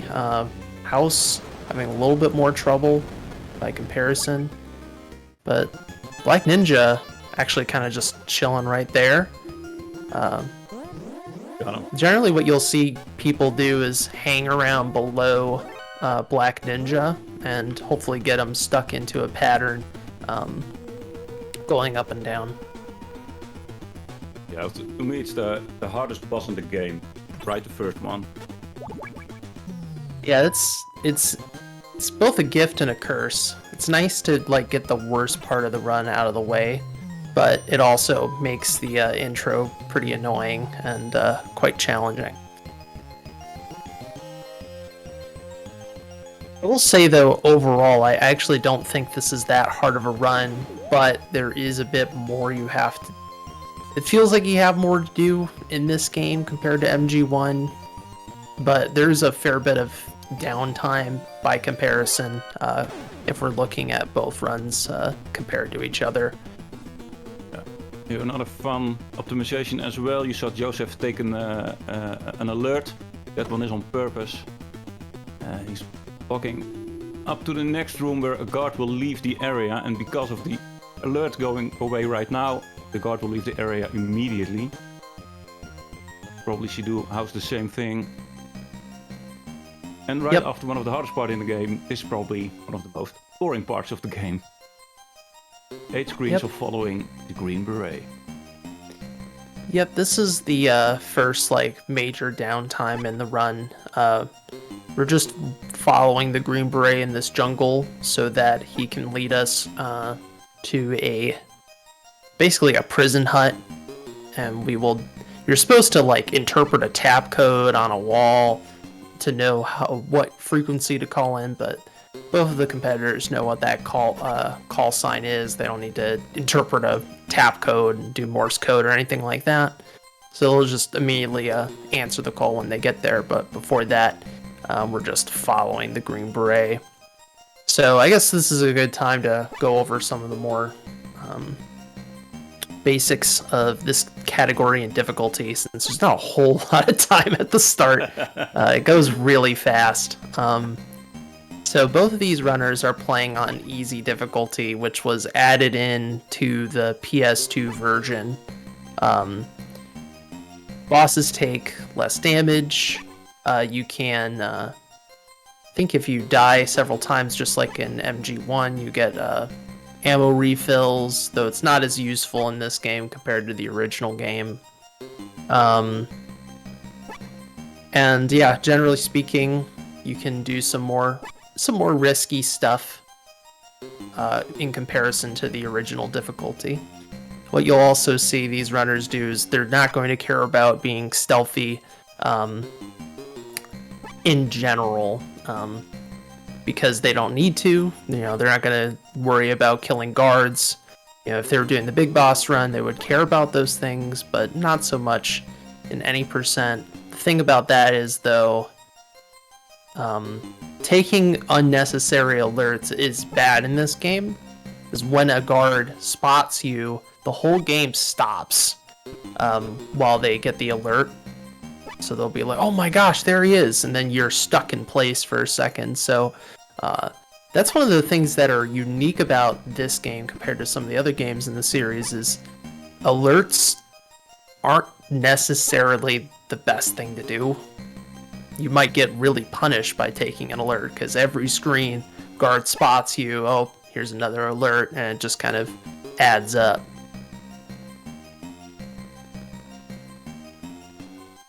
Yeah, you can lose a lot of time that way. Still, Joseph almost at the end.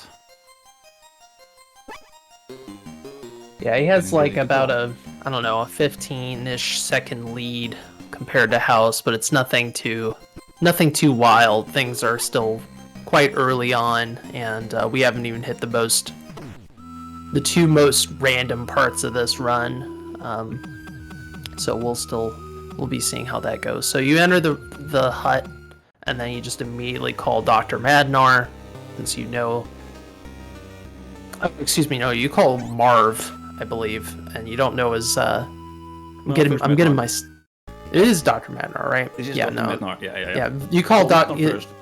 And then Marv is later. Yeah. Marv is later, but you can't understand him. Yeah. Yeah. That's the annoying, tricky part that we'll be seeing later. But, so you call Madnar, go to the desert, squeaky sand desert, and we're gonna pick up some mines. You're probably gonna see these players. I don't want to call them enemies. These players take different lines in the sand to pick up their mines, and Joe goes through the swamp. You have to crouch to pick up the mine, so that's why you see them crouching and wiggling around, picking up mines. And the swamp is just a set route. You just have to know where to go. If you don't, you'll fall off, and if you don't get back quick enough, you'll drown and it's a game over.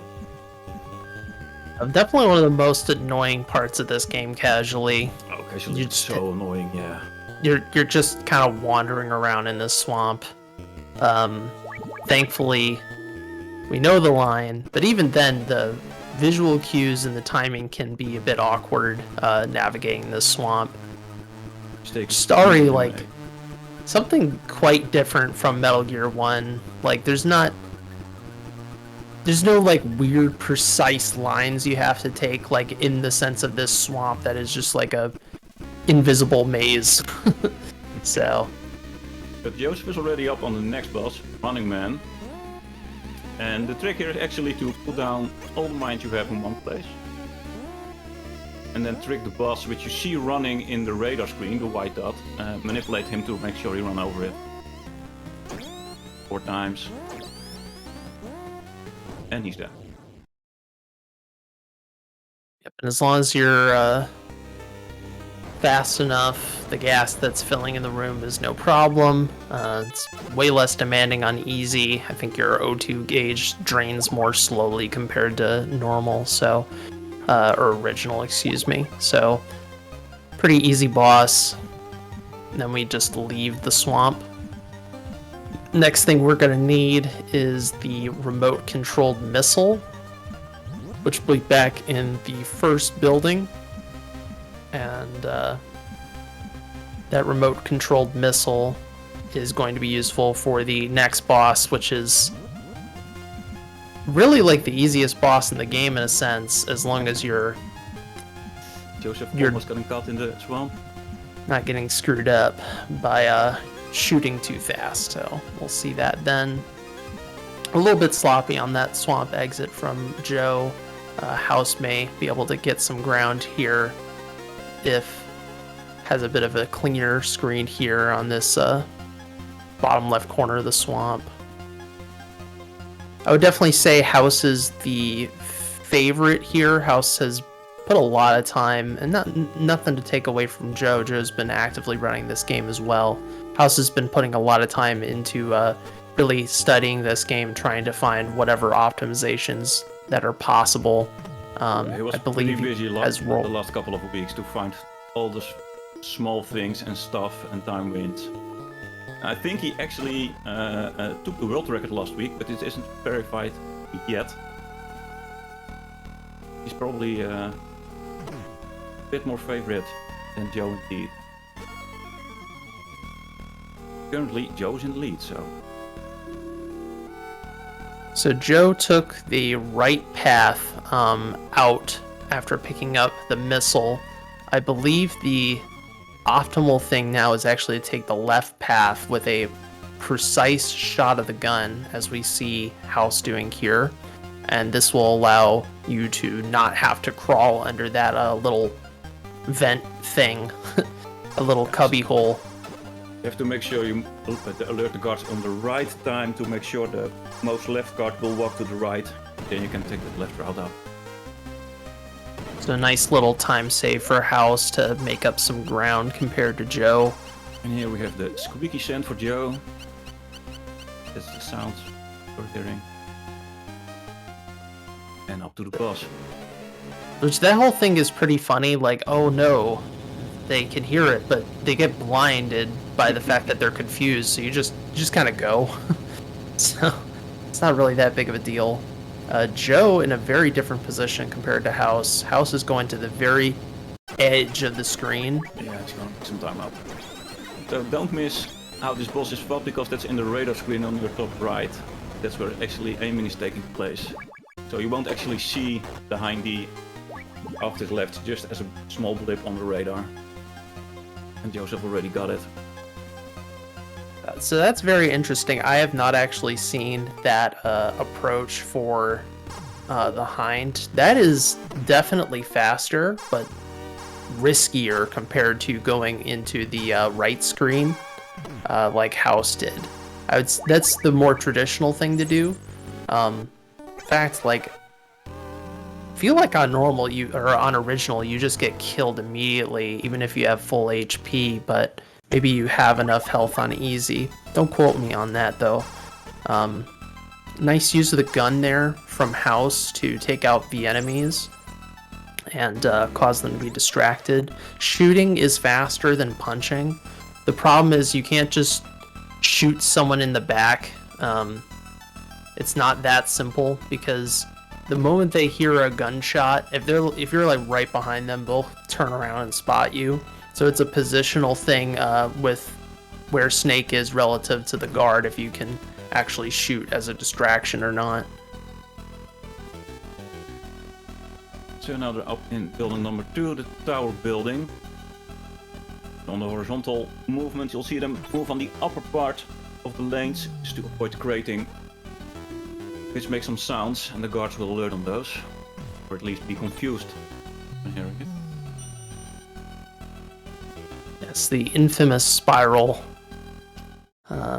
And then we go into the sewers where all the children live for reasons. Story reasons. This is where the school is. This is where the Zanzibar Land School is near the sewage and the mines and the water. So Joseph just collected the timer bombs, used it to blow up a wall and to save Holly. Which has been standing by on the radio to help. You don't need any help. You won't be calling Holly. Hey, you have to pick up a call from Holly up in one of the rooms on the first floor, or else you can't rescue Holly. It's one of those flags you have to trigger to be able to do this sequence.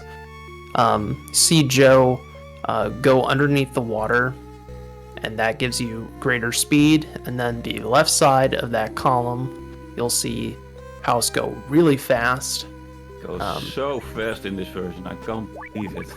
Yeah, it's First time I saw this, it was really Pal, it's even faster. It's wild. I'm used to the original version on the actual MSX, so that game is so much slower then. It's so much faster. The pacing is so different on the non-MSX version. Joe tried to distract that guard with a punch on the wall, but screwed it up. It's okay. Be able to get out. Or is that how you're supposed to do that now? I know you actually want to take an alert here. So you see House, yeah, he just runs for it. Takes it also, yeah. Probably doesn't matter that much. Yeah, because on Big Boss, we do that punch on the wall thing, and you have to wait a little bit rather than just going for it. And another place where leaving the elevator door open as possible and saves you a little bit of time. So that whole sequence is quite faster on any percent with some optimizations. Joe now going back up the stream. Got the grenades and it's going back up. Ready for the next boss fight. Yep, you need those grenades for Red Blaster. Otherwise, you can't fight Red Blaster. That's really the only challenging thing about Red Blaster is getting the weapon, finding it casually, and then being like, okay, now I'm ready to fight this schmuck. Still wondering why he's called Red, because he's completely dressed in green. He makes you red after you get blasted. He tries to, at least. Yeah. he definitely tries. That's for sure. So yeah, Red Blaster, we're gonna see both players clear out some tripwires that get in your way, and Red Blaster's gonna go back and forth on a ceiling above you, throwing grenades, but we throw grenades back and take them out. It's pretty simple. The only thing that is annoying about the fight is if you miscalculate which direction Red Blaster's going, or you have bad positioning, you're gonna have to throw again. And the grenade animation is pretty slow. Like, it takes time for it to go out. Throwing grenades in Ghost Babel is a lot faster than this game. Yeah, it's really slow, and also taking the arc into account. Yeah, the arc is it just takes forever. You're really like, it's like underhand throwing that grenade up there So missing is quite annoying because of that. Just in general, whenever you're dealing with grenades in this game. But the explosion radius is pretty big. Like, it's not that big of a deal. So, so Joe finished with Red Blaster. House cleaning up. This is the big question mark, is the roof here with the bird. The bird is very annoying. It is a major RNG point in this run. You're supposed to have a ration out to bait the bird. Wow, Joe had an incredible bird. That was incredible. I don't know if he really could ask for too much more in a race other than the bird literally being right there when you open up the roof. So But it House seems that House has an... no.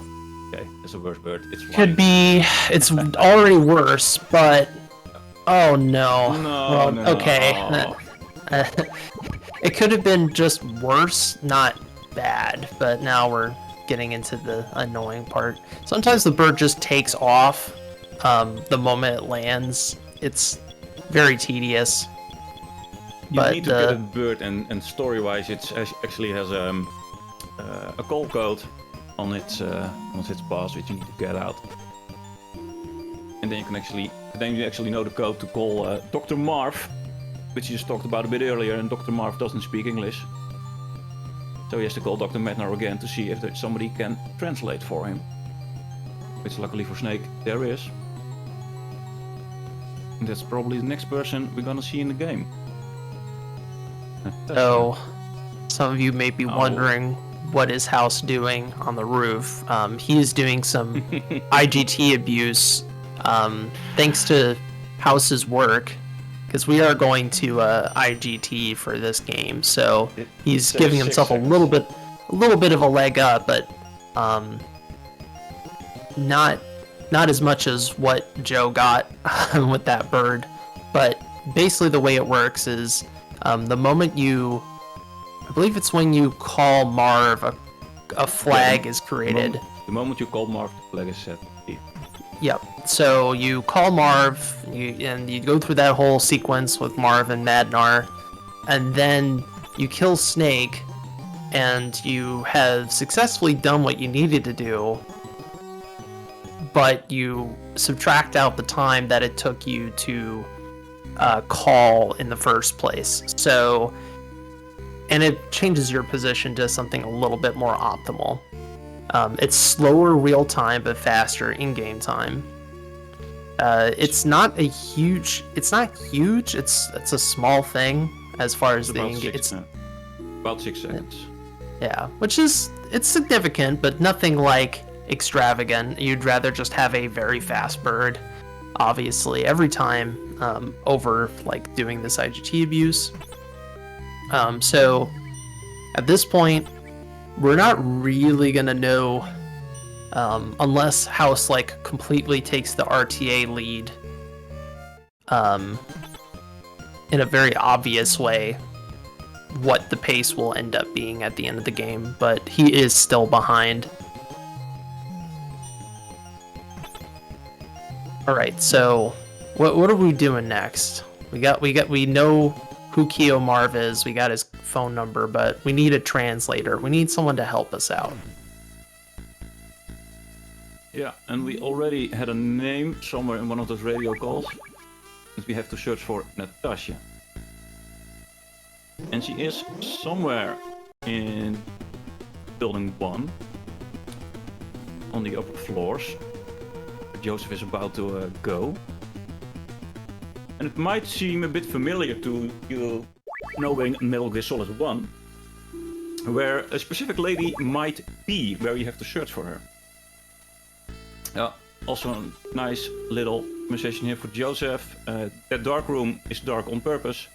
Normally you would have to get a flashlight to see what you're doing here, but the runners know the route and also know how to get through the hidden part in the room. And this is always random as well. You should Joseph take an alert. The guard placement of those, the room is consisting of mannequins and of real guards, and the placement of the real guards is partly random. So on a big boss run, this can actually cost you the big boss rank if you get caught twice here.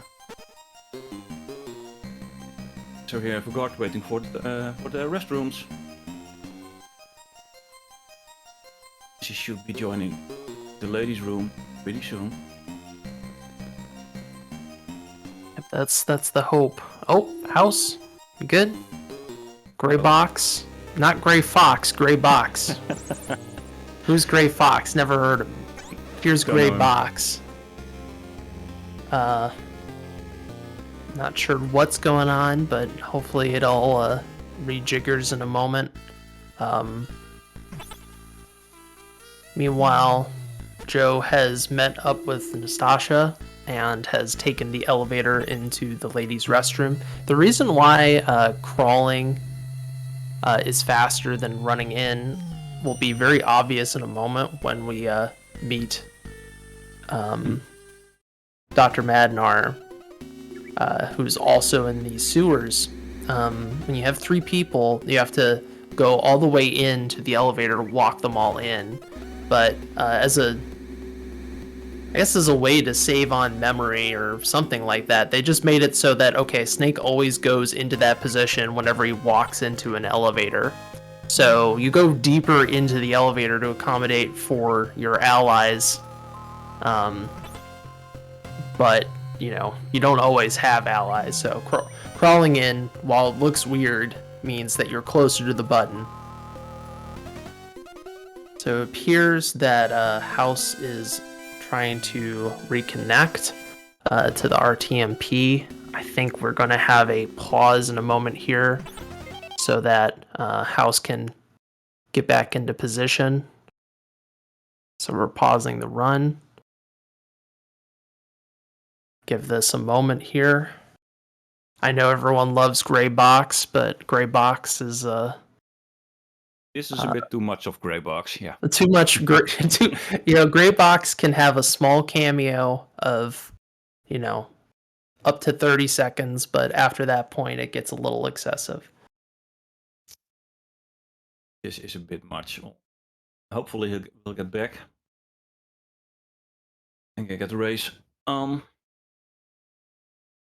See what happens.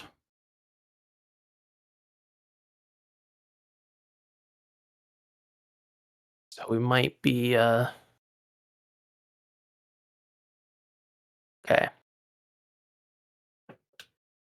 We'll be going to intermission and trying to reconnect House. So don't go anywhere. We'll try to resolve this as soon as possible, folks. Thank you. I don't know.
decided this box needs to be a bit wider. I'm like, okay, sure.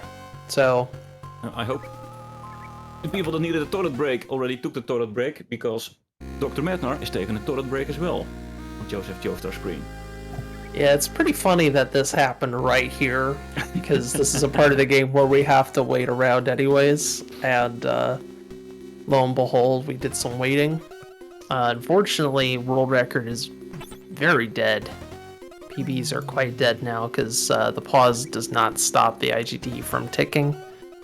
So it's okay. You know, we'll manage. No one knows what exactly happened to House Test while the gray box was up, but he's not too far behind, apparently. It's still pretty manageable. At least he defeated the gray box boss, so he can continue the race. Yeah, it's the menace of internet connections and servers and such, but you know, sometimes you just gotta do what you gotta do to make it work. So hopefully we get that all ship shape for the next race. But we're supposed to cross this bridge. Stava crosses first, kind of. She's like, no, kind of, yeah. She's like stops halfway, which never stop on a bridge. No, when you get on the bridge, always try to cross it. That's the lesson learned from this game above all. It's not about a war and peace or threat of nuclear weapons or anything like that. It's when you start going across a bridge over a black chasm, like you don't even see the bottom. It doesn't even look like, you know, it's like we're in the center of the world or something. Who knows? But or on the moon. You gotta cross that bridge. You just got a small glimpse of the feet of Metal Gear being controlled by Grey Fox, not to be confused by Grey Box. Yeah. Well, it's a good foreshadowing, because his feet are once again the weak point of the whole machine. You think you'd get that quirk resolved in between the two Metal Gears, but nope. I also really like how they just like put a black fade to remove. It's like someone drew a curtain in a play, and then you just see Metal Gear D just like shoved out there. So you don't actually see Metal Gear D move. It's just an image. Those sorts of things are just very cute when it comes to older games. Yeah, it is a technical thing, especially on the original MSX version. This game runs so slow because that old computer has so much stuff to do and is not being able to keep up with all the game is throwing at it. So drawing the graphics during that scene would look very bad, so they simply made that fade in. This game was incredibly ambitious for the MSX hardware. Yeah. I would probably say maybe too ambitious, but still nonetheless like incredible that they accomplished what they did. But there comes a cost with all these high fidelity graphics, and we're trying to track guard patterns screens away, and that is definitely seen in the performance of the original version. Here we have another mannequin and a real boss, a real enemy, but again, we just walk by it, go to the room, alert is over, and somehow the guard is gone. He achieved what he was supposed to achieve. He was like, oh, I saw you, I just need to fire one bullet, and now I'm gonna go take a break. So yeah. There's the worst story, job. There's a story going about the original game that Konami actually created the game on a somewhat faster MSX-like emulator, which ran on 5 MHz, and the MSX runs on 3. But they got a bit They did a bit too much on in the code to have a game like this running actually fast enough on the actual MSX. But I'm not sure if that's true. That definitely happened with MGS4, because that game was being developed before they really knew what the specs of the PS3 were going to be, and then the actual specs of the PlayStation 3 were not what they expected, which is why the original trailer for MGS4 is more high fidelity than what the game was. It still looked great, but they thought it was going to be something that it wasn't. In any case, that's just a little tidbit of trivia for all of you. We're going through floor 4 again. You could technically do this later, and most people playing casually would, but it's more convenient after getting the glider to go do this sequence now. And what we're going to do is go into a freezer, and cool a brooch that's actually a key.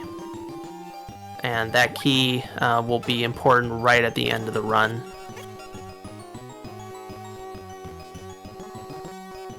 So it gets transformed. Yep.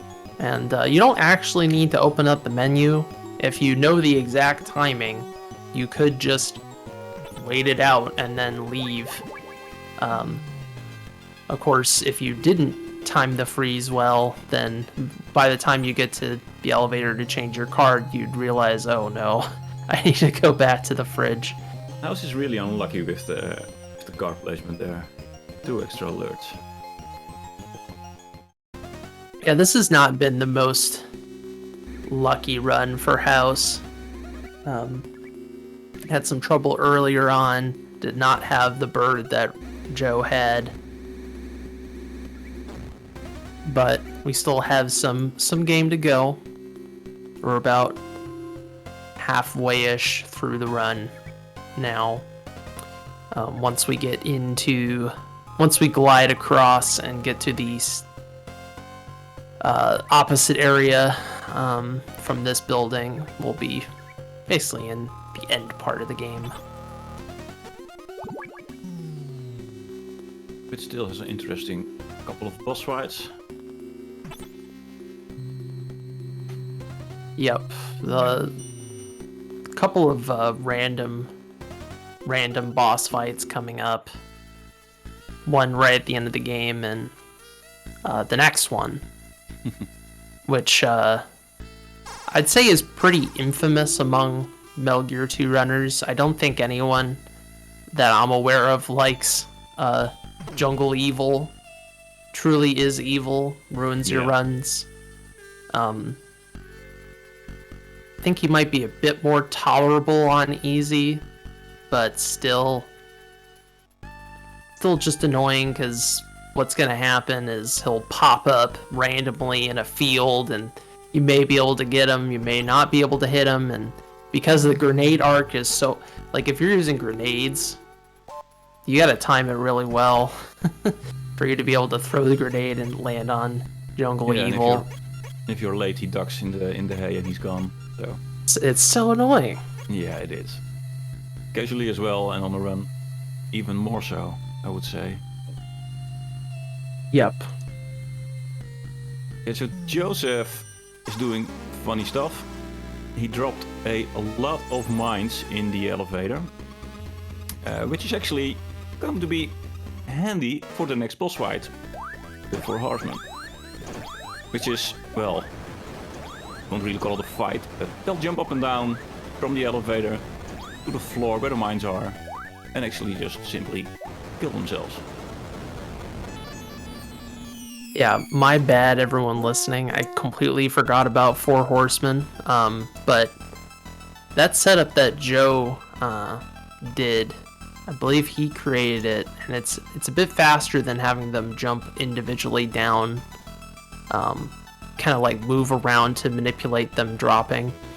It used to be a long time ago. We're talking, I don't know, 5 or 6 years ago, that they weren't actually using mines for this boss fight, and it was a huge pain in the butt.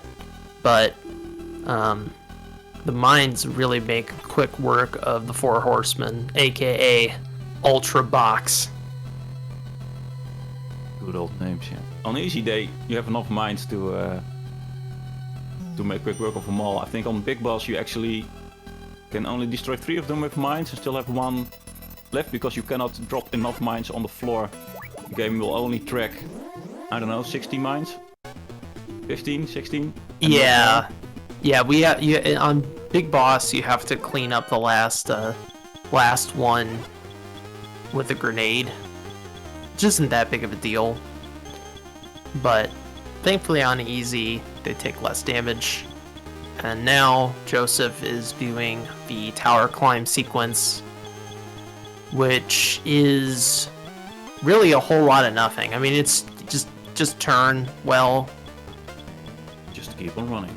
Just keep on running and pay attention to your turns. I'm sure people have seen this already once if you were here for the first race of the event. Going up a tower, though that one was a bit more broken than this one. So I think it's very funny that a lot of concepts actually created in this game actually got translated over for Metal Gear Solid in 3D. Yeah, this game, in a sense, has been recreated 3 times. Because it was recreated in MGS1, and then it was recreated in Twin Snakes, which is the remake of MGS1, and then Metal Gear Solid 2 has all these connections to MGS1 in terms of how it outlines itself. So in a sense, MGS2 is also based on Metal Gear 2. It's kind of hard to wrap your head around, but if you've played all the games, you'll know what I mean. Yeah. Ooh, trapdoors, it's okay, as long as you're moving and not stopping to fight. I think this whole sequence is assuming you're gonna, like, turn around and fight. This is why this sequence is so much more effective than MGS1, in my opinion, because you actually are at danger of getting hurt. They catch up to you, but in this game, they're always lagging behind. So it's just kind of comical. Like, they're just trying to catch up the Snake, but they just can't. It's too fast. And Joseph's at the end. Yep. This floor is very complicated looking, but as long as you know the path you're taking, it's really not that bad. Joe's gonna punch this guard out. Again, all these noisy floors causing guards to be like, what's that? Better go investigate. Smoke a cigarette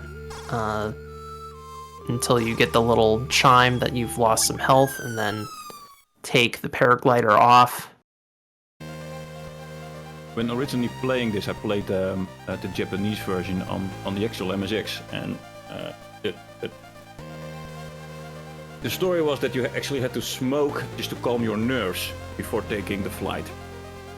But after playing the English version, it's actually meant to be able to see the wind direction to make sure you can actually make the flight over the chasm here. Honestly, the calming your nerves makes more sense than the wind direction. Like, you don't need a cigarette to know which way the wind is blowing, right? Like, you can feel it, or lick your finger and put your finger up in the air. Like, you don't need to smoke. Like, all right, I need to smoke a cigarette. Of course, not because I'm addicted to cigarettes. It's just because I need to see which way the wind is blowing. It's like, okay, Snake, whatever you say.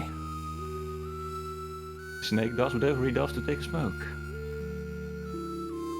That's right. And he will be punished for smoking cigarettes by fighting Jungle Evil. Yeah. Punished hard.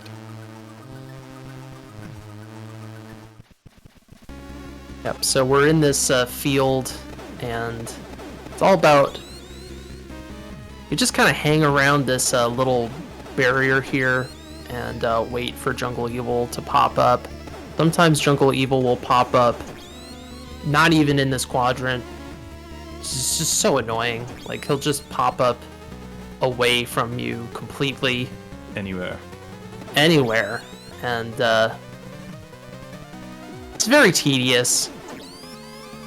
But thankfully, you don't need to worry about your health so much on easy, whereas on original difficulty, or if you're going for big boss, you have to be pretty careful here.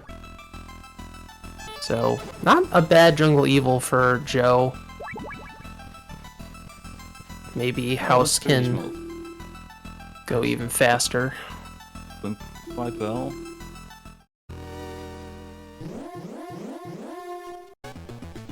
So Joseph is now taking a left. You can pick up 2 eggs in this building. You take the left one and you leave the right one. The right one will spawn an actual snake in your inventory, which will eat up all your rations. And the left egg, well, we're gonna see pretty soon why that one is needed. Yeah, there's a good egg and a bad egg. And if you play casually, you get the bad egg. The way you get the snake out of your inventory is by capturing it. It's so goofy. Like, it makes sense, like, in a game sense, but it's so bizarre. Like, you see the snake running around your inventory, and then when it goes over the broken shell, you catch it with the shell as it's crawling through the inventory screen. It's one of those... You know, this is the game where we really start seeing how the series and how Kojima makes games starts getting fleshed out. Where you have these weird meta sequences like, yeah, catch the snake that's in your inventory on the inventory screen. Where in real life you'd just be like, oh, there's a snake on my body! Let's throw it away! You know? Yeah, well now Joseph is getting a ration which he will need later on. For a couple of specific reasons, and he's now waiting for the egg to actually crack. See what comes out. He's actually needed to pass the laser fence, because that guard over there is, well, not so smart, so to speak. We've seen some not so smart behavior from the guards in this game. I think we've established that, especially that paraglider guard that, like, oh, here he comes. I'm gonna shoot one bullet and then I'm out of here. I'm not paid to go into that room. I'm only paid to be in this hallway. We just wait for the egg to hatch. We are now Mama Bird Snake, and we have an owl. We have an owl, and I will just wait for the owl to make a sound. And if the owl makes a sound, it's obviously evening. And when it's evening, you obviously just take the laser fence down, because of reasons. Yeah, you gotta keep things under lock and key in broad daylight, but once it's night, just let anyone in. Nobody's coming in at night, right? That's not gonna happen. No one does that. No one sneaks in the pitch black. So this game is a bit odd. Meanwhile, we have a dozer. One of clearly something Big Boss loves is having death traps in his hallways. Big dozers, small hallways.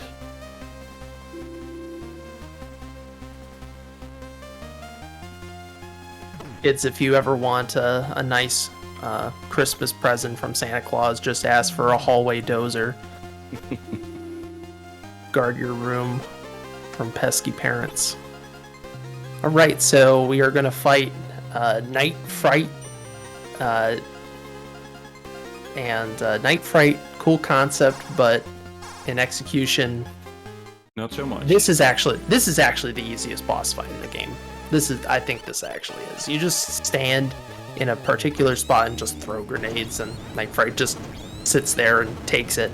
It takes all the damage, yeah. Casually you keep on running and you wait for him to shoot to see where he actually is and throw grenades at it, but knowing where he starts and immediately start throwing grenades. Makes quick work of him. Here we see some acid on the floor, and we're actually neutralizing the acid with the chocolate in the ration. So that's why you need a specific ration for specific things in the game. There are actually 3 different types of rations: B1, B2, and B3. And one of them has chocolate, but you have to collect 3 of them. Highly acidic orange juice. And then you spread Nestle chocolate all over it, and the orange juice gets gross, and then you can walk through it. A little bit of an oversight from Joe. You want to actually punch that elevator button open to open it up early. It still saves a little bit of time compared to opening up once you're done with the acid sequence. Sadly, House got a little bit stuck on corners. Getting stuck on corners is the eternal problem with the 2D Metal Gear games. Is you just get caught on corners because you're trying to cut your corners as tight as possible, and since it's 4-way movement, it's very easy for that to happen. Ghost Babel, the Game Boy Color game, implements 8-way movement, which means you can hold diagonal past a corner and not have to worry about that as much. Yeah, that makes it so much easier. In that way it does, but then the movement is so much more complicated. It's a real devil's bargain there. So Joseph comes back to the hayfield because it turns out that the boss here didn't have 1 card, no, he had 2. And he hit 1. Luckily it's always in the same place, so you just have to know where it is and walk over it. Occasionally this is a pain if you don't have any clue where it is. Painstakingly moving to every part of all 4 screens to get that pickup message. It's like, you're walking through a field and you just drop your keys and you realize that like hours later you have to go to that field and just go on your hands and knees and look for keys. Being a soldier isn't always glamorous.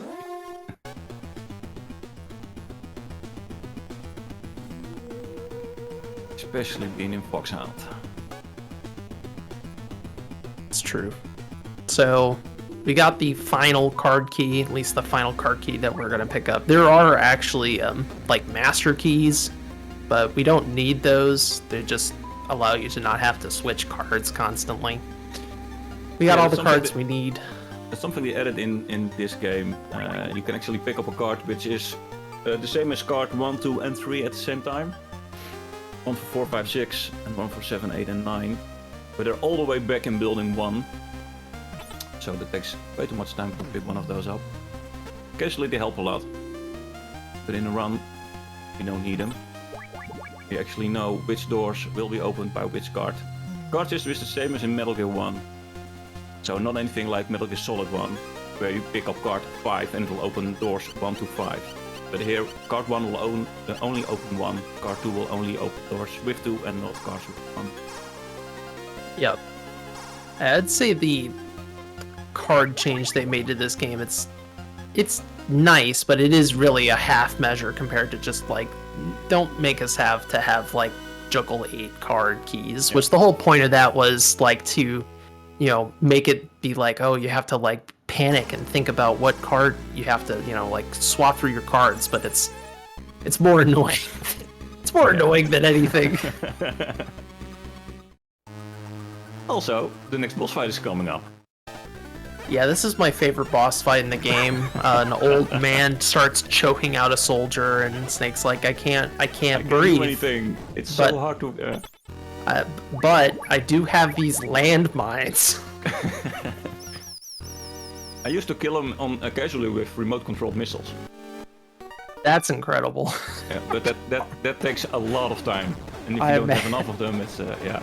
P-bomb works as well. But mines makes this fight so much easier and quicker.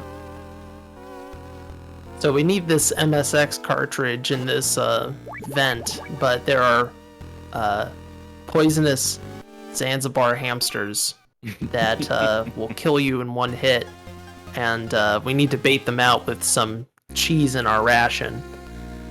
So we shoot them with our gun right after we blew up an old man with mines. And then Madnar as strangle Madnar. So Marv, sorry. So that's true. he's clearly very strong.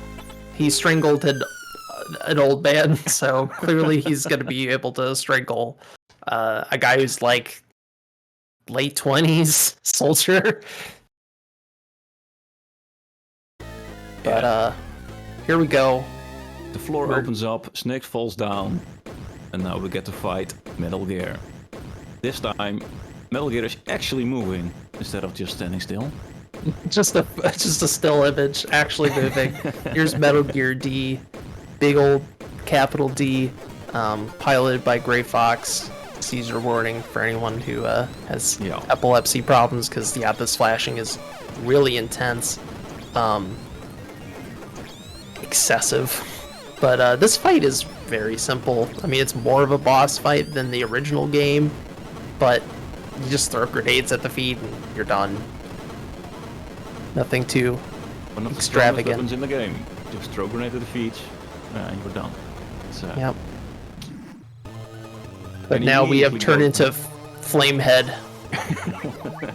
Burning Snake. Throw everything away and continue to the next boss fight. This is boss fight after boss fight at the end. A fist fight, so to speak, with Gray Fox, or you can just, walk over mines. Yeah. You're supposed to punch him and he walks away and you try to, narrowly avoid the mines, but you can just bait him into hurting himself while you walk in the mines, and you have iframes and he doesn't, and you're good to go. So, not really that complicated. Now we're gonna fight Big Boss. He has a red hat on and an eye patch, and we don't have any weapons, so this is pretty unfair. So we're going to go through a series of rooms to assemble a makeshift flamethrower with a lighter and an aerosol can. Some of these rooms are completely red herrings. You don't need to enter them. We just have to enter the rooms we need to get the stuff we need to get the lighter and the aerosol can. Yeah, the runners know exactly where to go and what to do. Pick up a ration again for that acid, because later on we have to walk through that room. Occasionally this one. It's not hard, but it's just a pain. And if you walk too far in the wrong room, it will actually be a game over. So. Yeah, they put these cheesy acid puddles right in front of the doors, so that if you're continuing to hold that direction, you'll just walk into the acid and die. But now Joe has assembled flamethrower. Now this is where things get a little random, because Big Boss can decide to run out of the way and not be compliant. Joe's actually taken a fair bit of damage, so you gotta be somewhat careful here. You can hit Big Boss across screens, and I got him already. Really quick fight from Joe. Not too bad. I was trading just a bit, not that much. It looks like this whole relay race is going to come down to Metal Gear Solid 2. Yep, Joseph will take this win. Because the last part is just, well, keep on running again. Yep, this is just going to be a series of run. Freeze! Surprise, this is Holly.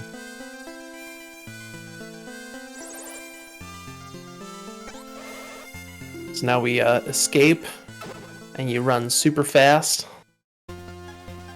Can you imagine if you ran this fast the whole game?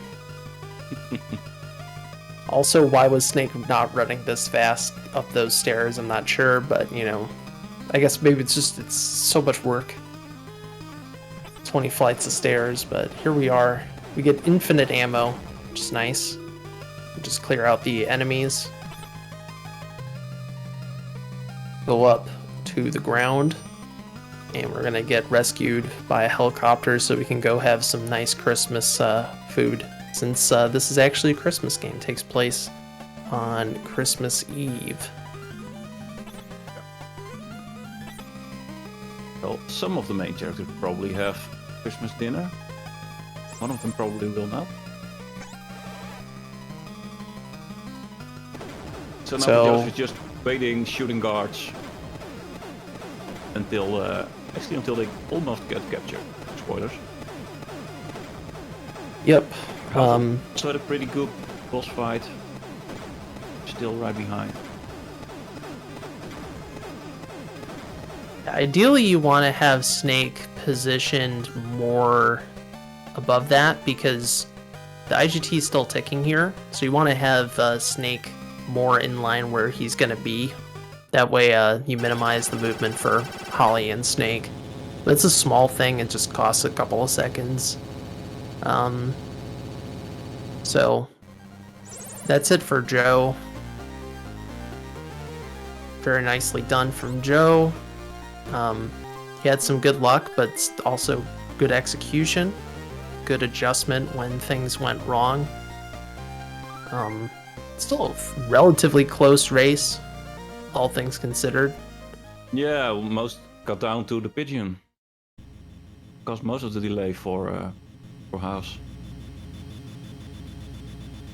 Yep, I think if either the pigeon was better or he actually maintained the Black Ninja manip, that would have made a big difference. Oh, maybe you are supposed to stand over here. Maybe I'm talking out of my you-know-what, but... It's more easy to shoot the guards here because they can actually still damage you. It's true. When they start shooting, so... I think it's just because it's more easy to kill them when they run in. Well... Enjoy my speculation, everyone, that standing more where you end up is faster. I'm not sure. I haven't done the math. It is faster. You can save 1 to 2 seconds. Okay, it is faster. Okay. Yeah, it's just a little bit harder because when you shoot, you can't walk, and going back and left is a little bit tricky with that. But it does save time. Hello, everyone. Okay. Hello, House. Hello. GG on the race. Unfortunate, but not too far off from each other, all things considered. Let's see what the IGT is. Let's go fast forward. You saved a couple of seconds, IGT. Yeah, because I did the man IGT skip. Joseph didn't. Yeah. He did have such a good pigeon that I think it doesn't matter. Yeah. It's like such a really lucky. Yeah, you had so much bad luck there. Yeah, I was actually watching the race a little bit, and yeah, very, very good, absolutely. Yeah. And yeah, the tech issues didn't help anyone. I also had to stop for 10 seconds and quickly turn my audio on again because apparently Windows just deactivated my audio device. I don't know. I don't want to excuse that. I know I made mistakes. Like Black Ninja manipulation certainly got one alert and that instantly ruins it. Well, there we go. 1 hour 2 minutes IGT. 102 flat. Scrolling fast. We'll just have to wait for his in-game timer as well. Like, I go for my splits. Yeah. I lost 23 seconds. Oh, sorry, please. No, it will be a 2-2. Yeah, it will be a tie, so the next run, the last run, will be the one to count. Yeah, make it more exciting. Yeah. We said before we're gonna go to the score screen, so... You lost 23 seconds? Yeah, I want to say Black Ninja, because of that, was failing, and I didn't have the usual one. But with the manipulation, you always have the exact same spots, right? But if you have like one alert in between, it's completely ruined, and the the RNG just goes wacky, so he does whatever he did. And it was very unlucky that he was just stuck in the top half of the room. So I had to walk upwards to him to have him despawn again and go somewhere else. And then finally, when he was in the center, I finally could start attacking him. So that was already a very big chunk that lost time on him. Yeah, and then that pigeon. Oh, that's what you get. RNG. Yeah, that's RNG in the end. Like Jungle Evil also cost me some time because he was hopping in like a fake hop. So he just pops up and immediately goes down again. very annoying when that happens. Yeah. Just costs you time. Hey Joe, welcome. Hey, what's up, man? Congratulations. GG. Very good run. Yeah, like I was saying in the backstage, I have no idea if this is PB pacing or not because I forgot to pause my live split during the break, so everything's off by like 3 minutes. So I have no clue where I'm really at. It definitely will add up the IGT because pausing sadly doesn't like freeze the IGT. Yeah. Otherwise, for me, I felt like it was pretty much as good of a run as I could hope for. You know, little mistakes here and there. I know I saw something earlier before the RTMP died mid-run that something happened with your ninja fight. Oh yeah, I lost the ninja manip because I accidentally stepped into the guard that I was supposed to punch. And with one alert already, it's completely ruined. And then ninja itself, I had bad luck. You can still have a good one even without the manip, but it just so happened that it wasn't the case, so yep. Yeah, I mean, I think I had probably just about average with him. I didn't really get him in any kind of spot I liked. Otherwise, yeah, I felt pretty good about how it went. The pigeon I was terrified with because in practice, I didn't get anything good. Yeah. This one, right in the lower right corner, got him pretty quick. Very good. I also lost time on Big Boss. My Big Boss ended on the bottom left, and I had to walk really long to get to the door. So my live split says I lost like, 10 seconds there. Yeah, he started bottom left for me, and I was trying to get him to go upper left, and I screened, crossed over a little bit early a few times, trying to loop him. Yeah, he's a weird fight. Like, one time I can get him locked in a good spot somewhere, which was probably the run that's on the board right now for me, and every other time he just decides wherever he wants to go. Crazy. Hey, I got at least one good thing. I got a new gold by less than a second, but it made the sum of best a 53-03, so only few more seconds left until a theoretically 52 can come.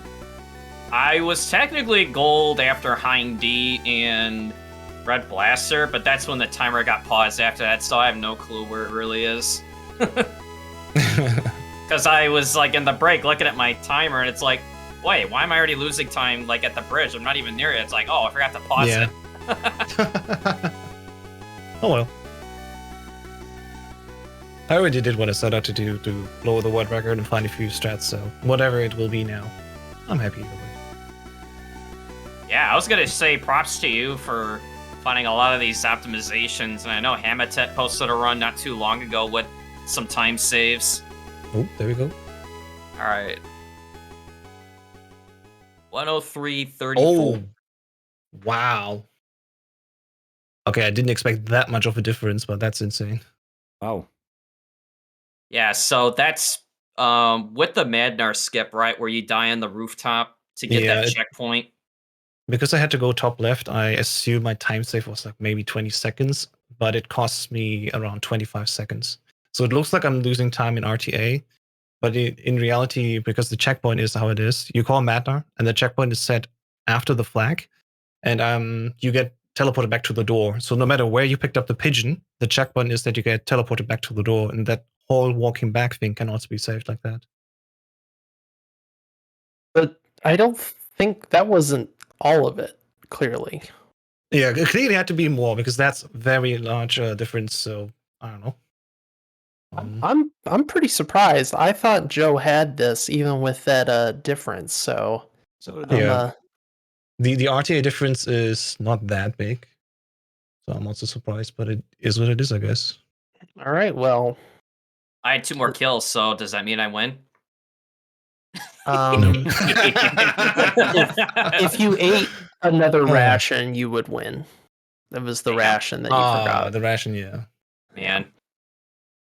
It's one of the small optimizations. Just use one of the rations on your way down again in the desert. It makes the end game so much nicer because there's one item less. And yeah, that's what happens if this game is timed in IGT. You can do stuff that looks weird first, but you know, in a situation like this, can go all, I guess, the opposite way. Well then, that is going to be Metal Gear 2 Solid Snake.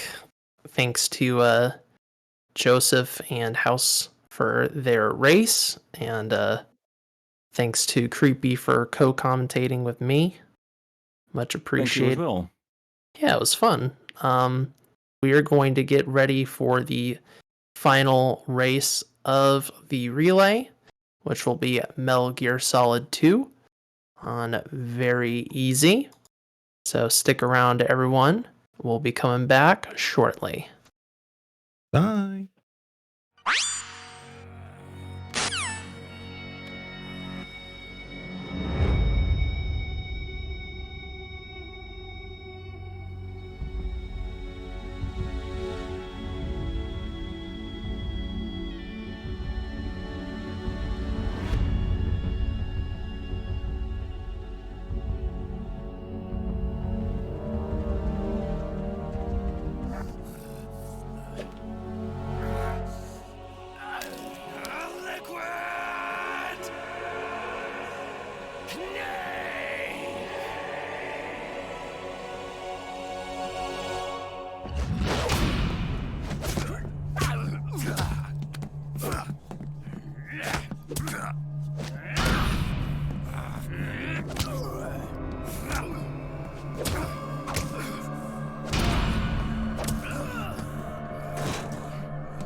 What a thrill,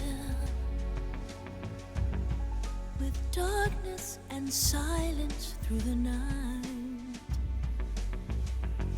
What a thrill, I'm searching and I'll melt into you. What a fear in my heart, but you're so supreme.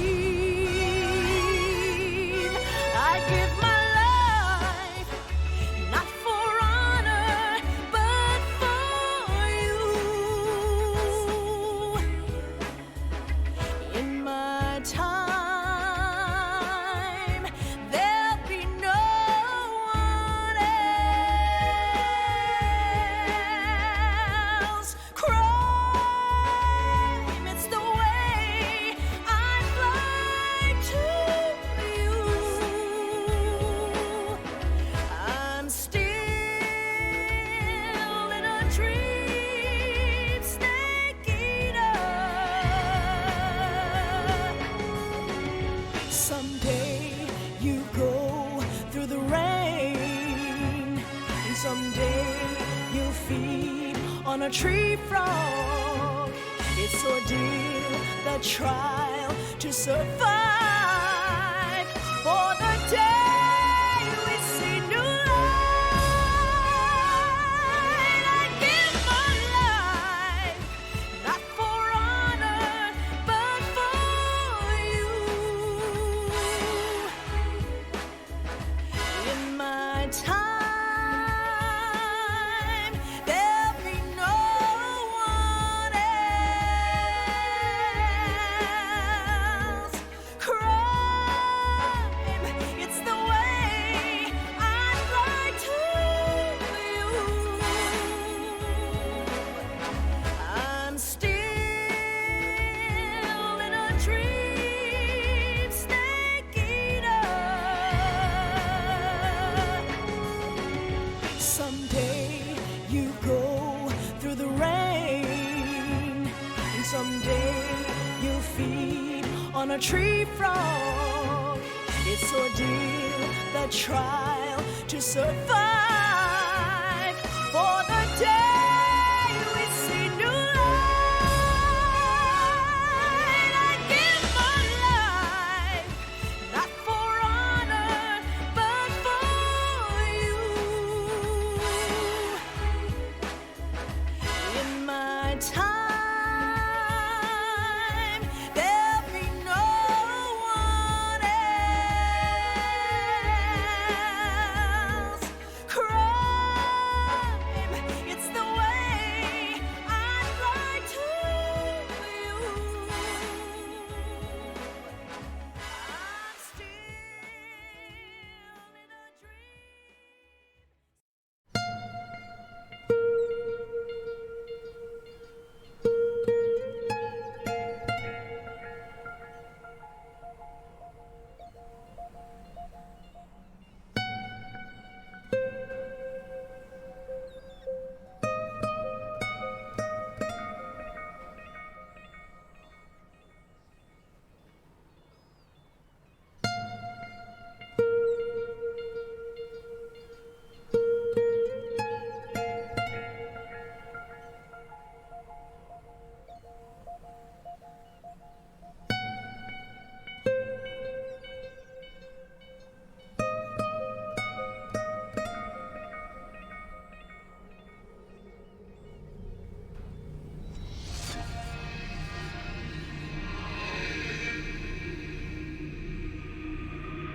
Who's doing the intro?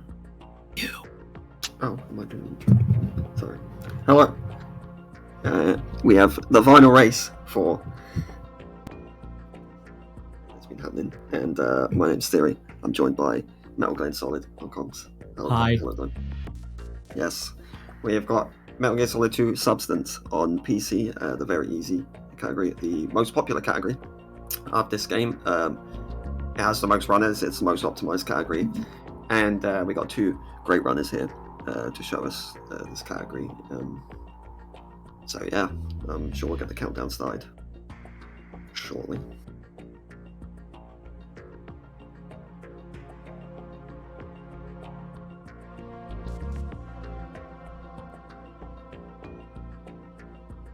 Here we go. It should be off. Yep. Here we go. So, Proof Rock. We had a little mishap there. Went back. It was on the wrong difficulty. I'll looks it. Yeah. It's fine though. It's fine. We're going by IGT. So we'll do IGT. So, so this is MGS2. This is PC version. We're going to start here on the tanker. This is just like a quick 5-6 minute section. Right, not much to it. They're just going to be rushing through because it's on VE. Pretty much the case of VE is we just want to get through every room as fast as possible and as efficiently as possible. This category is very optimized, the most optimized. So every little detail like makes a difference in VE. Can't really make too many faults. But when it comes to IGT, like I said, we're going to go by IGT, and this game has a fantastic IGT timer. The internal time is pretty much like as good as you can get. It's pretty accurate. It doesn't have, at least for the PC version, it doesn't get affected by any lag. So unlike RTA, you know, if someone lags, RTA kind of gets a little bit off now. The in-game timer won't be affected by that. So if one of these guys lags at any point, the IGT will still stay accurate. Yeah, it's pretty nice to have accurate IGT like this, and it's allowed us to do a lot of cool things like that timer you see in the top corners of their screens there. You just kind of gauge where they're at. Yeah, we'll see Griff there. I've been with the unit since I was born. I grew up on the battlefield. Conflict and victory were my parents. First boss is Olga. She's pretty much RNG. There's 2 RNG points in the tanker. It's this boss fight and another fight that's not really a boss fight. I have no one. Nothing except the unit. They're the 2 points in tanker that have the RNG in it because she can do multiple different things. She starts in a different position each time. She'll either run to the left, and we get what we call the left side, or we'll get a right side where she runs forwards. If she runs forwards, you can get 2 shots on her early and let her stamina tick down, because the M9 shots will actually drain her stamina over time. And then she'll run behind the box and you'll get the cutscene. We saw the conflict and victory cutscene. If she runs to the left, which I think Griff got, you can do what we call left side Olga, which is where we can skip that cutscene and save a few extra seconds by going for a headshot on her. Nice dab drop on Oh yeah, we got a dab drop. Nice. Don't see that often, but it's always sweet when you do. Yeah, so we can get for Olga, we can get a left side one, which will allow us to skip that cutscene, saving a few seconds. Unfortunately, Griff didn't get it. It is a bit RNG. And then as Glenn pointed out, we saw a dav drop, which is basically whenever you drop off a ledge with Snake or Raiden, you want to mash square, and basically the melee animation takes over, and you can sometimes just drop off without getting the full animation. Saves like 0.8 at that point. It saves 0.8, so Proof's got a 0.8 second time save for doing that. It's nice. Mostly for swag and races. Yeah. Yeah, I mean, you'll do it. People will do it in runs because, I mean, every time save you can get, right? It's really, like I said before, one frame equals 1 second, and 1 second could be, you know, PB, world record, whatever. Yeah, when I say this is the most optimized, well, we're not joking. Like, Glenn's not wrong. Like, 1 second could mean all the difference between a record or even just a good PB. And it's starting to get that way in MGS1 and easy as well. It's crazy. Yeah. So now we're just going through engine room. Griff's got the end. We've only got 1 sensor to deal with on DE, so it's a quick line-up shoot. There is actually a line-up for that I have like a clip of that I usually like try to help people out with when it comes to that. Proof, no! There we go. Proof got. That's okay. He'll be fine. We'll get through. It's fine. He skips that cutscene, which is what we want. Yeah, that's all we need. It's not a big deal if you don't, but yeah, it's a couple seconds. In an hour-long run, that's not the worst thing on earth. No. A tanker in the grand scheme of things, in the full run, tanker is not that much of a worry. There's a lot of time save. All the time save for this run is on plant, pretty much. Getting a good tanker just gives you a little bit of breathing room going into plant. You get a little bit of leeway that you can cost on a worse mistake if you happen to make it. So it's not too bad. Like, it gives you a little bit of a headroom. He got the alert there, but he got through unscathed, which is nice. Very nice. That's all you can ask for. If you get the alert and you don't manage to get, like, getting a kick, getting a shot, that's about as good as you can get. And yeah, Griff, we blinked. He's through the guard rush already. Yeah, I'm telling you, it's fast. This game is so fast. This game is non-stop. See if we get ladder glitch from Griff here. Should see how we go. We'll see what a standard ladder glitch. Playing it safe. That's smart. In a race, you don't want to do anything fancy. Just play standard. Most consistent at. Nice, clean projector shot there. Cool. Roll the Marine. Yeah, play it safe. Roll the Marine. People run past that guy and they trank it. And if you don't time it right, and it's a small window of timing, you'll miss the shot. It'll go through the guy, and you'll just bump him and get caught and take a continue. And that is the worst thing you could do. Taking a continue here is one of the worst places to take a continue. Ooh, going for the hold up strat too. Nice. He's not playing around. He's going safe here.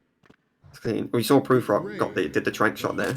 See, I don't ever risk it. I mean, to each their own, obviously. But if you mistime it, and it's happened so many times in races, you mistime it, and there goes the continue. Right. See another hold up. Nice, they're both doing hold up. Clean. Clean, safe, consistent, no problem. Yeah. There is another strat you can do there that I favour, which is the domino strat, where you line up, you go where they did, but instead of going up to hold them, you roll through the whole line of them, and it's slightly faster than hold up, if I'm not mistaken. It's like a second faster or something stupidly low, but yeah, it's just depending on what everybody's comfortable with. Did Proof get a clean 2-spot? It looked like it. I think Proof got clean as well. I'll explain that actually. So when this game was upscaled to the HD edition, or the PC version, which is still an upscale, in the original Sons of Liberty version, you had to take photos of 4 different things. You had to 4 different angles. You had to left, middle, right, and then the Marines logo. But when it got upscaled, they never checked any of the hitboxes for those photos. So you can take the other 3 just as easily, like middle. We can actually take the middle and right side in the same picture, and we can take the Marines and left side in the same picture. You'll see they never even took a picture of the Marines logo, but somehow they snapped it. It's just a weird bug that they never checked. So the hitboxes for those photos are so massive that you can just snap all 4 pictures in 2 spots. So that's why we call it, like Glenn said, call it the 2-spot photos. And can only be done in HD edition and the PC version. In the original, like PS2 or like Xbox version, you can't. It's not viable. It's a shame, the aspect ratio. Yeah. That's the only thing that makes sense. Yeah, it's like... Oh well. Also, another little bit of information, the reason why the IGT is so good in this game is because this version of the game, the PC port, is actually a port of the original Xbox OG, like the big Xbox, the original Xbox. The Xbox One, the real one. Who still has their Duke controllers. Yeah, that's the port from this one. Because a lot of people don't realise that Substance actually launched on the original Xbox first. It is not a PS exclusive. Only Sons of Liberty came to PlayStation exclusively. But Substance actually came launched on Xbox first. That's a good it did come back. It came on Xbox first before it went to PlayStation 2. So a lot of people don't realise that. They think, oh yeah, it went to PS2. You'd think, right? You think it go to PS2 and then it went it's to a Metal Xbox. Gear game. It's going on PlayStation. No, it launched on Xbox.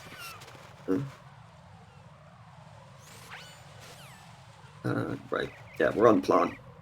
A little bit. This intro bit's like a little bit slower. There's not much going on. They're just making their way to the Stillman cutscene, which they're going to skip. It's also a good point to point out that they're playing on New Game Plus, so they've loaded a save that's already played through the game, and that allows us to skip a cutscene that lasts like 69 minutes, something like that. No one knows. We just know it lasts It's a forever. nice amount of time that we don't like sitting through. And yeah. As much of a god as Peter Stillman is, I don't need to sit here and listen to him talk for an hour. Yeah. It's unskippable. So anything we can do to skip it, which just means loading a save. Ooh, I didn't notice. Is anybody running with the sunglasses? I don't think so. Let's have a look. No, it looks like they're just doing it once over. Oh well. Sometimes people like to run on a New Game Plus save, and they get swaggy sunglasses. They do nothing other than swag. The shade swag, it's all good. I don't think either of them did menu trick either. I missed it if they did. Yeah. So menu trick, I'll just explain that quickly. When they leave the tanker, when they go to hand in the photos at the little PC, if they have USP equipped, when they come here, they're playing on previous, so when they click their triggers to switch, to like open a menu or switch items or weapon, they're on previous, so whatever they had on previously, they'll be able to switch back to. This is super useful in the run. Like, we wouldn't ever run without it. It's like so like hard to do it without, because you're just wasting time opening menus, and that costs you time because IGT continues to run while menus are open. So we play on previous, so we can just set up the menus once and then be good to go. And then we only have to do it once, set them up, and then we're good to go for whatever section we need those items or weapons on. And so what they should have done is, when they exited the tanker, they would have been on USP, and that means when they get the M9 here, they can, when they pick up the M9 here, they could just immediately hit the trigger without having to open a menu. And they'll have M9 equipped because the game still thinks that M9 is on previous. So it transitions over into to this section. And then what they need to do is unequip the M9 before they entered the Strut B vamp cutscene. And then they would have been able to immediately equip the... they would have had like coolant ready to go, sort of thing. Or they would have had the M9 after the Stillman cutscene, ready to go, sort of thing. Yeah, it's crazy how much this game remembers for previous. Yeah. It's a very handy feature, which I was very surprised they took out for MGS3 and then put it back in 4. It was a weird. It is definitely like a weird. It makes you wonder. Yeah, because I think it would probably useful in MGS3. I think it would have been very useful in 3. Yeah. Oh well. Hey, it is what it is. Yeah. We deal with it and move on, but this is MGS2. Yep. So we're on the bomb disposal. This is pretty much where the run, like this is the meaty part of the run. We're past the waiting around, like annoying, just doing nothing. We're now going through all these different struts and we're going to be defusing a bomb in each strut. And looks like they're both doing the counterclockwise for conveyor. Yeah, counterclockwise for the box strat. Yeah. Or conveyor strat, as we call it. They're basically doing this they're going around the struts in a specific way that will save them time because they're going to do a glitch that allows them to get onto the conveyor belt without having to wait for it. Normally you'd have to jump on a little like weighing pad in the box, sit there for like a few seconds, and then the conveyor belt would stop. There's a little mini cutscene you have to sit through, and then the box gets put on, you go to wherever the area the box takes you. Well, there was a glitch that was found quite a few years ago that allows you to just do a lineup, and then you can just jump onto the conveyor belt. You shouldn't be able to do it, but it just lets you vault onto it, and you just walk into the little like conveyor unit, equip the box that you need to be on, which we have 2 boxes that we specifically pick up, and it'll just transfer them to where they need to go to. And that saves quite a lot of time because you skip, I think, 2 bridges and 2 rooms of backtracking, basically, which is nice. Yeah, these rooms are a few seconds a pop, so yeah, if you can eliminate a few seconds of pop on an already optimized category, then you're saving what other people might consider an eternity. Yeah, definitely. And you save, I think on VE it saves 7 seconds total. It can save if you do it like perfectly, and it increases how much time you save as the difficulty goes up. So on higher difficulties you save more time in those runs based on doing it. Pretty much, you don't have to do it in VE if you don't want to, kind of, because like it's not the end of the world. But in higher difficulties you'd probably want to do it because it would save you a lot more time in those ones. So. And we saw Griff pick up the stun grenade, so that means he's going to do stun strats in the shell. He picked up the claymore just to clear it. He's probably not going to use that. He's going to use those stuns for a strat later on, so is Proof Rock. We just saw Proof Rock just grab the stuns as well. So they're both going to do stun strat. It is faster, I believe. I don't know if anyone's actually timed it properly, but it more than likely is faster than the older strat, which is the claymore strat. We would pick up that claymore that you saw one Griff pick up, you'll see Proof Rock pick up.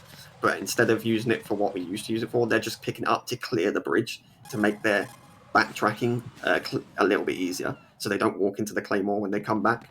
It just gives them a faster route on this bridge because you have to backtrack this bridge a few times.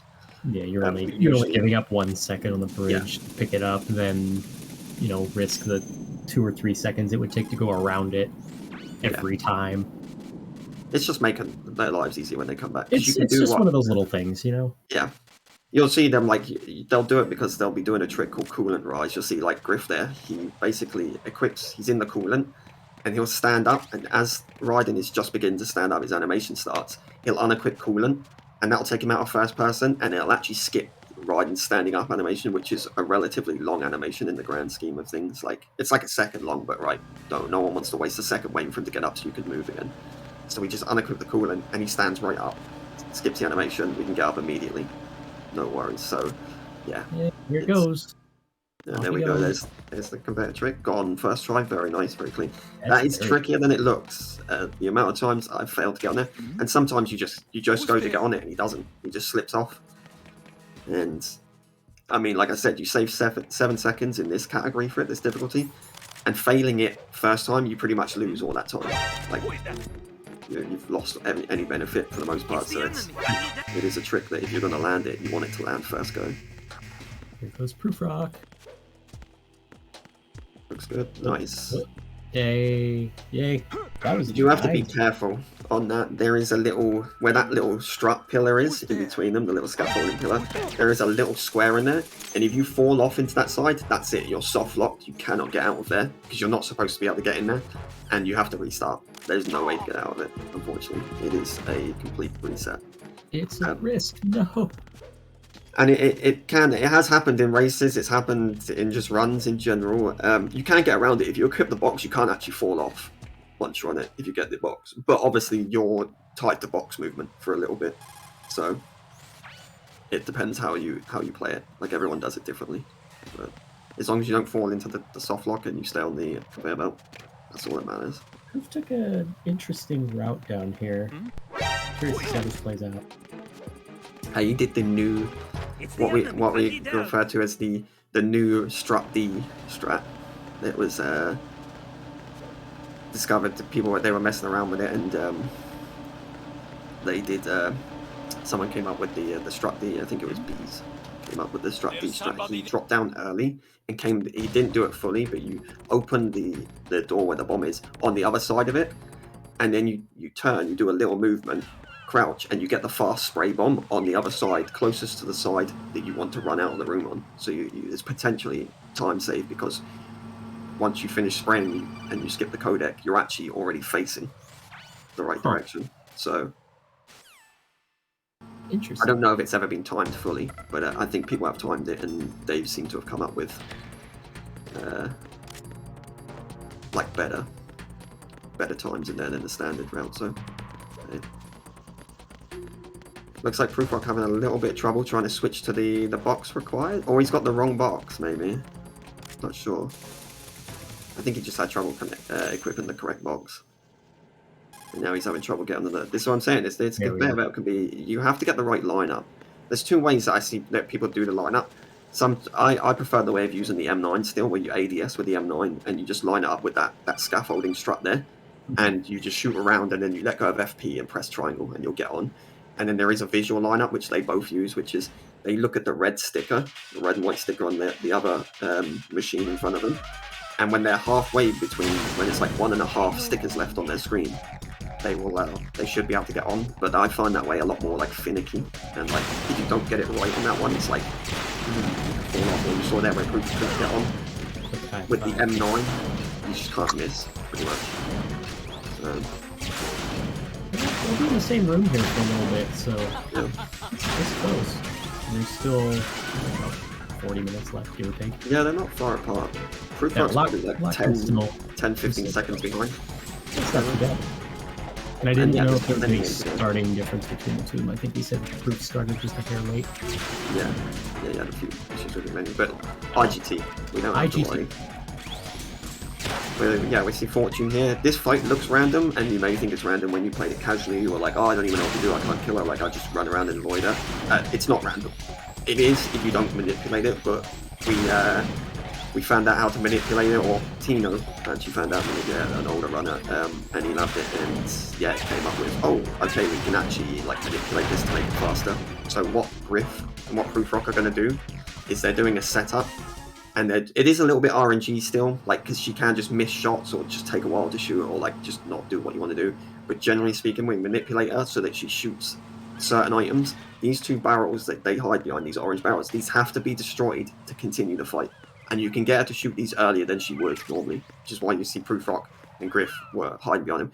But as we saw with Proofrock, there's an example of her not cooperating the way you want her to do. Or Night Now, she's missing shots. Instead of shooting the barrel, she wants to miss shots. And it's like, there's nothing you can do about that. You just have to hope that she doesn't want to. So yeah, you got it eventually. Can we just have some appreciation for the fire graphics in this game? They just look so pretty good, actually. For 21. Yeah. Fun fact, it's 21 years old today. Yep. Yeah, we had its 20th anniversary last year. We had the event, and that was a fantastic event that we had for this game. That was a wild ride, but it was fun. Yeah. So yeah, they both out of Fortune pretty decently. I mean, there's a good way to tell when that fight is moving along relatively fast is when you saw that mini elevator cutscene. That's like almost a halfway mark to the fight. It's like if you get that pretty quick, you know you're on a good pace for that fight. Because if that doesn't turn up for ages, and it can turn up like 2-3 minutes later, or like you know you're in a bad spot because it's like, oh yeah, that's supposed to turn up pretty fast. But they both got out relatively. My favorite boss in the series, Fat Man. Fat Man. Also, one of the easiest bosses on this difficulty. It's funny, isn't it? Yeah. And then he infuriates on higher difficulties, which is kind of ironic. All because he just takes like 20 shots on higher difficulties to knock down. Yep. We're actually going to see, this is the plywood setup. Little throwback to a far south, plywood south. I'm pretty sure this is plywood south. And it's basically, you saw Griff there, he cartwheeled across, turned around, waited for Fat Man to come out, shot him a few times, knocked him down, turned and sprayed the bomb. Because if you set up in the right spot doing the strat, you'll just turn and you'll be able to instantly freeze that bomb. You always want it, any bomb that you can freeze, you always want to get it as fast as you can, unless it's one of the few bombs that is physically impossible to freeze fast, and there's like 2 bombs you can't actually freeze fast in the game. So clean, we couldn't even talk about it. There you go, yeah, like you can't even, you're still talking about something before, like, oh, it was the bombs or whatever, and he's already done, so it's like, this game is non-stop, hard to get in the, or the info. Proof Rock does here. Yeah, there's a couple of strats for this fight. A couple of, you could do non-lethal or lethal. We saw Griff do lethal. Looks like we're going to see non-lethal from Proof Rock. Let's see if he gets it, because this is a tough, like, oh, he got it as well. Clean. Wow. Very nice. They'll actually save some time doing that. Not like loads of time, but he'll save a fair amount of like time, quite a few seconds, probably like 2, 3, 4 seconds over what Griff got, because Griff got a pretty clean lethal. Yeah, Griff was pretty well executed, but yeah, just to tick fast. Non-lethal's faster. It's a risky strat because the timing. He made it look. Proof Rock made it look very easy there, to be honest, but it is not as easy as it looks. That timing of those M9 shots has to be bang on, because if it's not, it will just hit him and not do anything. It'll just go through him, and that's it. Like that non-lethal's dead. You have to switch back to lethal, and now you've just lost like 20 seconds, 10, 15, 20 seconds. And it's all over at that point, to be honest, in this difficulty. It's wild. It's a risky strat, but it's swaggy, right? And we like to see it looked so good. Swaggy strats, yeah. When you get it, most people, when they land it or whatever in a race or whatever, they usually pop off. They have a little hype moment. As a little like reference here, House Test, who's in the chat, who ran earlier, he did a race with this at ESA against another runner, Mockingjay, and he did it there on the SA stream. And oh yeah, I remember that. I think I clipped it and put it on Twitter. Yeah.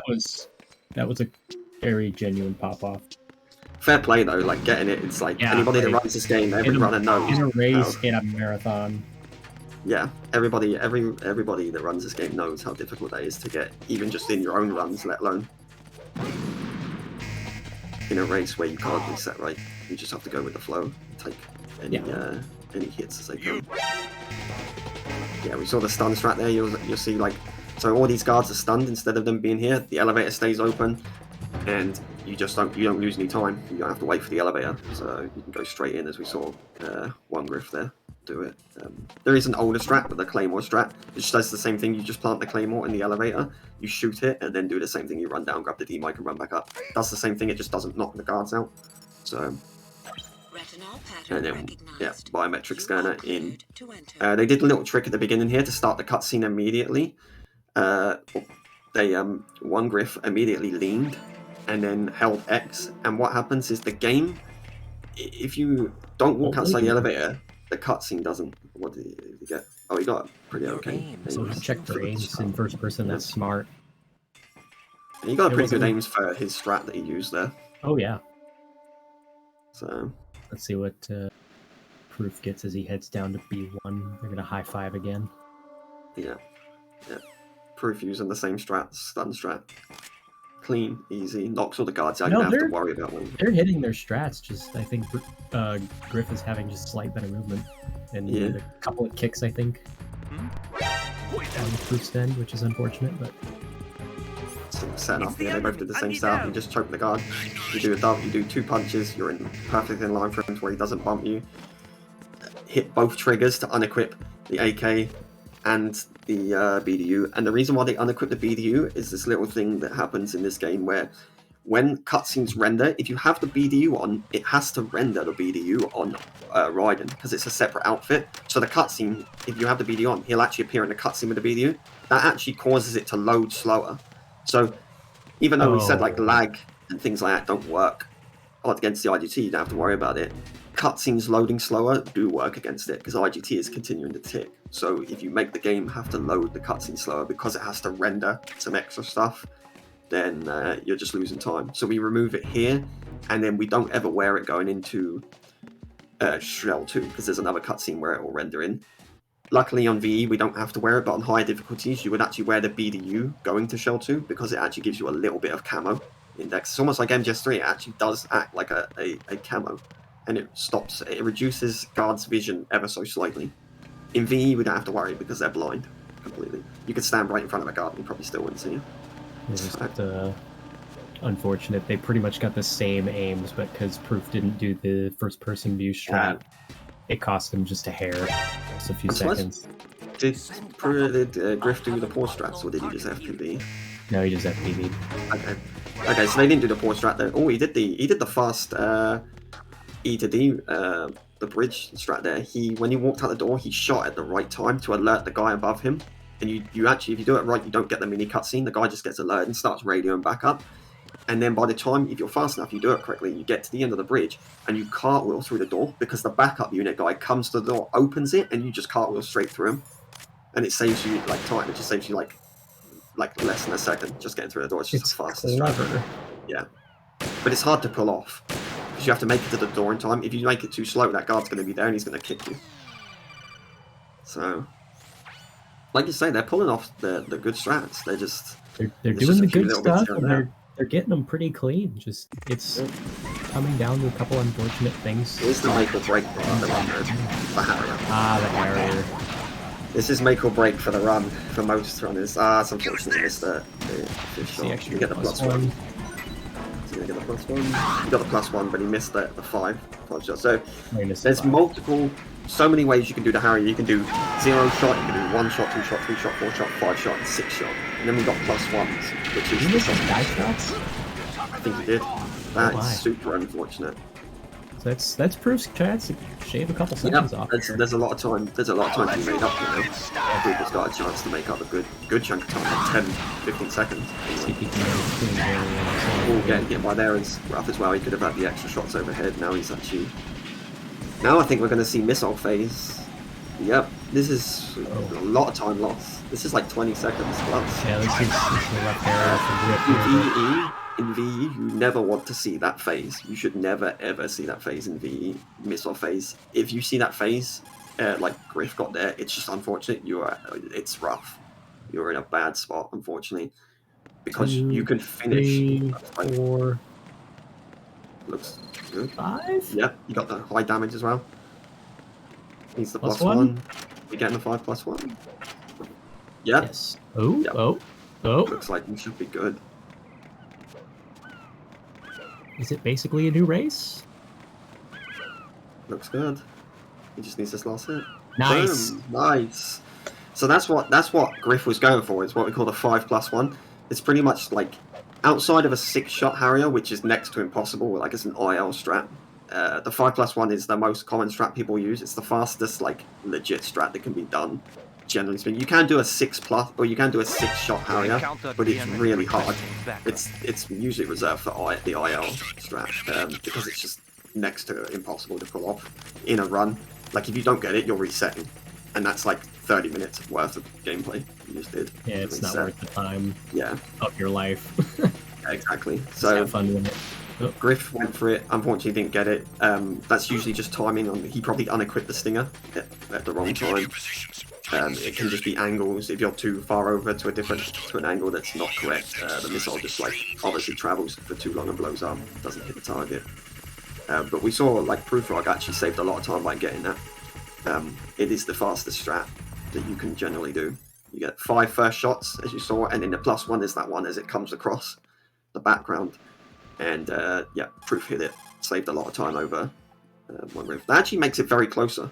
That is a lot of time not getting it, especially going to missile phase. That is very unfortunate for Griff. But it's not all over. It's not over. There's a lot. This game is insane when it comes to comebacks and time save and things like that. It's me just saying there's a lot of time save in plant section in this section of the game is it's one thing for me to say it. If you run this game, or even if you haven't run this game, you intend to, you'll learn.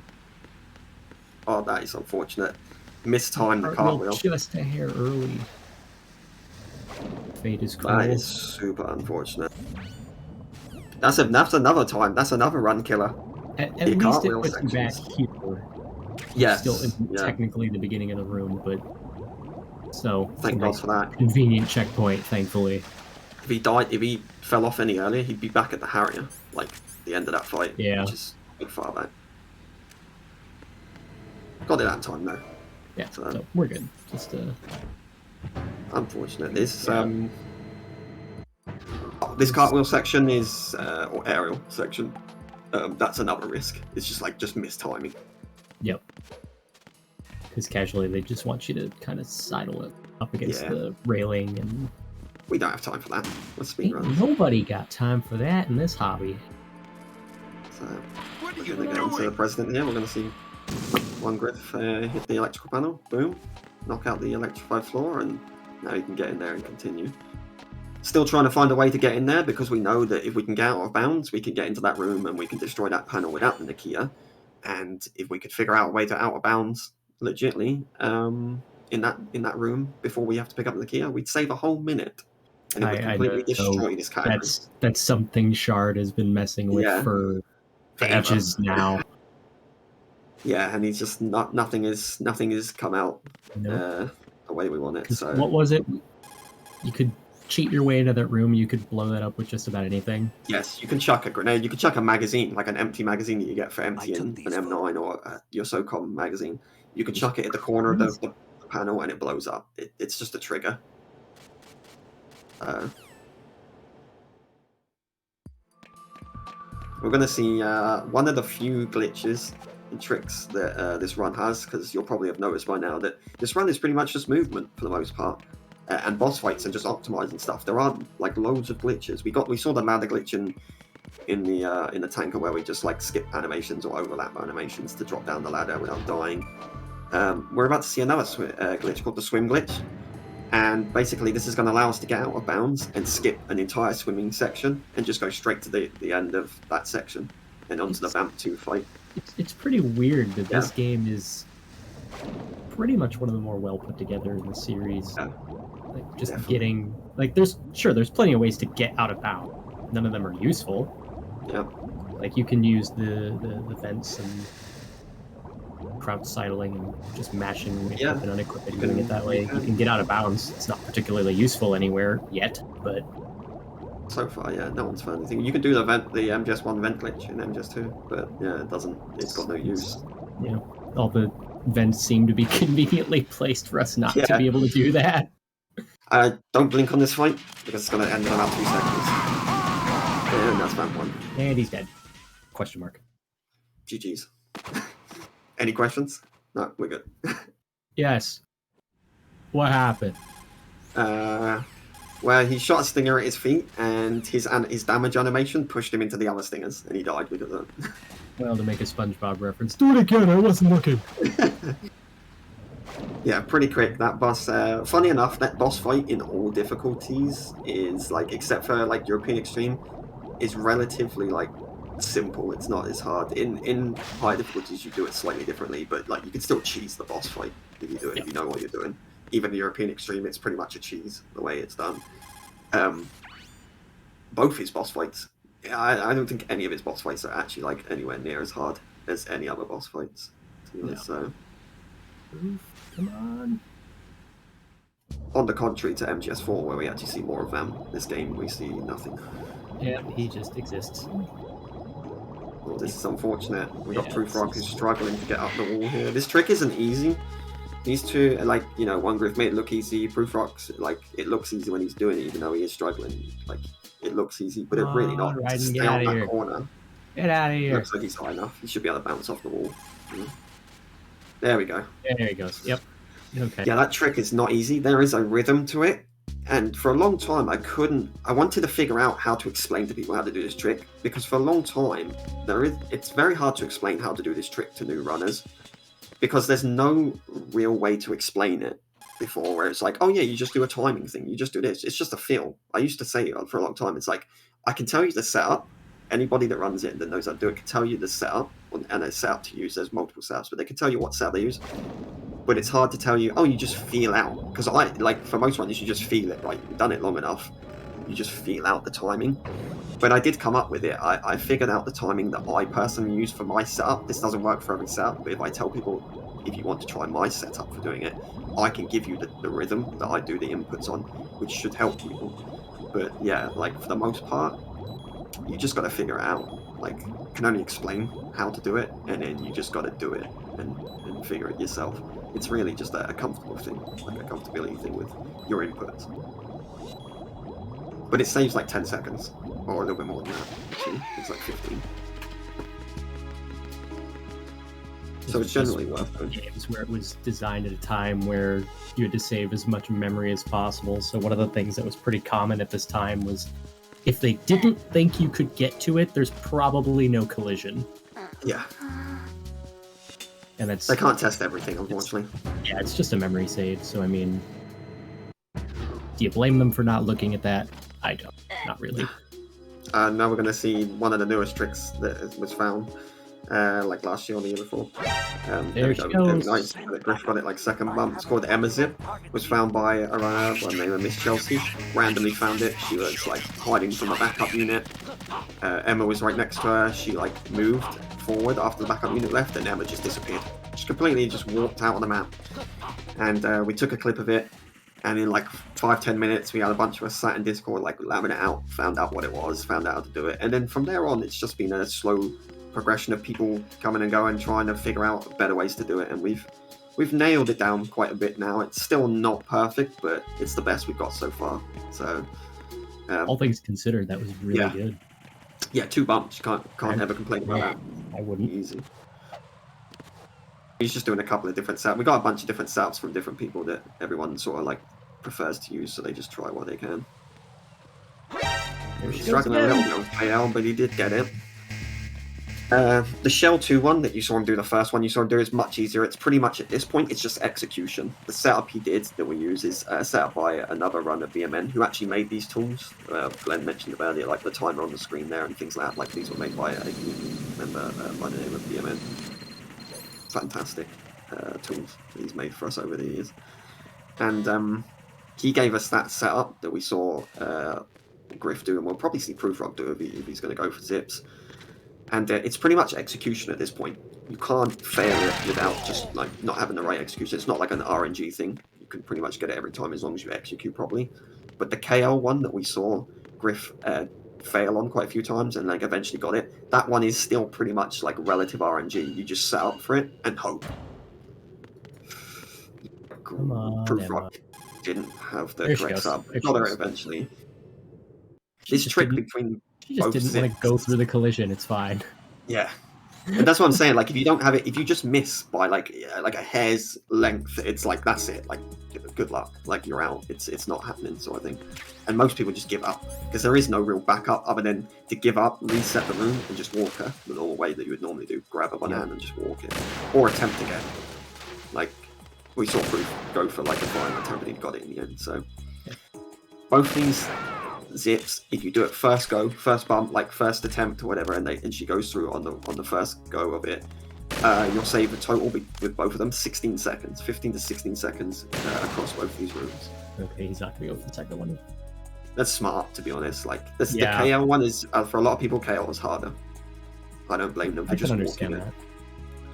Yeah. Just looking at it, setting her up in a corner seems a little more consistent than just trying to hope she goes through a wall. Yeah.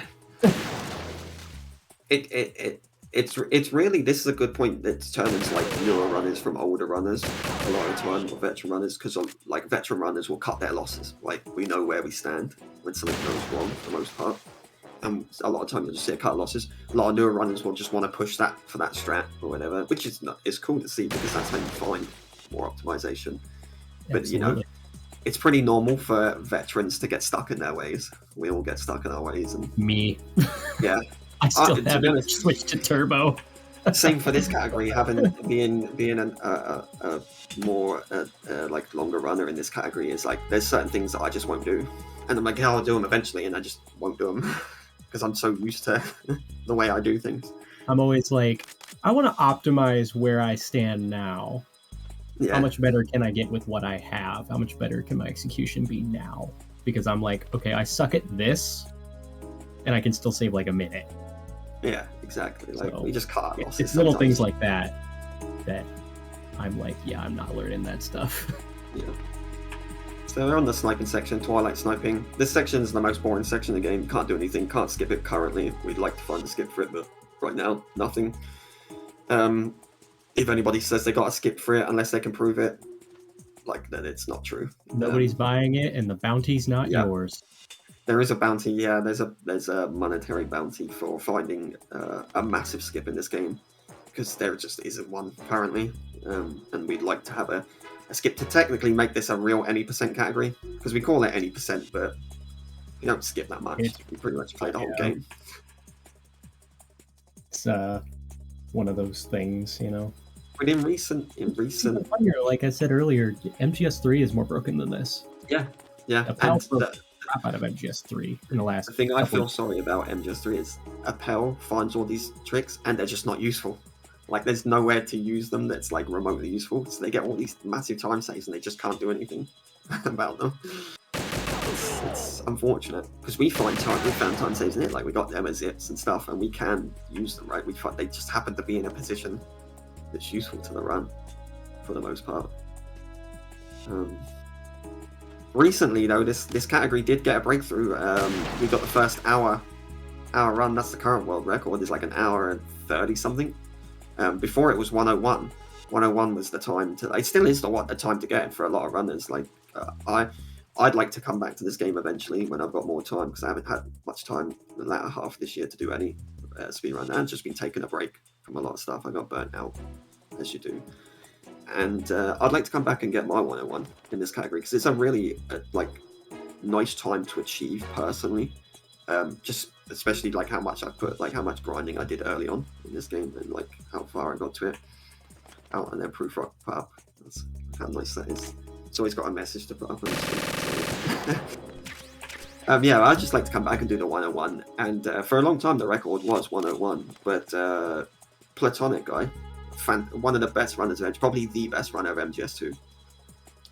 When it comes to this game, like, this is his game. This is his playing ground. VR and just the normal game is his, like, it's just his playground.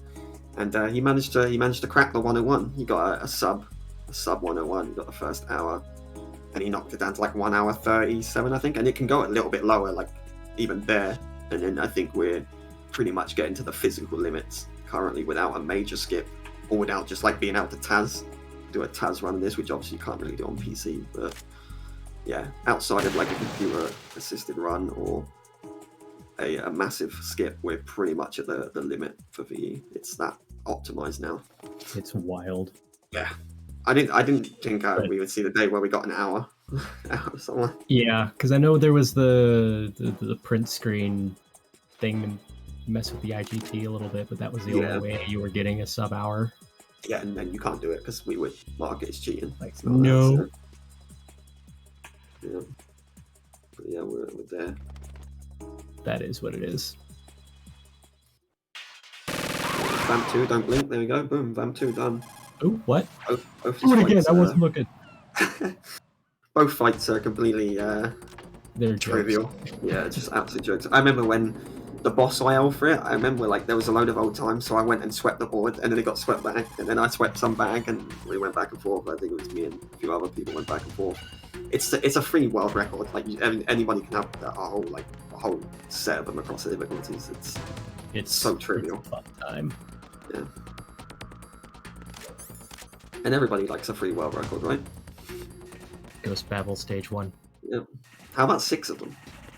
Because that boss fight will give you 5 or 6. How many difficulties are there? 6. Yeah, so there's 6 free world records. All you need to do is learn how to set up the turbo. Yeah. Unfortunately, you won't be able to. They won't be untied. You'll be sharing them. But hey, a world record's a world record, right? How many people have the Stage 1 record now? Yeah, exactly. It's like how many people have MGS1 VR Mystery 10. Like, that's a free world record, right? Just play it on PAL. That's a free world record, so... Babel 1. It's been a while, hasn't Probably it? like 5,000. Whipper. It's probably like Mario 64 levels of... You know this fellow? Onto Arsenal gear for Griff. Prufrock's just behind for a few seconds.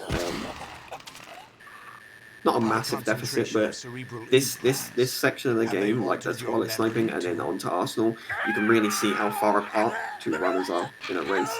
Like it's really, it really gives you a false sense of security. You think, oh yeah, I'm not that far behind my opponent, especially if you're watching it, or as viewers, you'll see like, oh yeah, Prufrock didn't look that far behind. They're both on the twilight sniping section, and then you realise he's only just finished, fam. It's only a minute and a half. Yeah. You can't keep this up. And now one Griff's on like the final 15 minutes of the game. So 37 people have 35. Nice. There we go. It's a free world record. Like you could learn that IL in 5 minutes and get the record. Yep. Don't even have to play the rest of the game. Which most people on that board haven't. No. Only a handful. Not even that, probably. I think just Plywood and a couple other people. That's like Plywood's baby, though, to be fair. Yeah. It's true. He wants as many people to run that game as possible, and it's a good run. I'm just lazy. I'm honest about it. It's true. Most people are like, oh yeah, I'll get around to it, and then they never do. They never do. Like, is there somebody there? That is what it is. To be honest, I am in the same boat. I've said like, I'll get around to MSX, MG1, MG2, and it's like I will get around to it eventually. I'm just being lazy and I'm caught up in other stuff. Like that's just like you want to do it, you find some time, and then something else comes up, and you just forget, and you're like, oh yeah, go back to the old grind.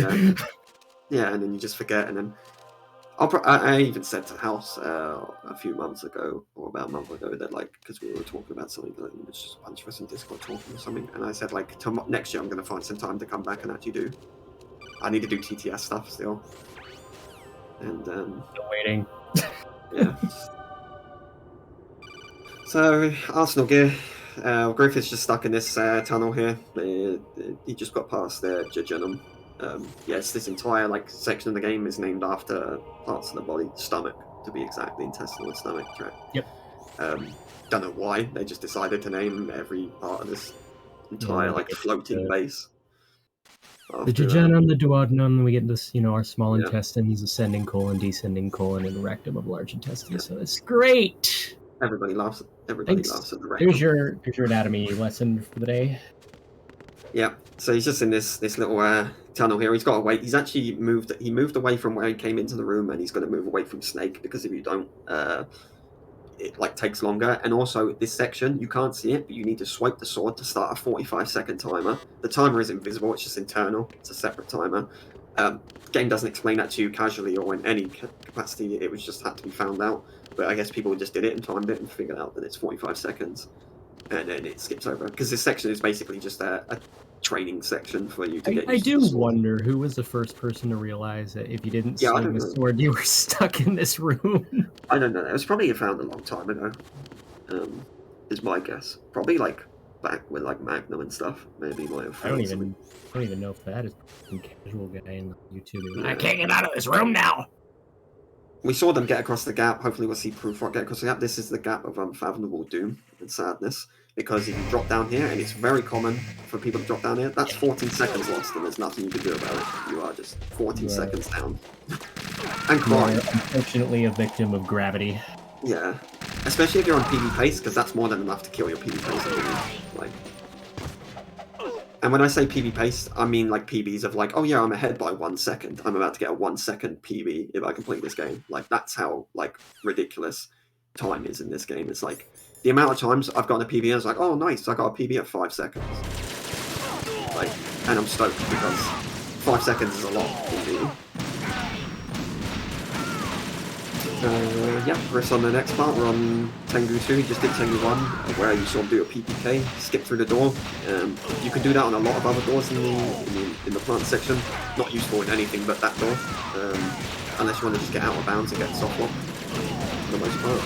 But we just use it on that door because that actually does let us skip. And now Tengu 2. Yeah, it doesn't. And you did, otherwise it wouldn't work.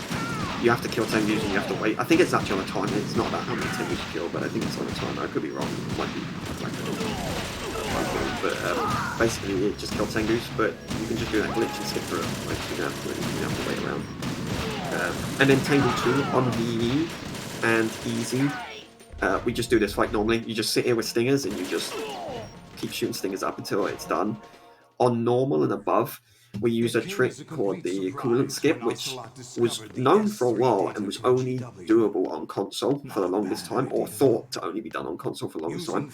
And then someone was messing around with it. I think it was Platonic guy was messing around with it, and he made it work on PC.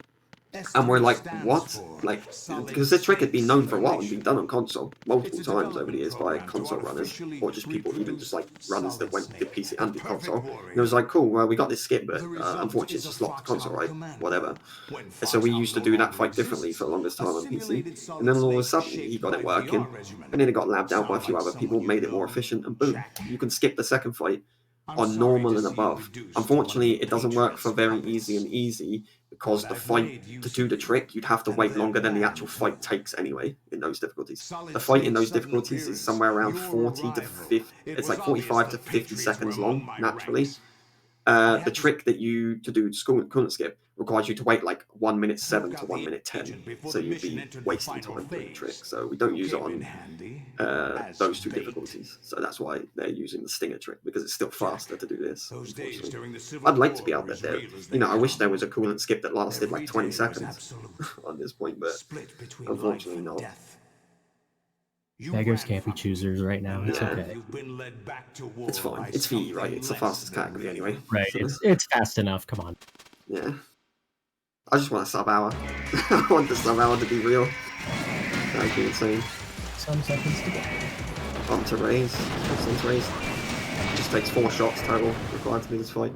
Technically, you can do it in 3 if you do the fast strat, but the fast strat is like very tight in timing. You have to get it perfect, or the Arsenal AI is corrupted. It's just one of those. Hey, it's consistent. We know what we're doing with it. Yep. We're just gonna do it. It's very clean from Griff. Yeah. It's easy to mess up there because people sometimes do. They just like have a lapse of like concentration or whatever. I've done it before, where I just like completely. I was thinking about something else and just didn't realize the cutscene was finished and I was on the fight. But generally speaking, like it's near impossible to mess them up on VE. On every other difficulty, you actually do have to do a different strat. You have to do a loop. You have to set up a loop, and then you just continually fight the rays until you complete them.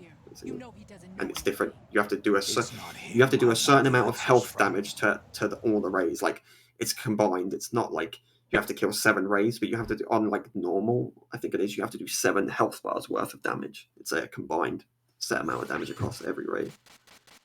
Sort of thing.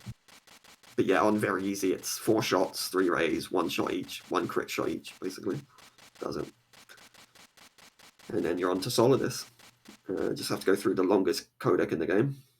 And then we're on to the final boss fight, the sword fight at the top, Federal Hall, in the middle of Manhattan. What an ending, right?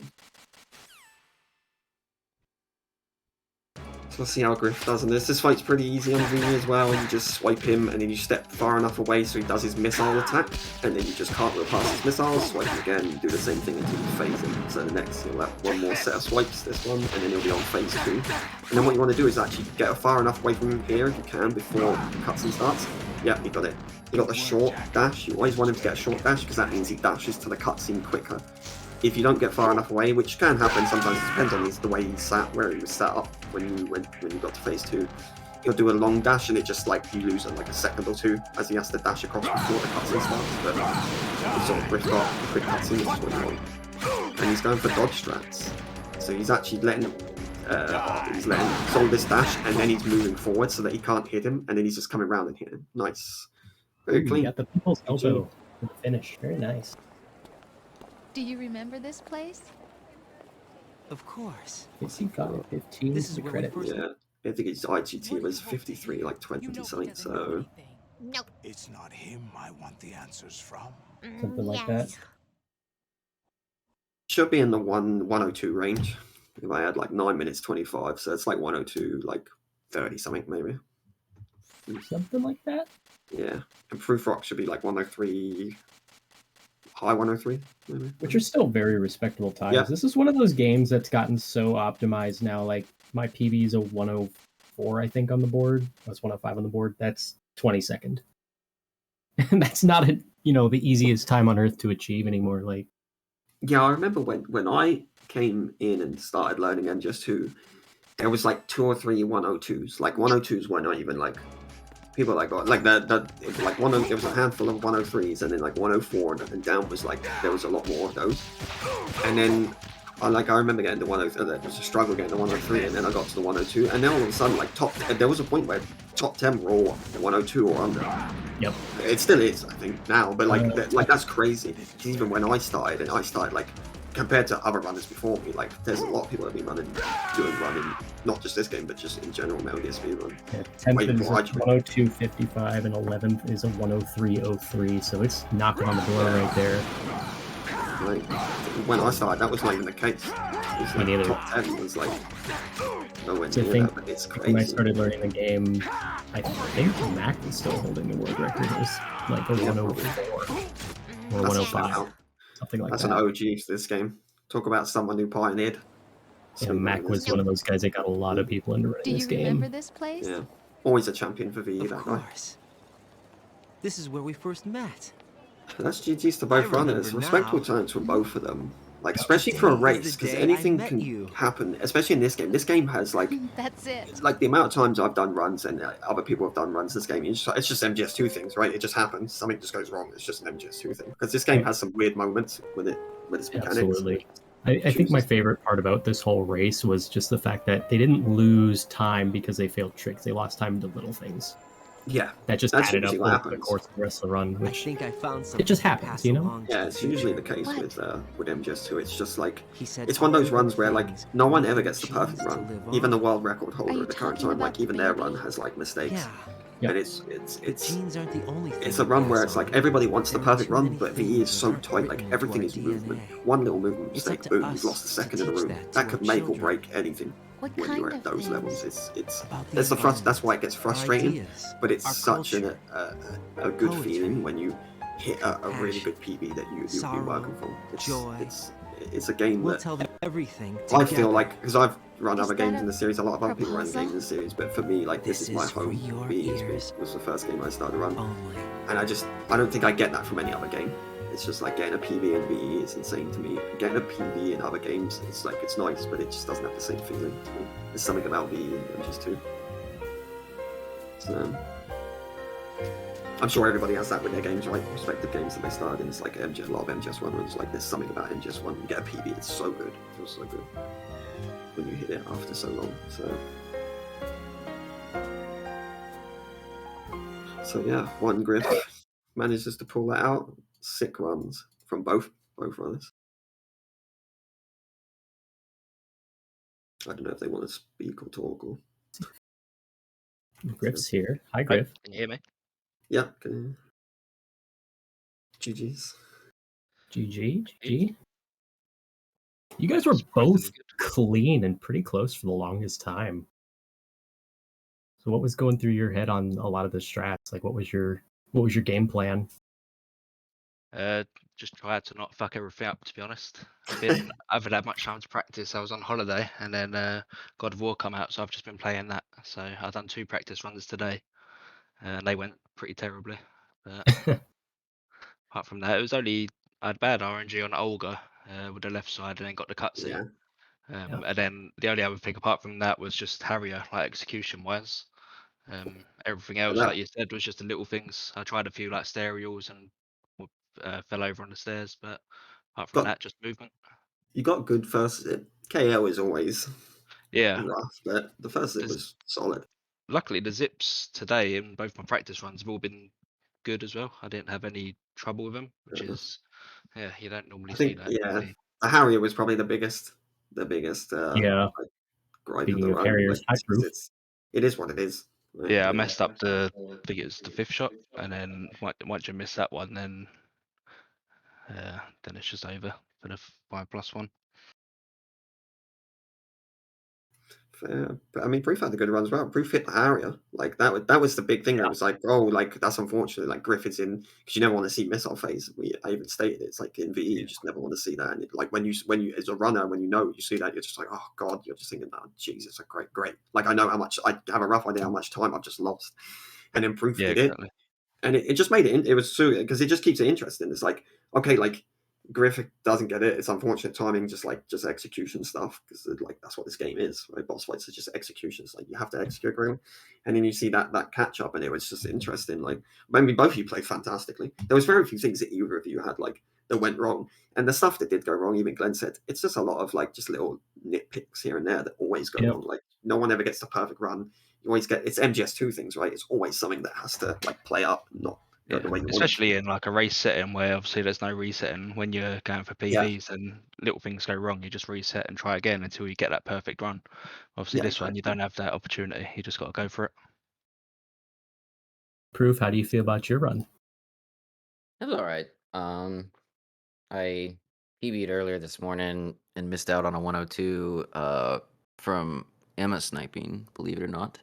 So I wasted all my good PB energy this morning, clearly. But 104, that range is pretty, for me, it's kind of baseline at this point. 103 was kind of what I was shooting for. In a race, I think a 102 for me would have been tough to manage. But yeah, Fat Man and Harrier were about the only thing I think that went right for me in this run. Swim glitch was blech. Yeah, swim glitch seems to be one of those things for a lot of people. It's just like, oh, yeah, I'm not going to work for you today. Screw it. Yeah. Mine almost went wrong because I don't know if any of you have had it when you're like pressing on the D-pad, you can accidentally like press one of the other buttons if you press it too hard, like up or down. So if you watch, I went down and it almost messed it all up, but luckily I managed to hold on to it. Nice, yeah.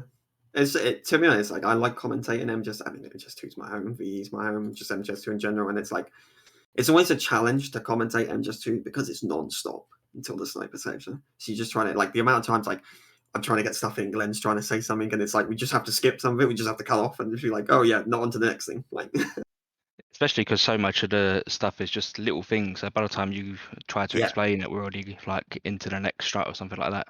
Or even like when you're pressing turbo and holding square going upstairs to try and miss a few steps. It's like by the time you explain that, then we've moved on. Yeah, exactly. Okay, GG's again. I think Thank you. Thanks for the commentary and thanks for the race proof. Yeah, GG. Thank you. Just waiting for credits to roll at this point. Oh yeah. Yeah, it's got about another 2 minutes. We already pretty much know the IGT, but we'll run to credits because it's still the same. It's still the thing we do. It's still the rules that we play by. It's the final mash sequence, mash for your life. Do you know what? I think that's the only thing that's still holding those rules that we wait credits. It's because there is an input. It's one of the few it's in the series that actually has an input after credit. I think it might be the only. Is there anything else? TTS might have one actually. Yeah, I think TTS does. Yeah. I mean, that would make sense. Same engine, right? 102.57, which you said. Still pretty good. I added it up. I added up the whole number. I knew it was 102. I knew it was a relatively high 102. But... And then proof should be Live Split's got it 102.57 exactly. Yep. Yeah, you did. Wow. Yeah. Oh, nice. IGT right at the top. And that's another beauty of having that in-game timer tool is we can see the exact like millisecond. That's a flat 102.57. That's a solid time. I think you got 103 proof, right? Similar time, but like just the 103, which is, hey, in a race setting, you can't complain about any of the times either of you can get because like you got no resets, right? There's already like you've already got like some nerves or whatever because you want to perform well. So can never complain. There's always something that like this game throws at you. There's always a curveball, no matter how many times you run it.